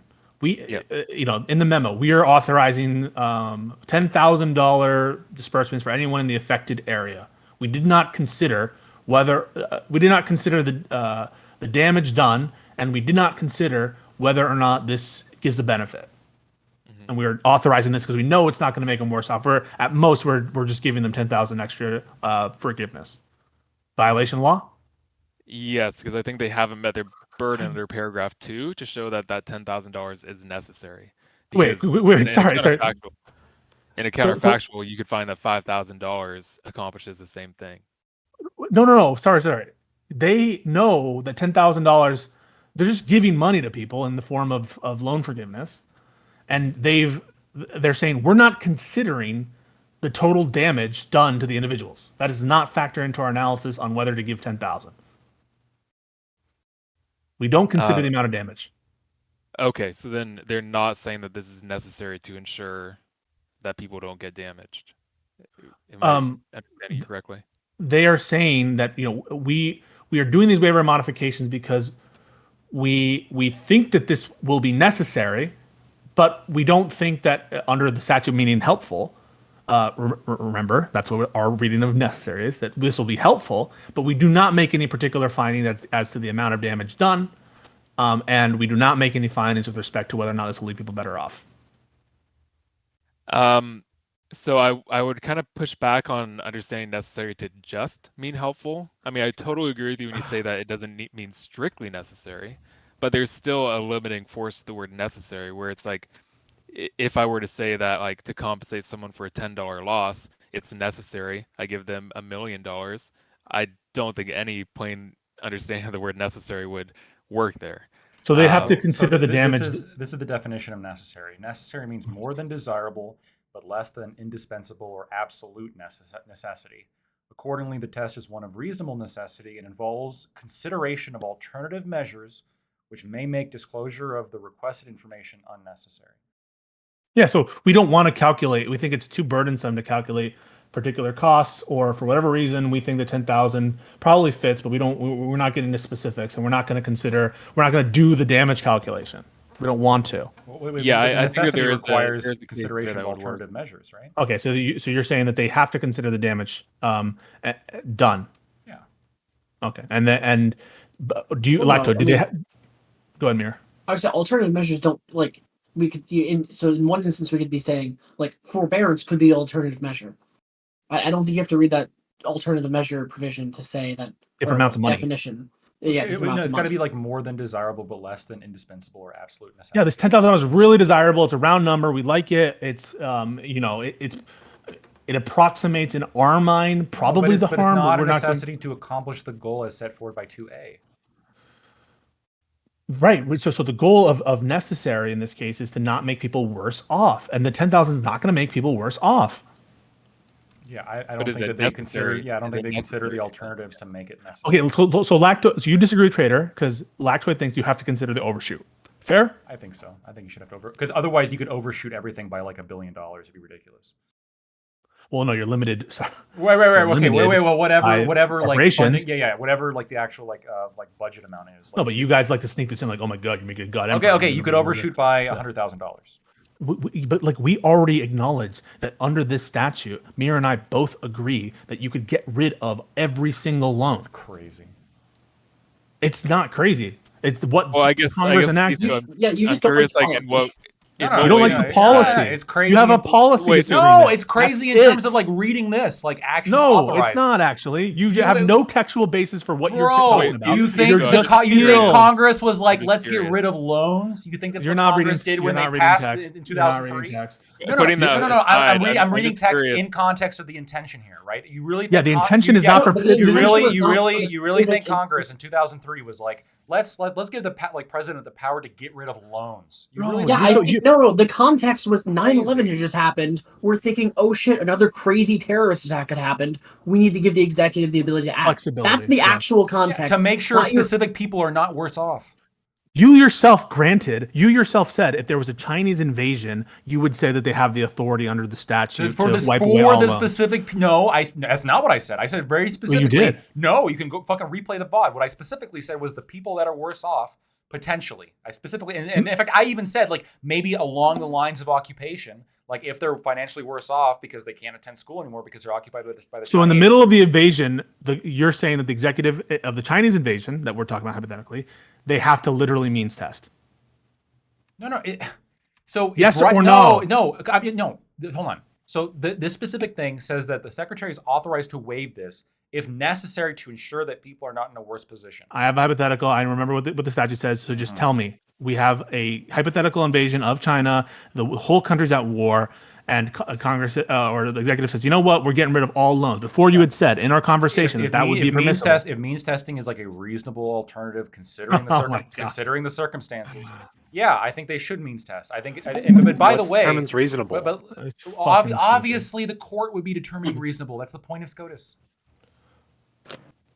right? The whole point is determine what's reasonable or not. And like, I'm just saying, like in this case, it's obvious why they didn't determine this to be reasonable. I think it's atextual. I think it's not even the majority says this. It's just stupid. That's my take. I have to go. Much love to lactose. Sorry, I'm freaking out. I think this is really, really dumb. It annoys me that like you're promoting this bullshit. And that you're pretending that you're at all married to the text of the statute because you're not. You're just rewriting it. You're rewriting it. You're rewriting it according to your policy desires. It's obvious. I'm married to the intent. Anyway, much love to everybody. Peace. Bye, Pisco. So Trader, victory lap. We crushed these mofo. Mir is still here. I know he's here. I know he's here. I'm actually curious. Flexing on somebody is like not as fun.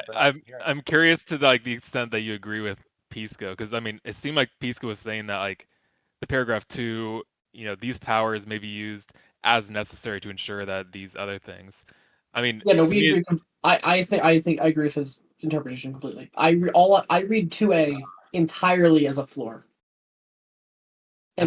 So I mean, as a prohibition on making people worse off. I don't think it in any way contemplates making people better. Let me use the same language in like a different context, and because this is just like isn't computing for me. Okay, so it's like, you may use, it's your parents are going out of town for the weekend, and they say and you're a kid, you may use our credit card as maybe necessary to ensure that you don't starve. I'd understand that to not mean that I can use their credit card to buy a PlayStation. Well, no, I actually think that's a decent like comparison because I think we have to build in the emergency aspect to it, right? And I think there would be like, we're gonna leave this here. This is for in case the babysitter disappears. Then you can use his credit card. And I think it's also could potentially be for you had a lot of tires pop because you ran over nails, and despite it being somewhat expensive, you obviously need to get that fixed. The emergency part of it is valuable and important. Yeah, that's fine. As well as the amount. Again, if babysitter disappears and you're like, oh shit, I don't know, I'm a stupid 5-year-old or 8-year-old, and the only thing I can do is go onto my phone, go on a DoorDash, and just order from the first place I see because I need food. Yeah, I think, and that just so happens to be some 3 Michelin star restaurant. Yeah, I think would be fine. Well, wait. So hold on. So your parents give you money to like buy food. Can I just point out one specific thing here? So it seems like built into this case, you're saying that the kid doesn't know how to order from a cheaper place. They're not very sophisticated. All they can do is go onto the app, pick the first one. It happens to be 3-star Michelin. So to that degree, I'd agree with you because in that sense, it is necessary in that they don't have alternatives. But if it was a kid, for example, it's a teenager, they know how to use DoorDash, then I think the Michelin star restaurant would not be authorized because they have alternatives that would satisfy this condition of like not starving. So the Michelin star restaurant is not necessary. It's not necessary to use. The difference is in the real one, the not starving is just like any action that executive deems reasonable, right? And so that's the fundamental difference. No. Deems necessary. Deems necessary, which is beyond reasonable.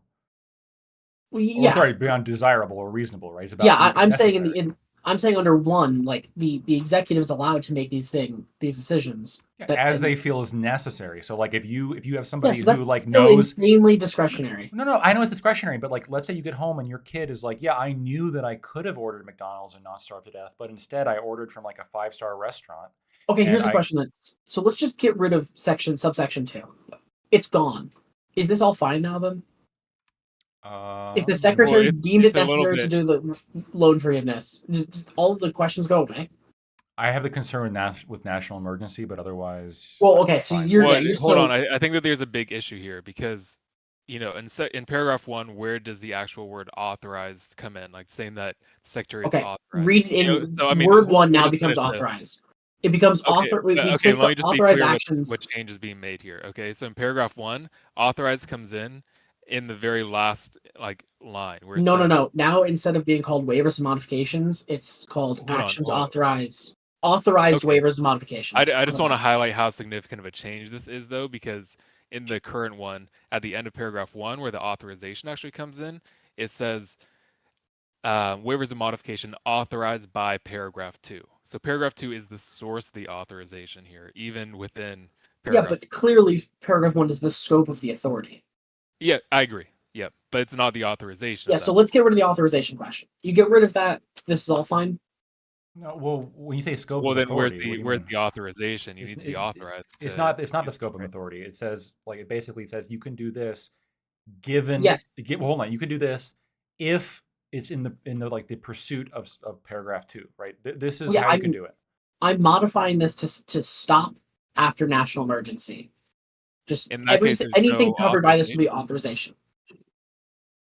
Well, I'm just confused. If it stops after national emergency, there's no point that says the secretary is authorized to do any of these things. Okay, just assume that they're authorized to do anything under that. Well, then we still have the problems with the waive and modify portion, but otherwise. Okay, well, that's what I'm trying to. If that is the case, then I think that this is a pretty unlimited power. And as long as there's an emergency, they can waive or modify anything they choose. Yeah. Okay, and setting aside Lactoid's questions about whether or not this was actually a national emergency. Okay. Yeah. Sure. Yeah. That's fine. But I just want to point out that's not the statute. The statute does say, I agree, yes, as authorized by paragraph 2, which I do read paragraph 2 to be limiting. By the way, rather than the floor. Your example of the kid ordering food was actually used by in the concurrence by Barrett, right? She said okay, if you're if you give a babysitter I wonder where I got it. Yeah, here's some money to make sure the kid has fun. This alone would sure, you may be able to take them to a park or whatever, but this doesn't mean get on a plane and go to a fucking amusement park or go to a different country. Well, that's not true. She actually says it could be reasonable to take the child if there's more more if there's indicators. Other context. Yeah, if there's other context, right? Exactly. And the context here is 9/11. Yeah, which I think is a pretty big fucking deal. Right, but the context here is 9/11, where they didn't forgive it for everybody. They only forgave it for certain people affected by that incident. Well, wait, actually, so I don't know. Was this act ever used for the actual 9/11 survivors? I thought that was a separate law passed by Congress, and this was just the remedial way of saying going forward, this is what we would use. Yeah, I think. Yeah, this was passed in 2003. It was passed in 2003, but it began after 2001, right? I mean, it takes a while. But just to clarify, in Barrett's example, the additional context, she was trying to point out that it has to be very clear and direct context. I think the example she gave was the parents. I forget exactly what it was, but it was something along the lines of. Yeah, it's if it's the grandparents, that's more natural to be doing these larger trips. Or not only that, I think it was if the parents even said, oh yeah, and we really like this hotel at Disney World. Or if they had said, here's the $2,000 for amusement this weekend. Yeah, right. No, I understand there's a difference, but I was just taking the general premise. Mm-hmm. Yeah. Yeah. Honestly, I have more of an issue with the standing portion of this case than the merits, but that's why I let Pisco take that portion. Sure. I do think, Mira, just as a separate aside, I do think I haven't really heard many people have your take about non-delegation. I do think that is a very interesting opinion. Just not in a bad way, but just I've just never really heard it before. That the idea that Congress should be able to delegate all of its powers essentially to the. For Trader, well, in particular, I don't know if Lactoid's still going to be here, and I don't want to point all my questions at him. Would your ideal solution, this is going to be going larger than Biden v. Nebraska. Is that all right with you? Yeah, sure. Okay. So would your preference be in this case that any potential executive emergency powers are limited as or eliminated as much as possible? No, I wouldn't say so. I could expand on that if you want, or if you have a follow-up. No, I'd love for you to expand on it. Okay, yeah, sure. I mean, I think that there is a place for emergency powers being delegated to the executive. In general, I do think that it's important when delegating these things that Congress gives a pretty clear account of what exactly the authority is, and limits it in a meaningful way. And yeah, I mean, if it's, I I guess I could just kind of stop there. Like that's the general principle, yeah. So my question is, in this case, I find you guys did a great debate, by the way. Like that's not at all the criticism. The questions that I have are, it's interesting that it doesn't seem to be attached to the monetary amount. I thought for sure that the monetary amount would be a large argument factor either for or against that, because it could have allowed them to potentially go all out and forgive everything, which would have been inappropriate in that sense. However, in the context of $10,000, with the average amount of money people like you and I have, right, over people, I knew people graduated with law school with more than $250,000 of student debt, right? Yeah. $10,000 doesn't do much to help that. However, that is something that we agreed to take on. So I thought that the amount would be the most significant thing, but it doesn't even seem the amount. It seems the idea that the Secretary of Education felt at all like this was an appropriate time with which to exercise this, when it seems like the exact time with which to exercise those powers, does it not? So yeah, I mean, the If this amount. was during, let's say, so I understand that there was a Great Depression, and I understand that COVID, while being a national emergency, may not have been I don't want to say may not have been the financial emergency. But if this was during the Great Depression, so let's say it was the Great Depression, and they forgave $10,000 federal student loan debts to everyone, especially after the economy crashed, would that be an appropriate use of that power? So I'd still say no, but like let me try to clarify what I mean. So I think that there's really like three questions in this case for the merits. And the first one is whether forgiving loans at all is a valid use of waiver modify as it was given in the HEROES Act. On that, I think it's not. So that's why I'd say even in the Great Depression, it wouldn't work. But then the second question would be sort of if we assume that question one went the other direction, that waiver modified did allow the Department of Education to forgive loans as necessary to ensure no one's placed in a worse position, then I think in the Great Depression it would be different, where here it is necessary to ensure they're not in a worse position. Yeah. I think that there's financial arguments in this case where that doesn't apply here. I guess my other confusion is I thought that the primary issue that people would have had with the government is the handing out of money, like the checks, right, that they sent out and everything, not the elimination of $10,000 of student loan debt that would completely bypass the people in terms of, so therefore it's not something that can be abused by people, right? They can apply for it, but what they can't do is take that money that is meant to be earmarked for student loans and apply to something else, right? So I'm kind of shocked because this seems to be a way with which no one gets unjustly enriched. So again, if these are very stupid or silly questions, by all means, please correct me. I just can't grasp how $10,000 could be an unjust enrichment in that sense. Yeah, and so I think you're right, and that's a good point. It's like this is forgiveness rather than a grant, which is pretty significant. I think particularly in this case, the thing that I think is important is that in my reading, and Mirror and Peace Code don't agree with this, but in my reading of the HEROES Act that the Biden administration used here, it only authorizes things like forgiveness, if it were to authorize that, it only authorize that in a case where it's necessary to make sure that the borrower's not in a worse position than they would have been if the pandemic didn't happen. So basically, like, if like someone who had student debt at the end, in 2022, August of 2022, when the Biden administration is putting forward this policy, if they would have been in a better position financially had COVID not happened, and this forgiveness can get them back up to that level or even above, then it'd be okay. But I think the issue here is that it seems like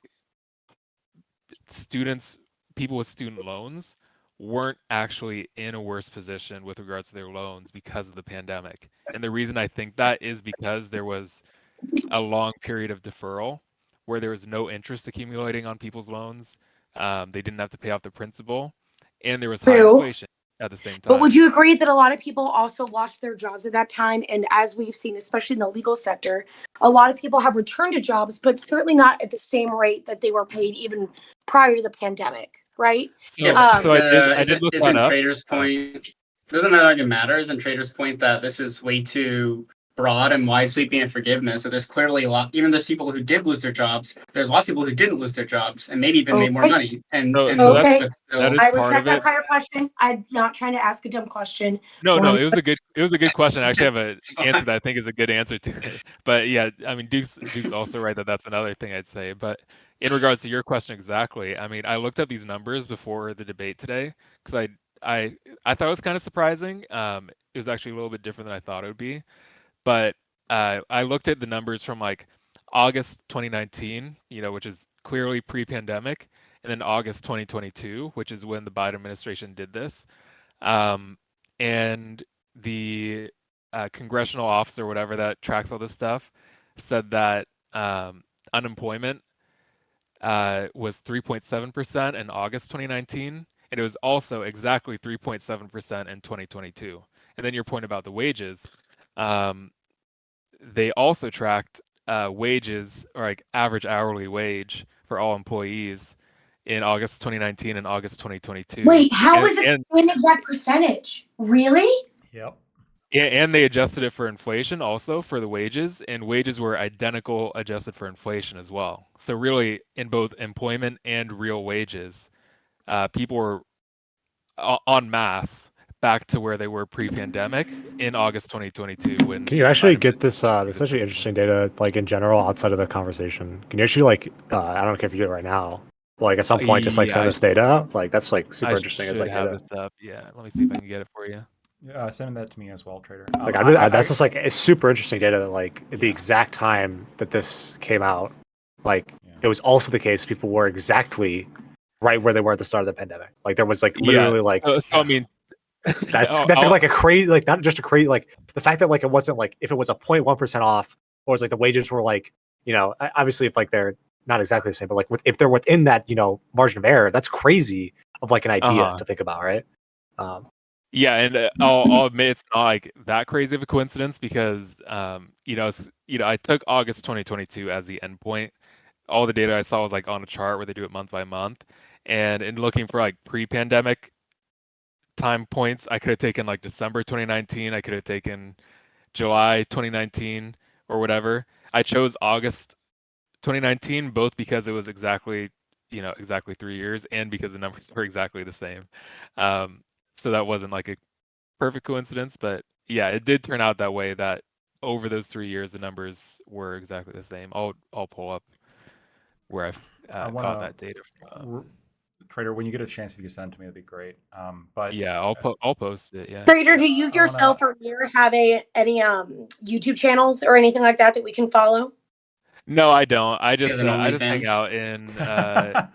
Wait, what? What? Whoa! Trader. Would that be legal? Yeah, would that be tell legal? everyone about that? Would that be legal to give legal advice over OnlyFans? Maybe, I don't know. Well, hold on. Would you be legally liable? Only clients is the name of the only service. clients. Would they be your legal clients at that point? Okay, number one, you don't have a right to talk about my website like that. Only clients is obviously copyrighted and trademarked. Damn. trademarked, but you're talking to trader, so I think he owns whatever trademark you. No. That's the reasonable interpretation of that. Yeah, The reasonable. The originalist.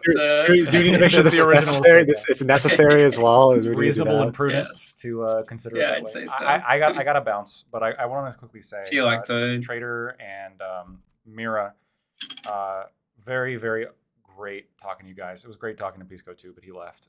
But really, really awesome. Really appreciate the opportunity. It was great. You guys are awesome. And then Octavian and Duke, I think this was very, very well run. Good on you. Really appreciate it. I love you all. Thanks. Yeah. Thanks for doing it. See you, man.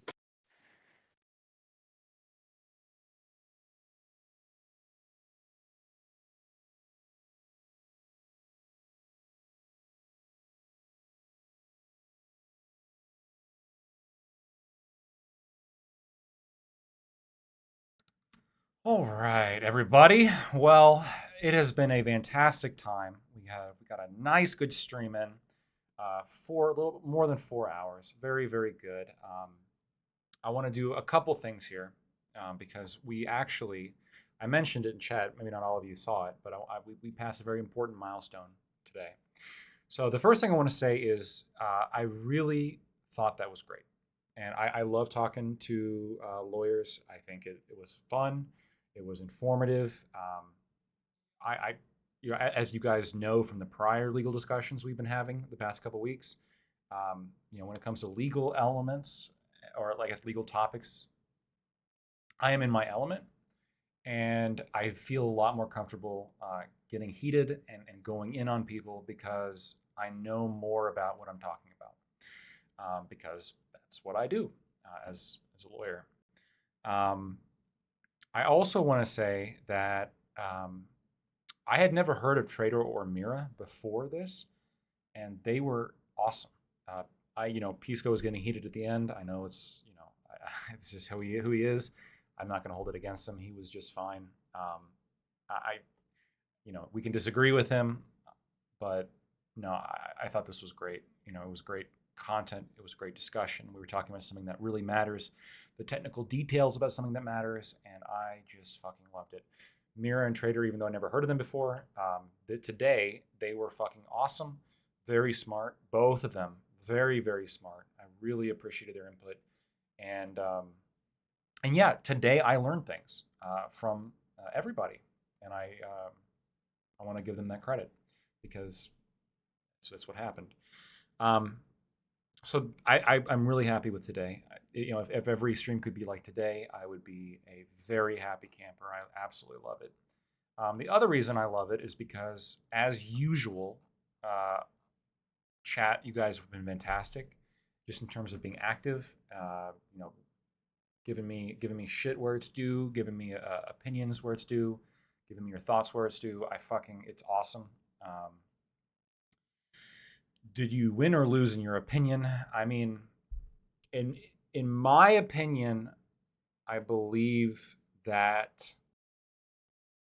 Okay, in my opinion, I believe on standing we won hands down. I'm not even that's just my opinion, right? Everyone can have their own opinion. On a standing, I didn't. No reasonable person can look at Mohela, I suppose. I decided to pronounce the H. And believe that that's not a government agency. Clearly. And all the case law says that it is. They have no case law saying it's not. They just don't. It's a fucking government agency. And so standing, I thought, was pretty easy, in my opinion, even though some people think that's the stronger part of the argument. I genuinely believe that the harder part of the argument is on waive or modify, the actual merits of, does this give people authority? And optically, it any layperson looking at waive or modify, I don't see how a layperson comes away from that thinking that doesn't give the president absolute authority to do whatever they want. It's only by analyzing, legal principles, prior case law, going into it, do you begin to develop an understanding of, well, actually, this doesn't quite mean what the layperson might think it means. I think I think both myself and Trader did a good job at putting that forward. I think Trader did a very good job at putting forward a lot of the precedent necessary to like establish our foundation with that challenge to that sort of layperson optical common sense belief. Um, and so because of that, I do think our side won. I do think our side won, in my opinion. Obviously, people can have a different opinion. That's totally fine. I think this is one of those cases where it's close enough to where if you have somebody who disagrees and has the other opinion, they're not crazy. They're not stupid. They're not like being intentionally obfuscatious or being intentionally,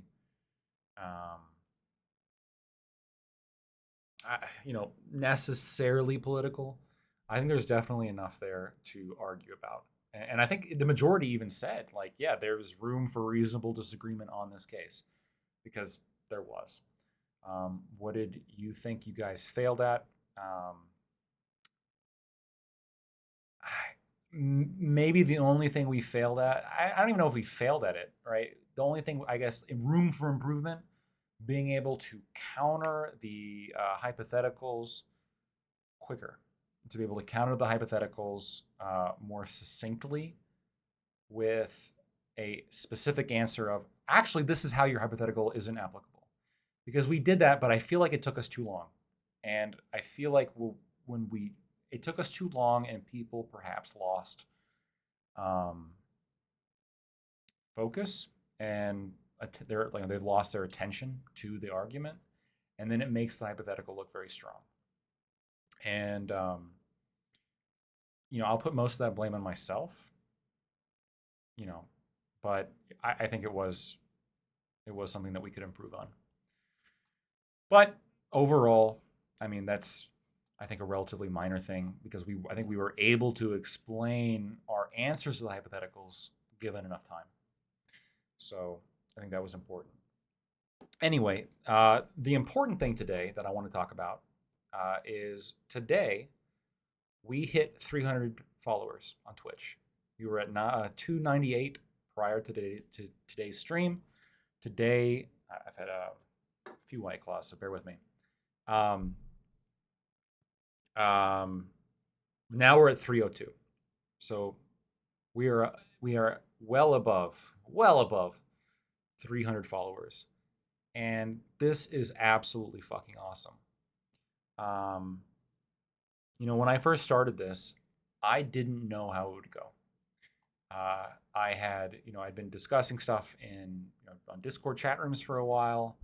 I just recently started going on some Prime panels, and people were encouraging me, hey, you might want to start streaming. It might be interesting. And I was like, we'll see. It was the fear of failure, I think, that made me wait so long to do it. But then I did it. And now we're at a position where we just passed 300 followers. And I could not be just more deeply moved, I think, by how incredibly awesome you guys are. And all of you, all of my followers, how much support you've given me. And just, again, coming in, talking shit in the fucking chat, and watching the shit that we do here. It's just, I don't know what to say. It's just awesome. And it gives me just so much. I really do. The words can't describe how awesome you guys have made me feel, just by being here and just by supporting what was sort of a inkling of a dream, but I think has become something a lot bigger. At 300, I mean, we're doing fantastic, and every time we continue to grow, that's the greatest thing. And the best thing is the growth. And this is, I've told multiple people this. The best thing is the growth is made up of people that I am proud to associate with. I think that's the best part, right? Everybody in chat I like to see talking, whether or not they're criticizing me, like whatever they're doing. All of you are just that I've seen. are just, dedicated, intelligent, like the exact kind of audience that I would want to cultivate. And you guys have been that. So thank you. I don't know what else to say, but thank you. That's all I can say at this stage. Thank you, thank you, thank you. And I hope to continue every day that we stream to make content that you guys want to come back to. And I'm always open for your guys' feedback, for any thoughts you have. Never, ever feel like you can't just message me. Okay, and enough of the sappy shit. But we passed 300 today. In my mind, that was a major landmark, and you guys helped me do it. So thank you. But today, at the very least, we are at the end here. We're at 11:20. I've had a long day, getting a bunch of good shit done. And so we're going to go ahead and raid on out into some good content here.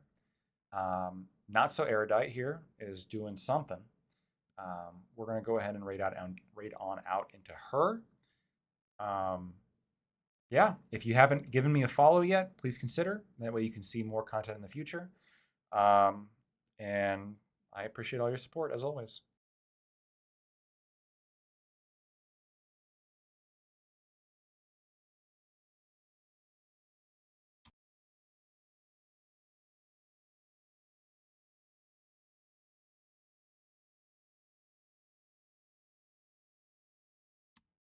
Peace.